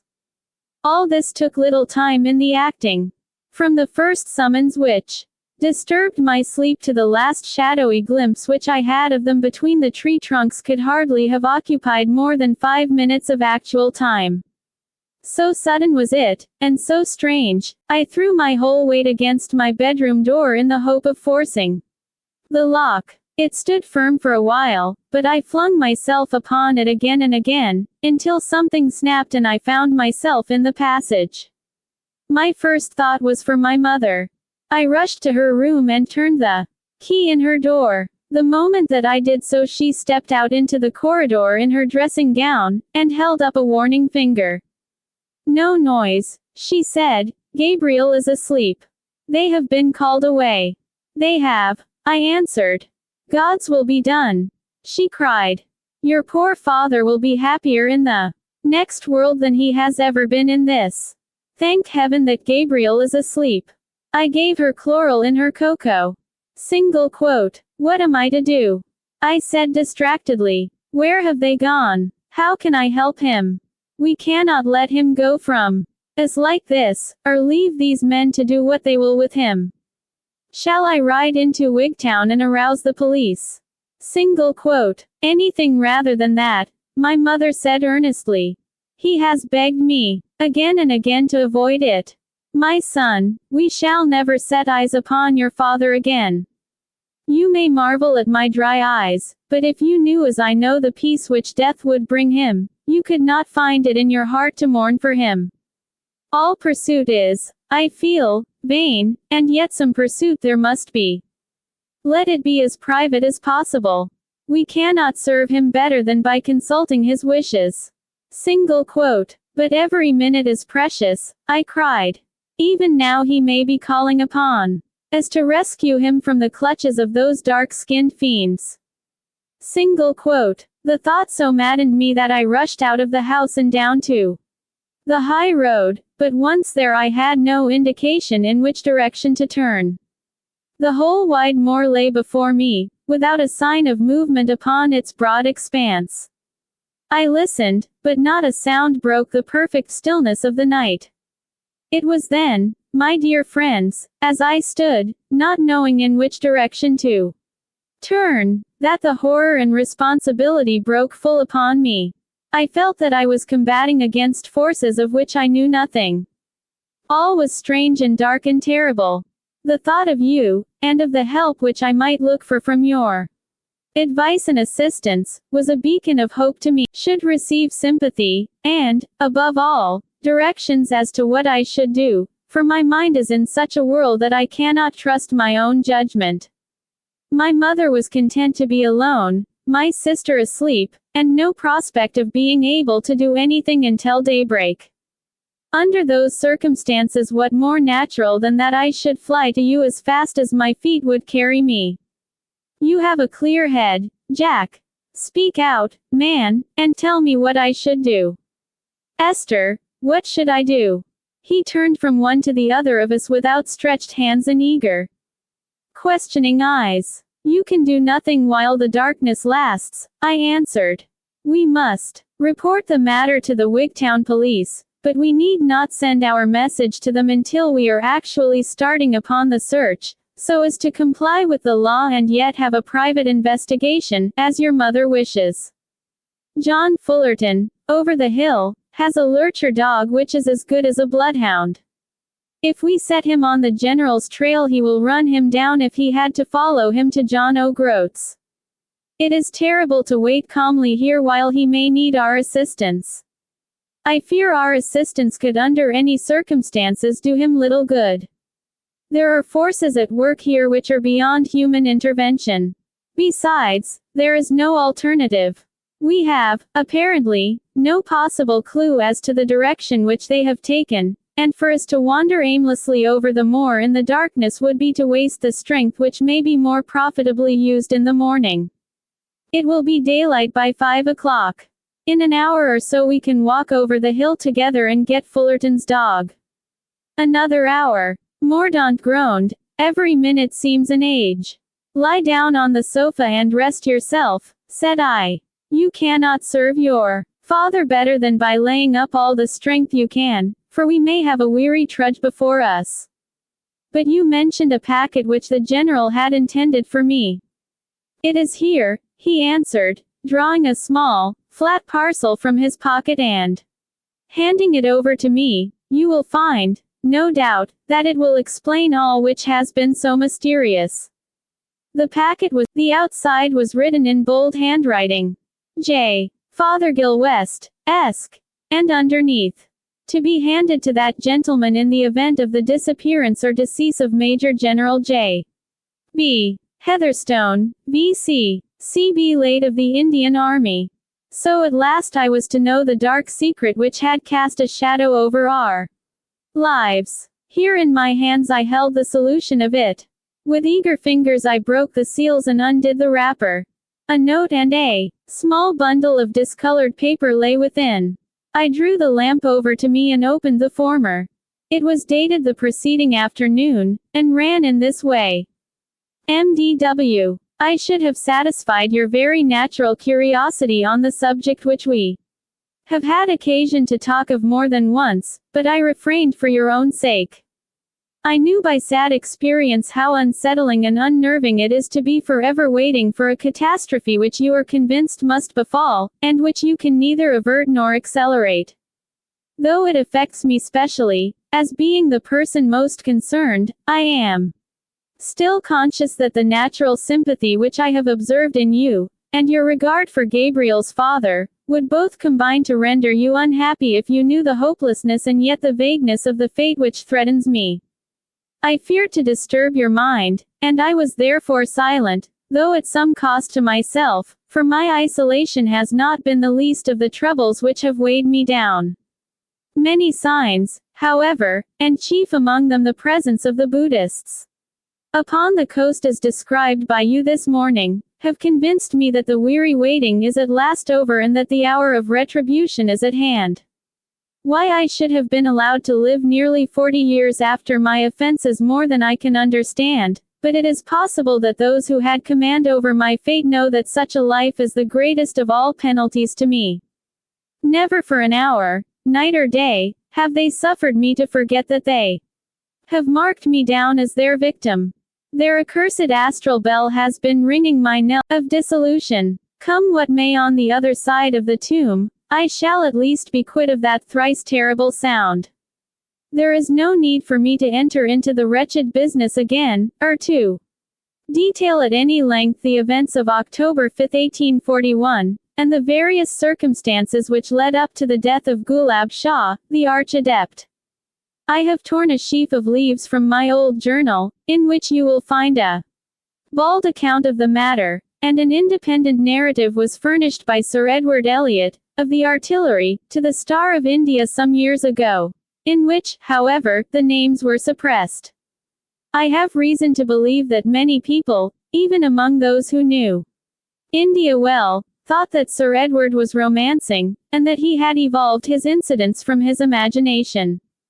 The few faded sheets which I send you will show you that this is not the case, and that our men of science must recognize powers and laws which can and have been used by man, but which are unknown to European civilization. I do not wish to whine or to whimper, but I cannot help feeling that I have had hard measure dealt me in this world. I would not, God knows, take the life of any man, far less an aged one, in cold blood. My temper and nature, however, were always fiery and headstrong, and in action when my blood is up, I have no knowledge of what I am about. Neither the corporal nor I would have laid a finger upon Gulab Shah had we not seen that the tribesmen were rallying behind him. Well, it is an old story now, and there is no profit in discussing it. May no other poor fellow ever have the same evil fortune. I have written a short supplement to the statements contained in my journal, for your information and that of anyone else who may chance to be interested in the matter. And now, adieu. Be a good husband to Gabriel, and, if your sister be brave enough to marry into such a devil-ridden family as ours, by all means let her do so. I have left enough to keep my poor wife in comfort. When she rejoins me I should wish it to be equally divided between the children. If you hear that I am gone, do not pity, but congratulate your unfortunate friend, J.B.H. I threw aside the letter and picked up the roll of blue foolscap which contained the solution of the mystery. It was all ragged and frayed at the inner edge, with traces of gum and thread still adhering to it, to show that it had been torn out of a strongly bound volume. The ink with which it had been written was faded somewhat, but across the head of the first page was inscribed in bold, clear characters, evidently of later date than the rest. Journal of Lieutenant J. B. Heatherstone in the Thull Valley during the autumn of 1841, and then underneath. This extract contains some account of the events of the first week of October of that year, including the skirmish of the Tarada ravine and the death of the man Gulab Shah. I have the narrative lying before me now, and I copy it verbatim. If it contains some matter which has no direct bearing upon the question at issue, I can only say that I thought it better to publish what is irrelevant than by cutting and clipping to lay. Chapter 15. The Day Book of John Berthier. Heatherstone, Thull Valley, October 1, 1841. The 5th Bengal and 33rd Queens passed through this morning on their way to the front. Had tiffin with the Bengalese. Latest news from home that 2 attempts had been made on the Queen's life by semi-maniacs named Francis and Bean. It promises to be a hard winter. The snow line has descended 1,000 feet upon the peaks, but the passes will be open for weeks to come, and, even if they were blocked, we have established so many depots in the country that Pollock and Knott will have no difficulty in holding their own. They shall not meet with the fate of Elphinstone's army. One such tragedy is enough for a century. Elliot of the Artillery, and I, are answerable for the safety of the communications for a distance of 20 miles or more, from the mouth of the valley to this side of the wooden bridge over the Lotar. Goodenough, of the Rifles, is responsible on the other side, and Lieutenant Colonel Sidney Herbert of the Engineers has a general supervision over both sections. Our force is not strong enough for the work which has to be done. I have a company and a half of our own regiment, and a squadron of sours, who are of no use at all among the rocks. Elliot has 3 guns, but several of his men are down with cholera, and I doubt if he has enough to serve more than 2. Note: capsicum for cholera. Tried it. On the other hand, each convoy is usually provided with some guard of its own, though it is often absurdly inefficient. These valleys and ravines which branch out of the main pass are alive with Afridi's and Pathans, who are keen robbers as well as religious fanatics. I wonder they don't swoop down on some of our caravans. They could plunder them and get mountain fastnesses before we could interfere or overtake them. Nothing but fear will restrain them.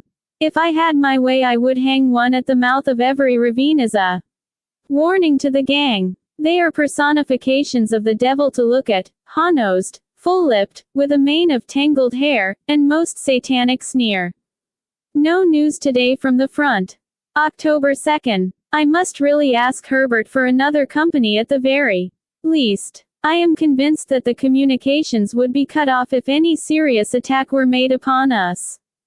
Now, this morning 2 urgent messages were sent me from 2 different points more than 16 miles apart, to say that there were signs of a descent of the tribes. Elliot, with 1 gun and the sours, went to the farther ravine, while I, with the infantry, hurried to the other, but we found it was a false alarm. I saw no signs of the hillmen, and though we were greeted by a splutter of Jezail bullets, we were unable to capture any of the rascals. Woe betide them if they fall into my hands.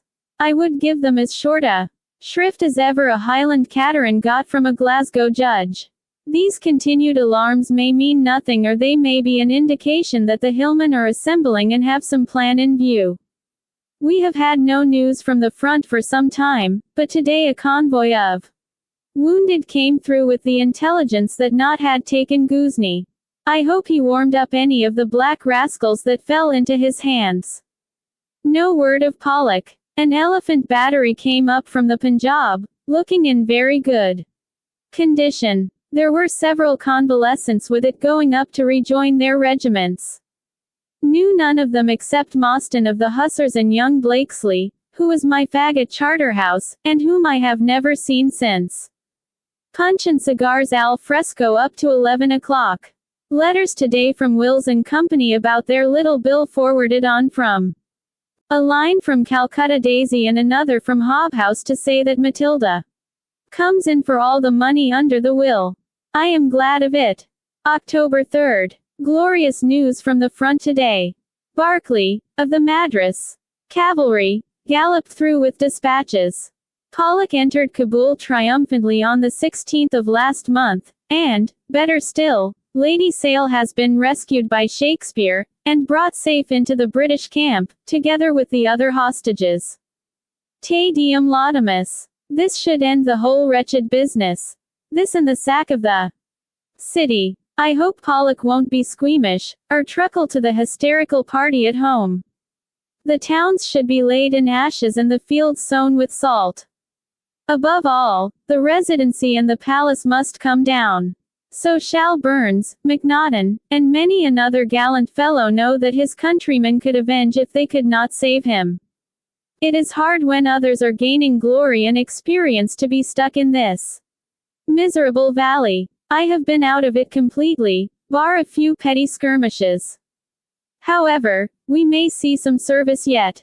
A jemadar of ours brought in a hillman today, who says that the tribes are massing in the Tarada ravine, 10 miles to the north of us, and intend attacking the next convoy.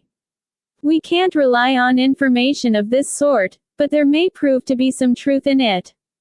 Proposed to shoot our informant, so as to prevent his playing the double traitor and reporting our proceedings.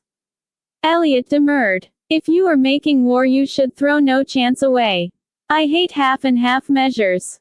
The children of Israel seem to have been the only people who ever carried war to its logical conclusion, except Cromwell in Ireland. Made a compromise at last by which the man is to be detained as a prisoner and executed if his information prove to be false. I only hope we get a fair chance of showing what we can do. No doubt these fellows at the front will have CBs and knighthoods showering upon them thick and fast, while we poor devils, who have had most of the responsibility and anxiety, will be passed over completely. Elliot has a whitlow. The last convoy left us a large packet of sauces, but as they forgot to leave anything to eat with them, we have handed them over to the sours, who drink them out of their pannikins as if they were liqueur. October 4th. The hillmen really mean business this time, I think. We have had 2 of our spies come in this morning with the same account about the gathering in the Tirada quarter. That old rascal Zeman is at the head of it, and I had recommended the government to present him with a telescope in return for his neutrality. There will be no Zeman to present it to if I can but lay hands upon him. We expect the convoy tomorrow morning, and need anticipate no attack until it comes up. For these fellows fight for plunder, not for glory, though, to do them justice, they have plenty of pluck when they get started. I have devised an excellent plan, and it has Elliot's hearty support. By Jove! If we can only manage it, it will be as pretty a ruse as ever I heard of. Our intention is to give out that we are going down the valley to meet the convoy and to block the mouth of a pass from which we profess to expect an attack. Very good. We shall make a night march tonight and reach their camp. Once there I shall conceal my 200 men in the wagons and travel up with the convoy again. Our friends the enemy, having heard that we intended to go south, and seeing the caravan going north without us, will naturally swoop down upon it under the impression that we are 20 miles away. We shall teach them such a lesson that they would as soon think of stopping a thunderbolt as of interfering again with one of Her Britannic Majesty's provision trains. I am all on thorns to be off. Elliot has rigged up 2 of his guns so ingeniously that they look more like costermongers' barrows than anything else. To see artillery ready for action in the convoy might arouse suspicion. The artillerymen will be in the wagons next the guns, all ready to unlimber and open fire. Infantry in front and rear have told our confidential and discreet sepoy servants the plan which we do not intend to adopt. N.B. If you wish a thing to be noised over a whole province, always whisper it under a vow of secrecy to your confidential native servant. 8:45 p.m. Just starting for the convoy. May luck go with us. October 5th. 7 o'clock in the evening. EO Triumph. Crown us with laurel. Elliot and myself. Who can compare with us as vermin killers? I have only just got back, tired and weary, stained with blood and dust, but I have sat down before either washing or changing to have the satisfaction of seeing our deeds set forth in black and white, if only in my private log for no eye but my own. I shall describe it all fully as a preparation for an official account, which must be drawn up when Elliot gets back. Billy Dawson used to say that there were 3 degrees of comparison: a prevarication, a lie, and an official account. We at least cannot exaggerate our success, for it would be impossible to add anything to it. We set out, then, as per program, and came upon the camp near the head of the valley. They had 2 weak companies of the 54th with them who might no doubt have held their own with warning, but an unexpected rush of wild hillmen is a very difficult thing to stand against. With our reinforcements, however, and on our guard, we might defy the rascals. Chamberlain was in command. A fine young fellow. We soon made him understand the situation, and were all ready for a start by daybreak, though his wagons were so full that we were compelled to leave several tons of fodder behind in order to make room for my sepoys and for the artillery. About 5 o'clock we inspanned, to use an Africanism, and by 6 we were well on our way, with our escort as straggling and unconcerned as possible, as helpless-looking a caravan as ever invited attack. I could soon see that it was to be no false alarm this time, and that the tribes really meant business. From my post of observation, under the canvas screens of one of the wagons, I could make out turbaned heads popping up to have a look at us from among the rocks, and an occasional scout hurrying northward with the news of our approach. It was not, however, until we came abreast of the Tarada Pass, a gloomy defile bounded by gigantic cliffs, that the Afridi's began to show in force, though they had ambushed themselves so cleverly that, had we not been keenly on the lookout for them, we might have walked right into the trap. As it was, the convoy halted, upon which the hillmen, seeing that they were observed, opened a heavy but ill-directed fire upon us. I had asked Chamberlain to throw out his men in skirmishing order, and to give them directions to retreat slowly upon the wagons so as to draw the Afridi's on. The Rus, rock to rock, waving their jazales in the air, and howling like a pack of demons. With their black, contorted, mocking faces, their fierce gestures, and their fluttering garments, they would have made a study for any painter who wished to portray Milton's conception of the army of the damned. From every side they pressed in until, seeing, as they thought, nothing between them and victory, they left the shelter of the rocks and came rushing down, a furious, howling throng, with the green banner of the prophet in their van. Now was our chance, and gloriously we utilized it. From every cranny and slit of the wagons came a blaze of fire, every shot of which told among the close-packed mob.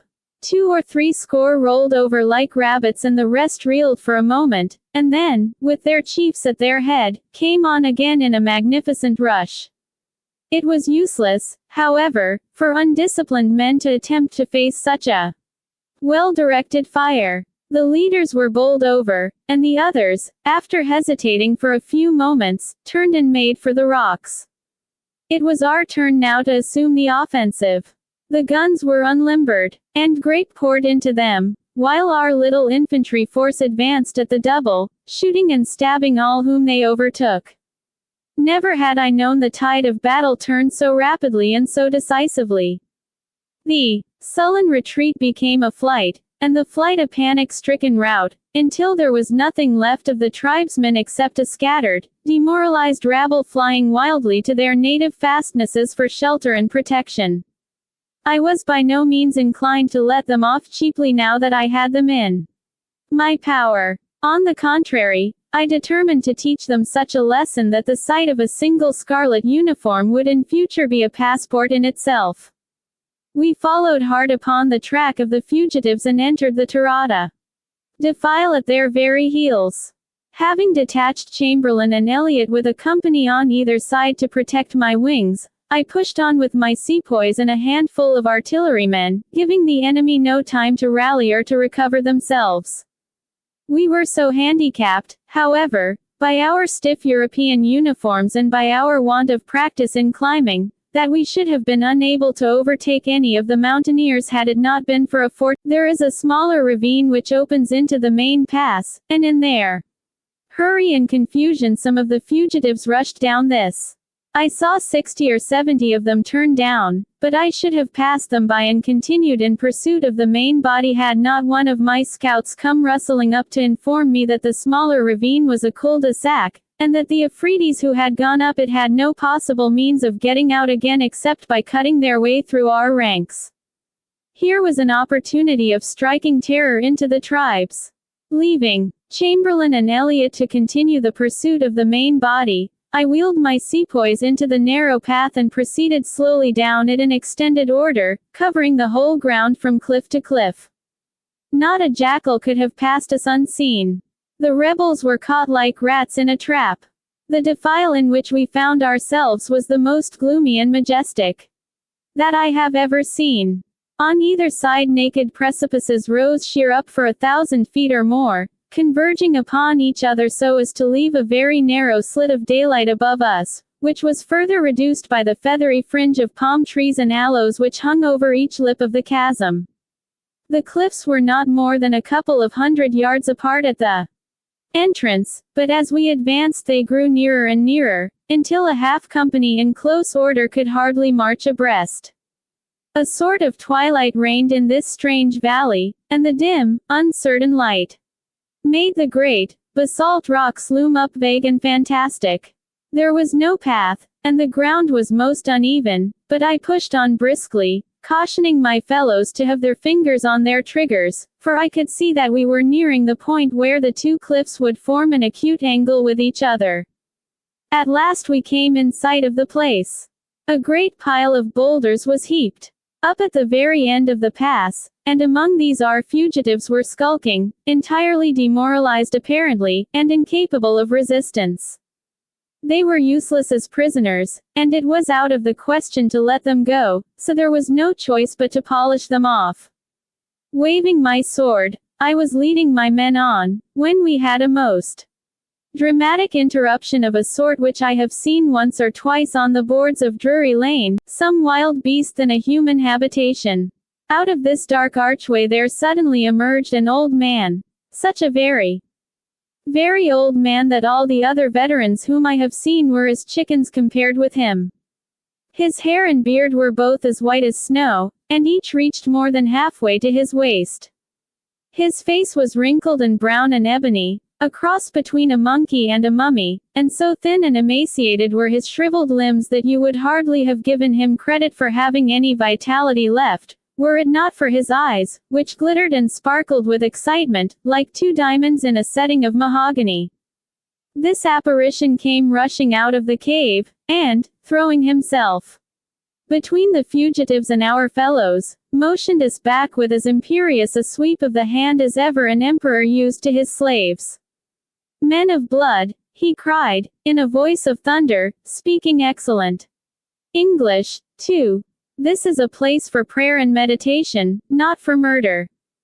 Desist, lest the wrath of the gods fall upon you. Stand aside, old man," I shouted. "You will meet with a hurt if you don't. Get out of the way." I could see that the hillmen were taking heart, and that some of my sepoys were flinching, as if they did not relish this new enemy. Clearly, I must act promptly if I wished to complete our success. I dashed forward at the head of the white artillerymen who had stuck to me. The old fellow rushed at us with his arms out as if to stop us, but it was not time to stick at trifles, so I passed my sword through his body at the same moment that one of the gunners brought his carbine down upon his head. He dropped instantly, and the hillman, at the sight of his fall, set up the most unearthly howl of horror and consternation. The sepoys, who had been inclined to hang back, came on again the moment he was disposed of, and it did not take us long to consummate our victory. Hardly a man of the enemy got out of the defile alive. What could Hannibal or Caesar have done more? Our own loss in the whole affair has been insignificant. 3 killed and about 15 wounded. Got their banner head. He would be alive now if he had not interfered, as the constables say at home, with an officer in the execution of his duty. The scouts tell me that his name was Gulab Shah, and that he was one of the highest and holiest of the Buddhists. He had great fame in the district as a prophet and worker of miracles. Hence the hubbub when he was cut down. They tell me that he was living in this very cave when Tamerlane passed this way in 1399, with a lot more bosh of that sort.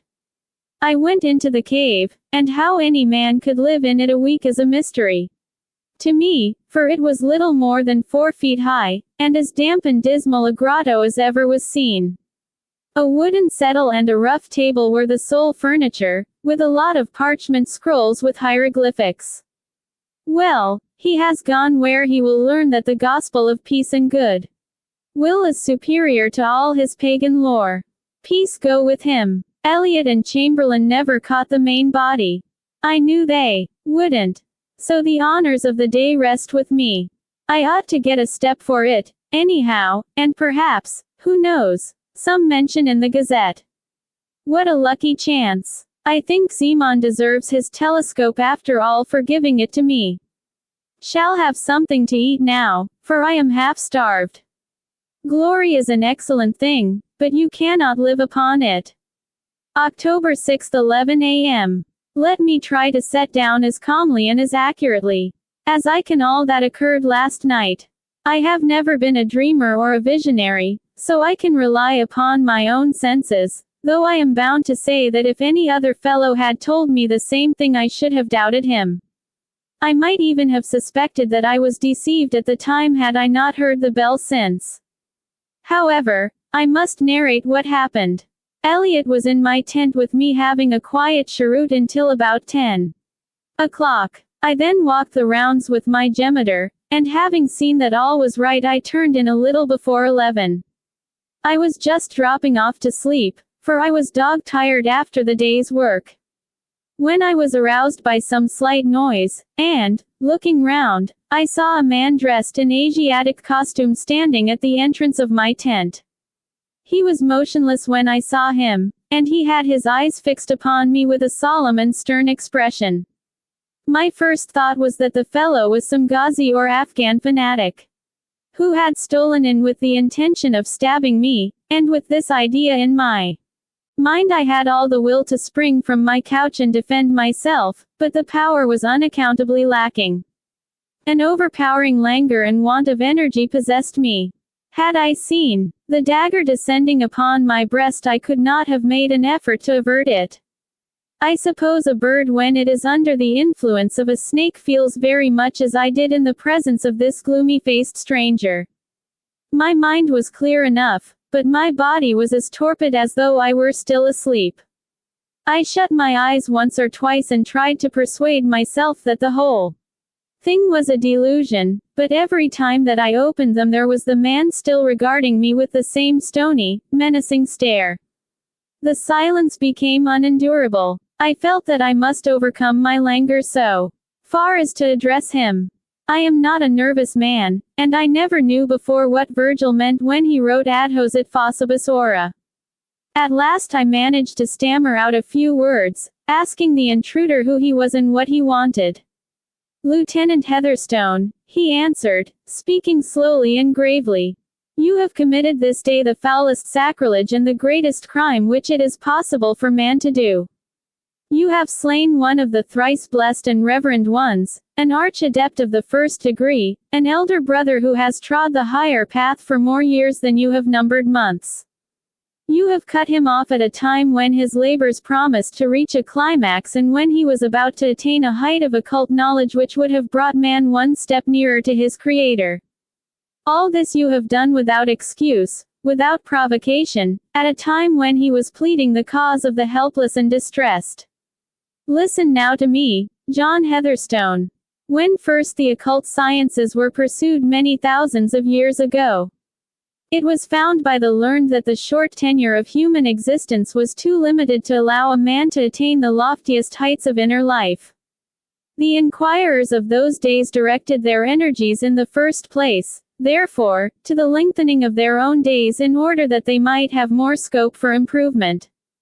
By their knowledge of the secret laws of nature they were enabled to fortify their bodies against disease and old age. It only remained to protect themselves against the assaults of wicked and violent men who are ever ready to destroy what is wiser and nobler than themselves. Measure attained by arranging the occult forces in such a way that a terrible and unavoidable retribution should await the offender.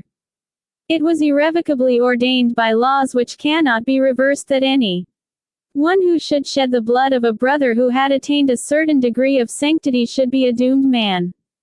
Those laws are extant to this day, John Heatherstone, and you have placed yourself in their power.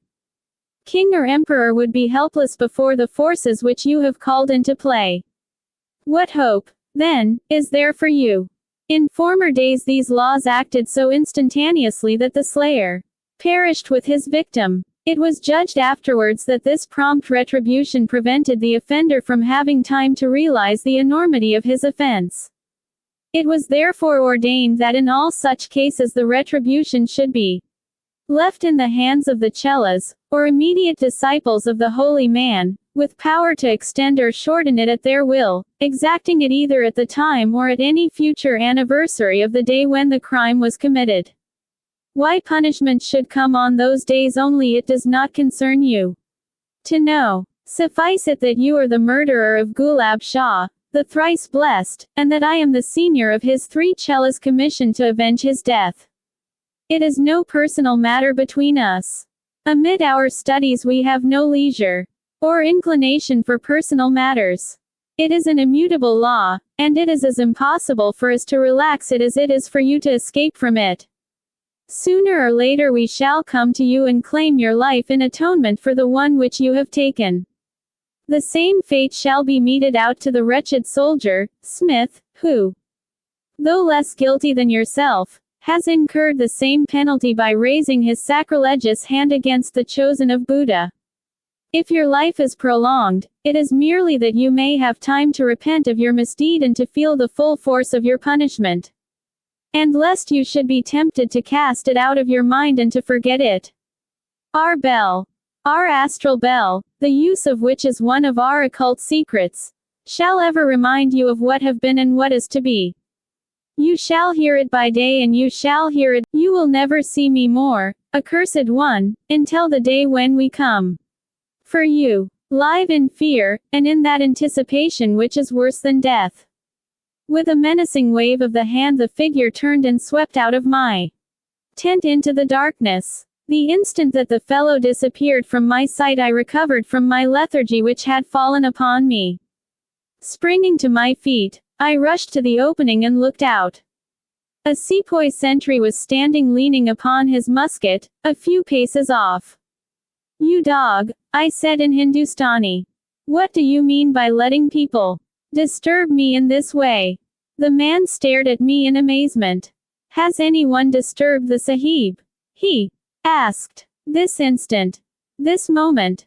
You must have seen him pass out of my tent." "Surely the Burra Sahib is mistaken," the man answered, respectfully but firmly. "I have been here for an hour, and no one has passed from the tent." Puzzled and disconcerted, I was sitting by the side of my couch wondering whether the whole thing were a delusion, brought on by the nervous excitement of our skirmish, when a new marvel overtook me. From over my head there suddenly sounded a sharp, tinkling sound, like that produced by an empty glass when flipped by the nail, only louder and more intense. I looked up, but nothing was to be seen. I examined the whole interior of the tent carefully, but without discovering any cause for the strange sound. At last, worn out with fatigue, I gave the mystery up, and throwing myself on the couch was soon fast asleep. When I awoke this morning I was inclined to put the whole of my yesternight's experiences down to imagination, but I was soon disabused of the idea, for I had hardly risen before the same strange sound was repeated in my very ear as loudly, and to all appearance as causelessly, as before. What it is or where it comes from I cannot conceive. I have not heard it since. Can the fellow's threats have something in them and this be the warning bell of which he spoke? Surely it is impossible. Yet his manner was indescribably impressive. I have tried to set down what he said as accurately as I can, but I fear I have omitted a good deal. What is to be the end of this strange evening? Have managed to compare notes with Gunner Rufus Smith of the artillery, who knocked the old fellow over with the butt of his gun. His experience has been the same as mine. He has heard the sound, too. What is the meaning of it all? My brain is in a whirl. October 10th, 4 days later. God help us. This last laconic entry terminated the journal. It seemed to me that, coming as it did after 4 days' complete silence, it told a clearer tale of shaken nerve and a broken spirit than could any more elaborate narrative.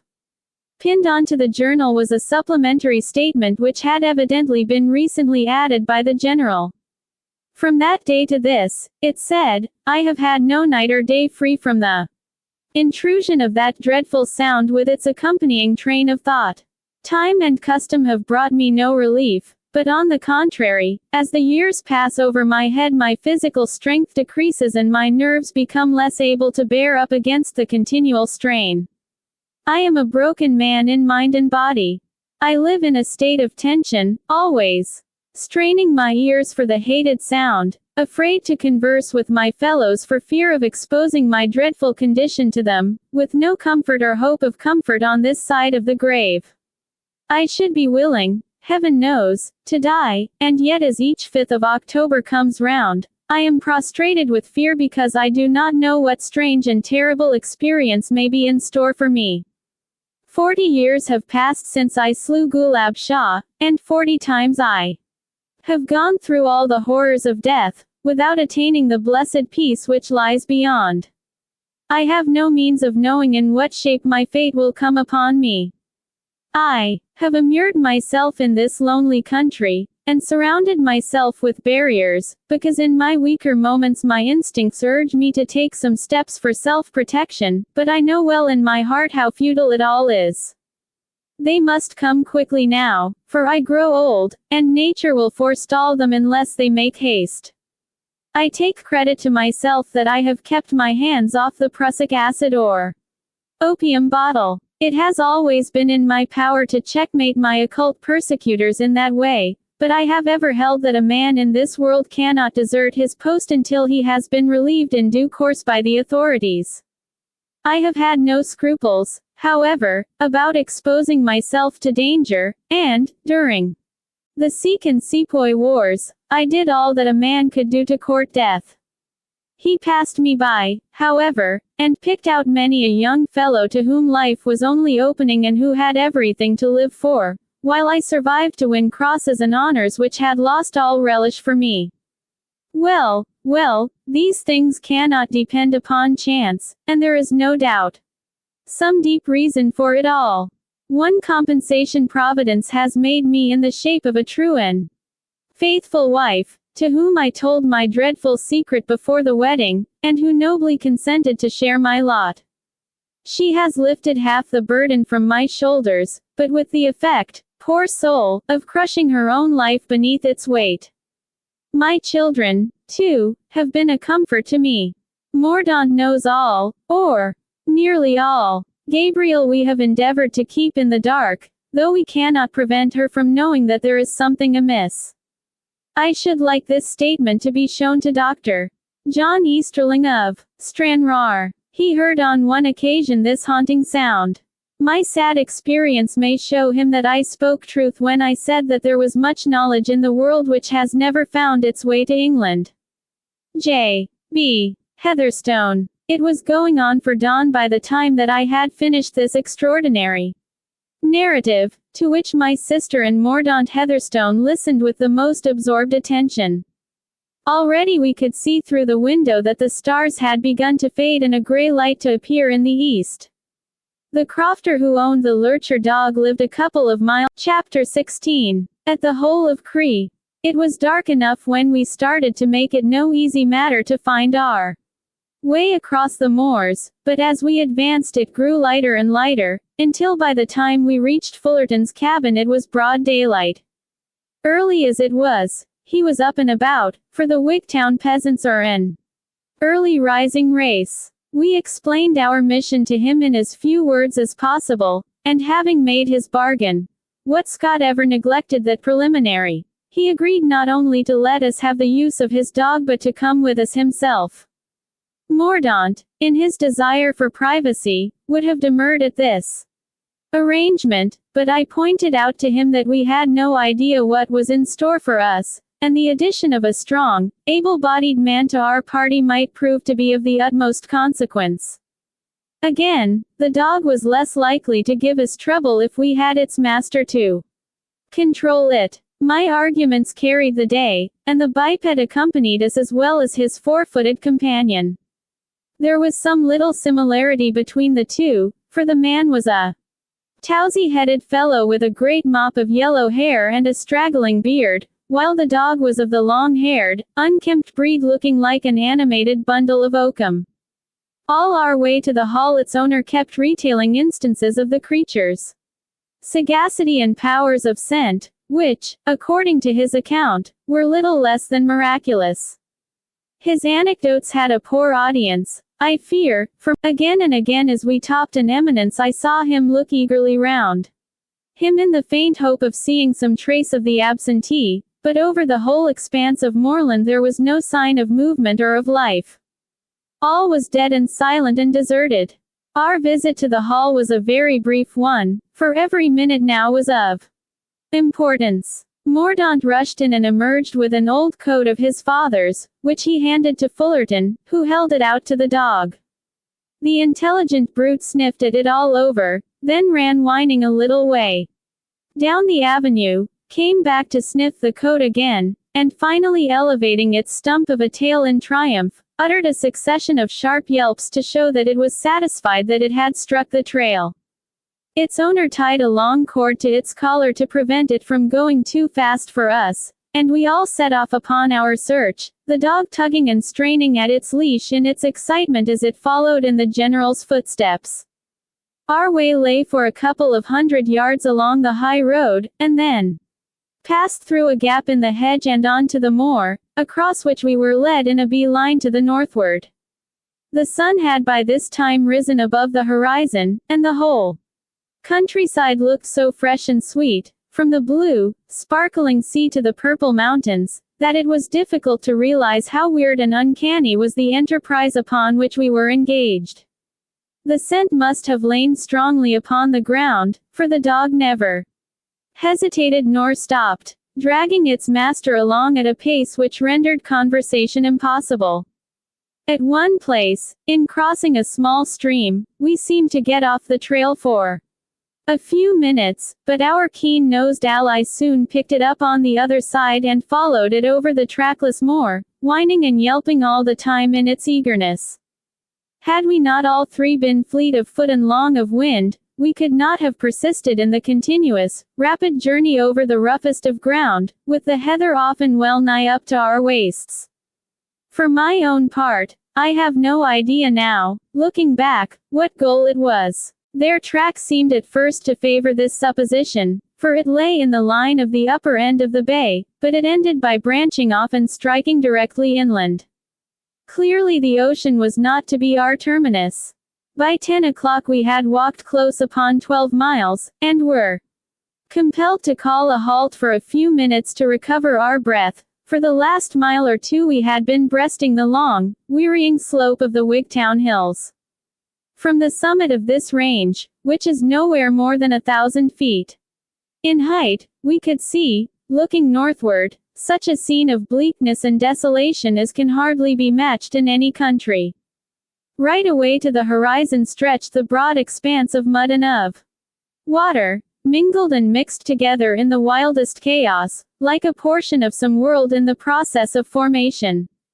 Here and there on the dun-colored surface of this great marsh there had burst out patches of sickly yellow reeds and of livid, greenish scum, which only served to heighten and intensify the gloomy effect of the dull, melancholy expanse. On the side nearest to us some abandoned peat cuttings showed that ubiquitous man had been at work there, but beyond these few petty scars there was no sign anywhere of human life. Not even a crow nor a seagull flapped its way over that hideous desert. This is the great bog of Cree. It is a salt-water marsh formed by an inroad of the sea, and so intersected is it with dangerous swamps and treacherous pitfalls of liquid mud, that no man would venture through it unless he had the guidance of one of the few peasants who retain the secret of its paths. As we approached the fringe of rushes which marked its border, a foul, dank smell rose up from the stagnant wilderness, as from impure water and decaying vegetation. An earthy, noisome smell which poisoned the fresh upland air. So forbidding and gloomy was the aspect of the place that our stout crofter hesitated, and it was all that we could do to persuade him to proceed. Our lurcher, however, not being subject to the delicate impressions of our higher organization, still ran yelping along with its nose on the ground and every fiber of its body quivering with if we could have had any doubts as to our dog's guidance they would all have been removed now, for in the soft, black, oozing soil we could distinctly trace the tracks of the whole party. From these we could see that they had walked abreast, and, furthermore, that each was about equidistant from the other. Clearly, then, no physical force had been used in taking the general and his companion along. The compulsion had been psychical and not material. Once within the swamp, we had to be careful not to deviate from the narrow track, which offered a firm foothold. On each side lay shallow sheets of stagnant water overlying a treacherous bottom of semi-fluid mud, which rose above the surface here and there in moist, sweltering banks, mottled over with occasional patches of unhealthy vegetation. Great purple and yellow fungi had broken out in a dense eruption, as though nature were afflicted with a foul disease, which manifested itself by this crop of plague spots. Here and there dark, crab-like creatures scuttled across our path, and hideous, flesh-colored worms wriggled and writhed amid the sickly reeds. Swarms of buzzing, piping insects rose up at every step and formed a dense cloud around our heads, settling on our hands and faces and inoculating us with their filthy venom. Never had I ventured into so pestilent and forbidding a place. Mordaunt Heatherstone strode on, however, with a set purpose upon his swarthy brow, and we could but follow him, determined to stand by him to the end of the adventure. As we advanced, the path grew narrower and narrower until, as we saw by the tracks, our predecessors had been compelled to walk in single file. Fullerton was leading us with the dog, Mordaunt behind him, while I brought up the rear. The peasant had been sulky and surly for a little time back, hardly answering when spoken to, but he now stopped short and positively refused to go a step farther. "It's no, canny," he said, "besides I ken where it will lead us tae." "Where, then?" I asked. "Tae the Hole o' Cree," he answered. "It's no far frae here, I'm thinking." "The Hole of Cree. What is that, then?" "It's a great, muckle hole in the ground that gangs awa, just a door leadin' into the bottomless pit itself." "You have been there, then?" I asked. "Been there?" he cried. "What would I be doin' at the Hole o' Cree?" "No, I've never been there, nor any other man in his senses." "How do you know about it, then?"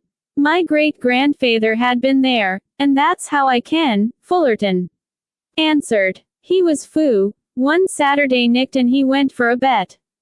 He didna like tae talk aboot it afterwards, and he wouldna tell what befell him, but he was I feared o' the very name.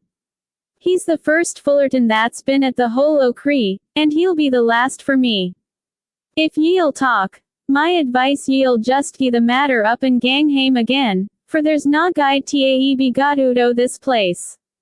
"We shall go on with you or without you," Mordaunt answered. "Let us have your dog and we can pick you up on our way back." "Nah, nah," he cried, "I'll no, hey my dog scarret wi, bogles, and running down Auld Nick as if he were a hare. The dog shall bide wi, me. The dog shall go with us," said my companion, with his eyes blazing.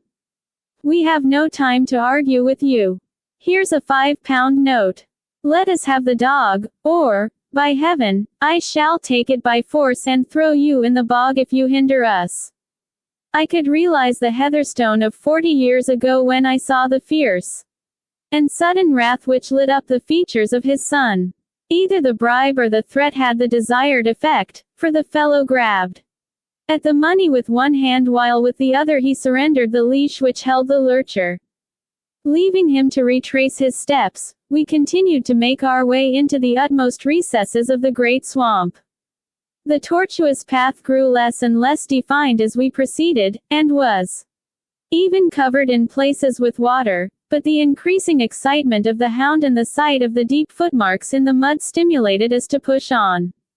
At last, after struggling through a grove of high bulrushes, we came on a spot the gloomy horror of which might have furnished a maelstrom of mud, sloping down on every side to this silent and awful chasm. Clearly this was the spot which, under the name of the Hole of Cree, bore such a sinister reputation among the rustics. I could not wonder at its impressing their imagination, for a more weird or gloomy scene, or one more worthy of the avenue which led to it, could not be conceived. The steps passed down the declivity which surrounded the abyss, and we followed them with a sinking feeling in our hearts, as we realized that this was the end of our search. A little way from the downward path was the return trail made by the feet of those who had come back from the chasm's edge. Our eyes fell upon these tracks at the same moment, and we each gave a cry of horror, and stood gazing speechlessly at them. For there, in those blurred footmarks, the whole drama was revealed. 5 had gone down, but only 3 had returned. None shall ever know the details of that strange tragedy. There was no mark of struggle nor sign of attempted escape. We knelt at the edge of the hole and endeavored to pierce the unfathomable gloom which shrouded it. A faint, sickly exhalation seemed to rise from its depths, and there was a distant hurrying, clattering sound as of waters in the bowels of the earth. A great stone lay embedded in the mud, and this I hurled over, but we never heard thud or splash to show that it had reached the bottom. As we hung over the noisome chasm, a sound did at last rise to our ears out of its murky depths. High, clear, and throbbing, it tinkled for an instant out of the abyss, to be succeeded by the same deadly stillness which had preceded it. I did not wish to appear superstitious, or to put down to extraordinary causes that which may have a natural explanation. That one keen note may have been some strange water sound produced far down in the bowels of the earth. It may have been that, or it may have been that sinister bell of which I had heard so much. Be this as it may, it was the only sign that rose to us from the last terrible resting place of the 2 who had paid the debt which had so long moaning from the depths beneath. Footsore and heart-sick, we retraced our steps and climbed the slimy slope once more. "What shall we do, Mordaunt?" I asked, in a subdued voice. "We can but pray that their souls may rest in peace." Young Heatherstone looked at me with flashing eyes. "This may be all according to occult laws," he cried, "but we shall see what the laws of England have to say upon it. I suppose a chela may be hanged as well as any other man. It may not be too late yet to run them down. Here, good dog, here." He pulled the hound over and set it on the track of the 3 men. The creature sniffed at it once or twice, and then, falling upon its stomach, with bristling hair and protruding tongue, it lay shivering and trembling, a very embodiment of canine terror. "You see," I said, "it is no use contending against those who have powers at their command to which we cannot even give a name. There is nothing for it but to accept the inevitable, and to hope that these poor men may meet with some compensation in another world for all that they have suffered in this, and be free from all devilish religions and their murderous worshippers." Mordaunt cried furiously. Justice compelled me to acknowledge in my own heart that the murderous spirit had been set on foot by the Christian before it was taken up by the Buddhists, but I forbore to remark upon it, for fear of irritating my companion. For a long time I could not draw him away from the scene of his father's death, but at last, by repeated arguments and reasonings, I succeeded in making him realize how useless and unprofitable any further efforts on our part must necessarily prove, and in inducing him to return with me to Cloomber. Oh, the wearisome, tedious journey! It had seemed long enough when we had some slight flicker of hope, or at least of expectation, before us, but now that our worst fears were fulfilled it appeared interminable. We picked up our peasant guide at the outskirts of the marsh tower of Cloomber, and at last, as the sun was setting, found ourselves once more beneath its roof. There is no need for me to enter into further details, nor to describe the grief which our tidings conveyed to mother and to daughter. Their long expectation of some calamity was not sufficient to prepare them for the terrible reality. For weeks my poor Gabriel hovered between life and death, and though she came round at last, thanks to the nursing of my sister and the professional skill of Dr. John Easterling, she has never to this day entirely recovered her former vigor. Mordaunt, too, suffered much for some time, and it was only after our removal to Edinburgh that he rallied from the shock which he had undergone. As to poor Mrs. Heatherstone, neither medical attention nor change of air can ever have a permanent effect upon her. Slowly and surely, but very placidly, she has declined in health and strength, until it is evident that in a very few weeks at the most she will have rejoined her husband and restored to him the one thing which he must have grudged to leave behind. The Laird of Branksome came home from Italy restored in health, with the result that we were compelled to return once more to Edinburgh. The change was agreeable to us, for recent events had cast a cloud over our country life and had surrounded us with unpleasant associations. Besides, a highly honorable and remunerative appointment in connection with the university library had become vacant, and had, through the kindness of the late Sir Alexander Grant, been offered to my father, who, as may be imagined, lost no time in accepting so congenial a post. In this way we came back to Edinburgh very much more important people than we left it, and with no further reason to be uneasy about the details of housekeeping. But, in truth, the whole household has been dissolved, for I have been married for some months to my dear Gabriel, and Esther is to become Mrs. Heatherstone upon the 23rd of the month.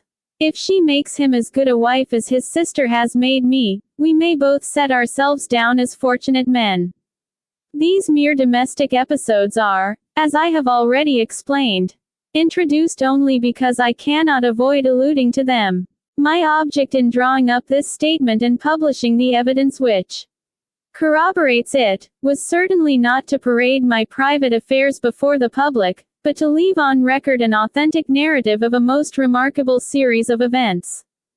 This I have endeavored to do in as methodical a manner as possible, exaggerating nothing and suppressing nothing. The reader has now the evidence before him, and can form his own opinions unaided by me as to the causes of the disappearance and death of Rufus Smith and of John Berthier Heatherstone, V.C. C.B. There is only one point which is still dark to me. Why the Chelas of Gulab Shah should have removed their victims to the desolate hole of Cree instead of taking their lives at Cloomber, is, I confess, a mystery to me. In dealing with occult laws, however, we must allow for our own complete ignorance of the subject. Did we know more we might see that there was some analogy between that foul bog and the sacrilege which had been committed, and that their ritual and customs demanded that just such a death was the one appropriate to the crime. On this point I should be sorry to be dogmatic, but at least we must allow that the Buddhist priests must have had some very good cause for the course of action which they so deliberately carried out. Months afterwards I saw a short paragraph in the Star of India announcing that 3 eminent Buddhists, Lal Humi, Modar Khan, and Ram Singh, had just returned in the steamship Deccan from a short trip to Europe. The very next item was devoted to an account of the life and services of Major General Heatherstone, who has lately disappeared from his country house in Wigtownshire, and who, there is too much reason to fear, has been drowned. I wonder if by chance there was any other human eye but mine which traced a connection between these paragraphs. I never showed them to my wife or to Mordaunt, and they will only know of their existence when they read these pages. I don't know that there is any other point which needs clearing up. The intelligent reader will have already seen the reasons for the general's fear of dark faces, of wandering men not knowing how his broken sleep led him to wander about the house at night, and the lamps which he burned in every room were no doubt to prevent his imagination from peopling the darkness with terrors. Lastly, his elaborate precautions were, as he has himself explained, rather the result of a feverish desire to do something than in the expectation that he could really ward off his fate. Science will tell you that there are no such powers as those claimed by the Eastern mystics. I, John Fothergill West, can confidently answer that science is wrong. For what is science? Science is the consensus of opinion of scientific men. And history has shown that it is slow to accept a truth. Science sneered at Newton for 20 years. Science proved mathematically that an iron ship could not swim, and science declared that a steamship could not cross the Atlantic.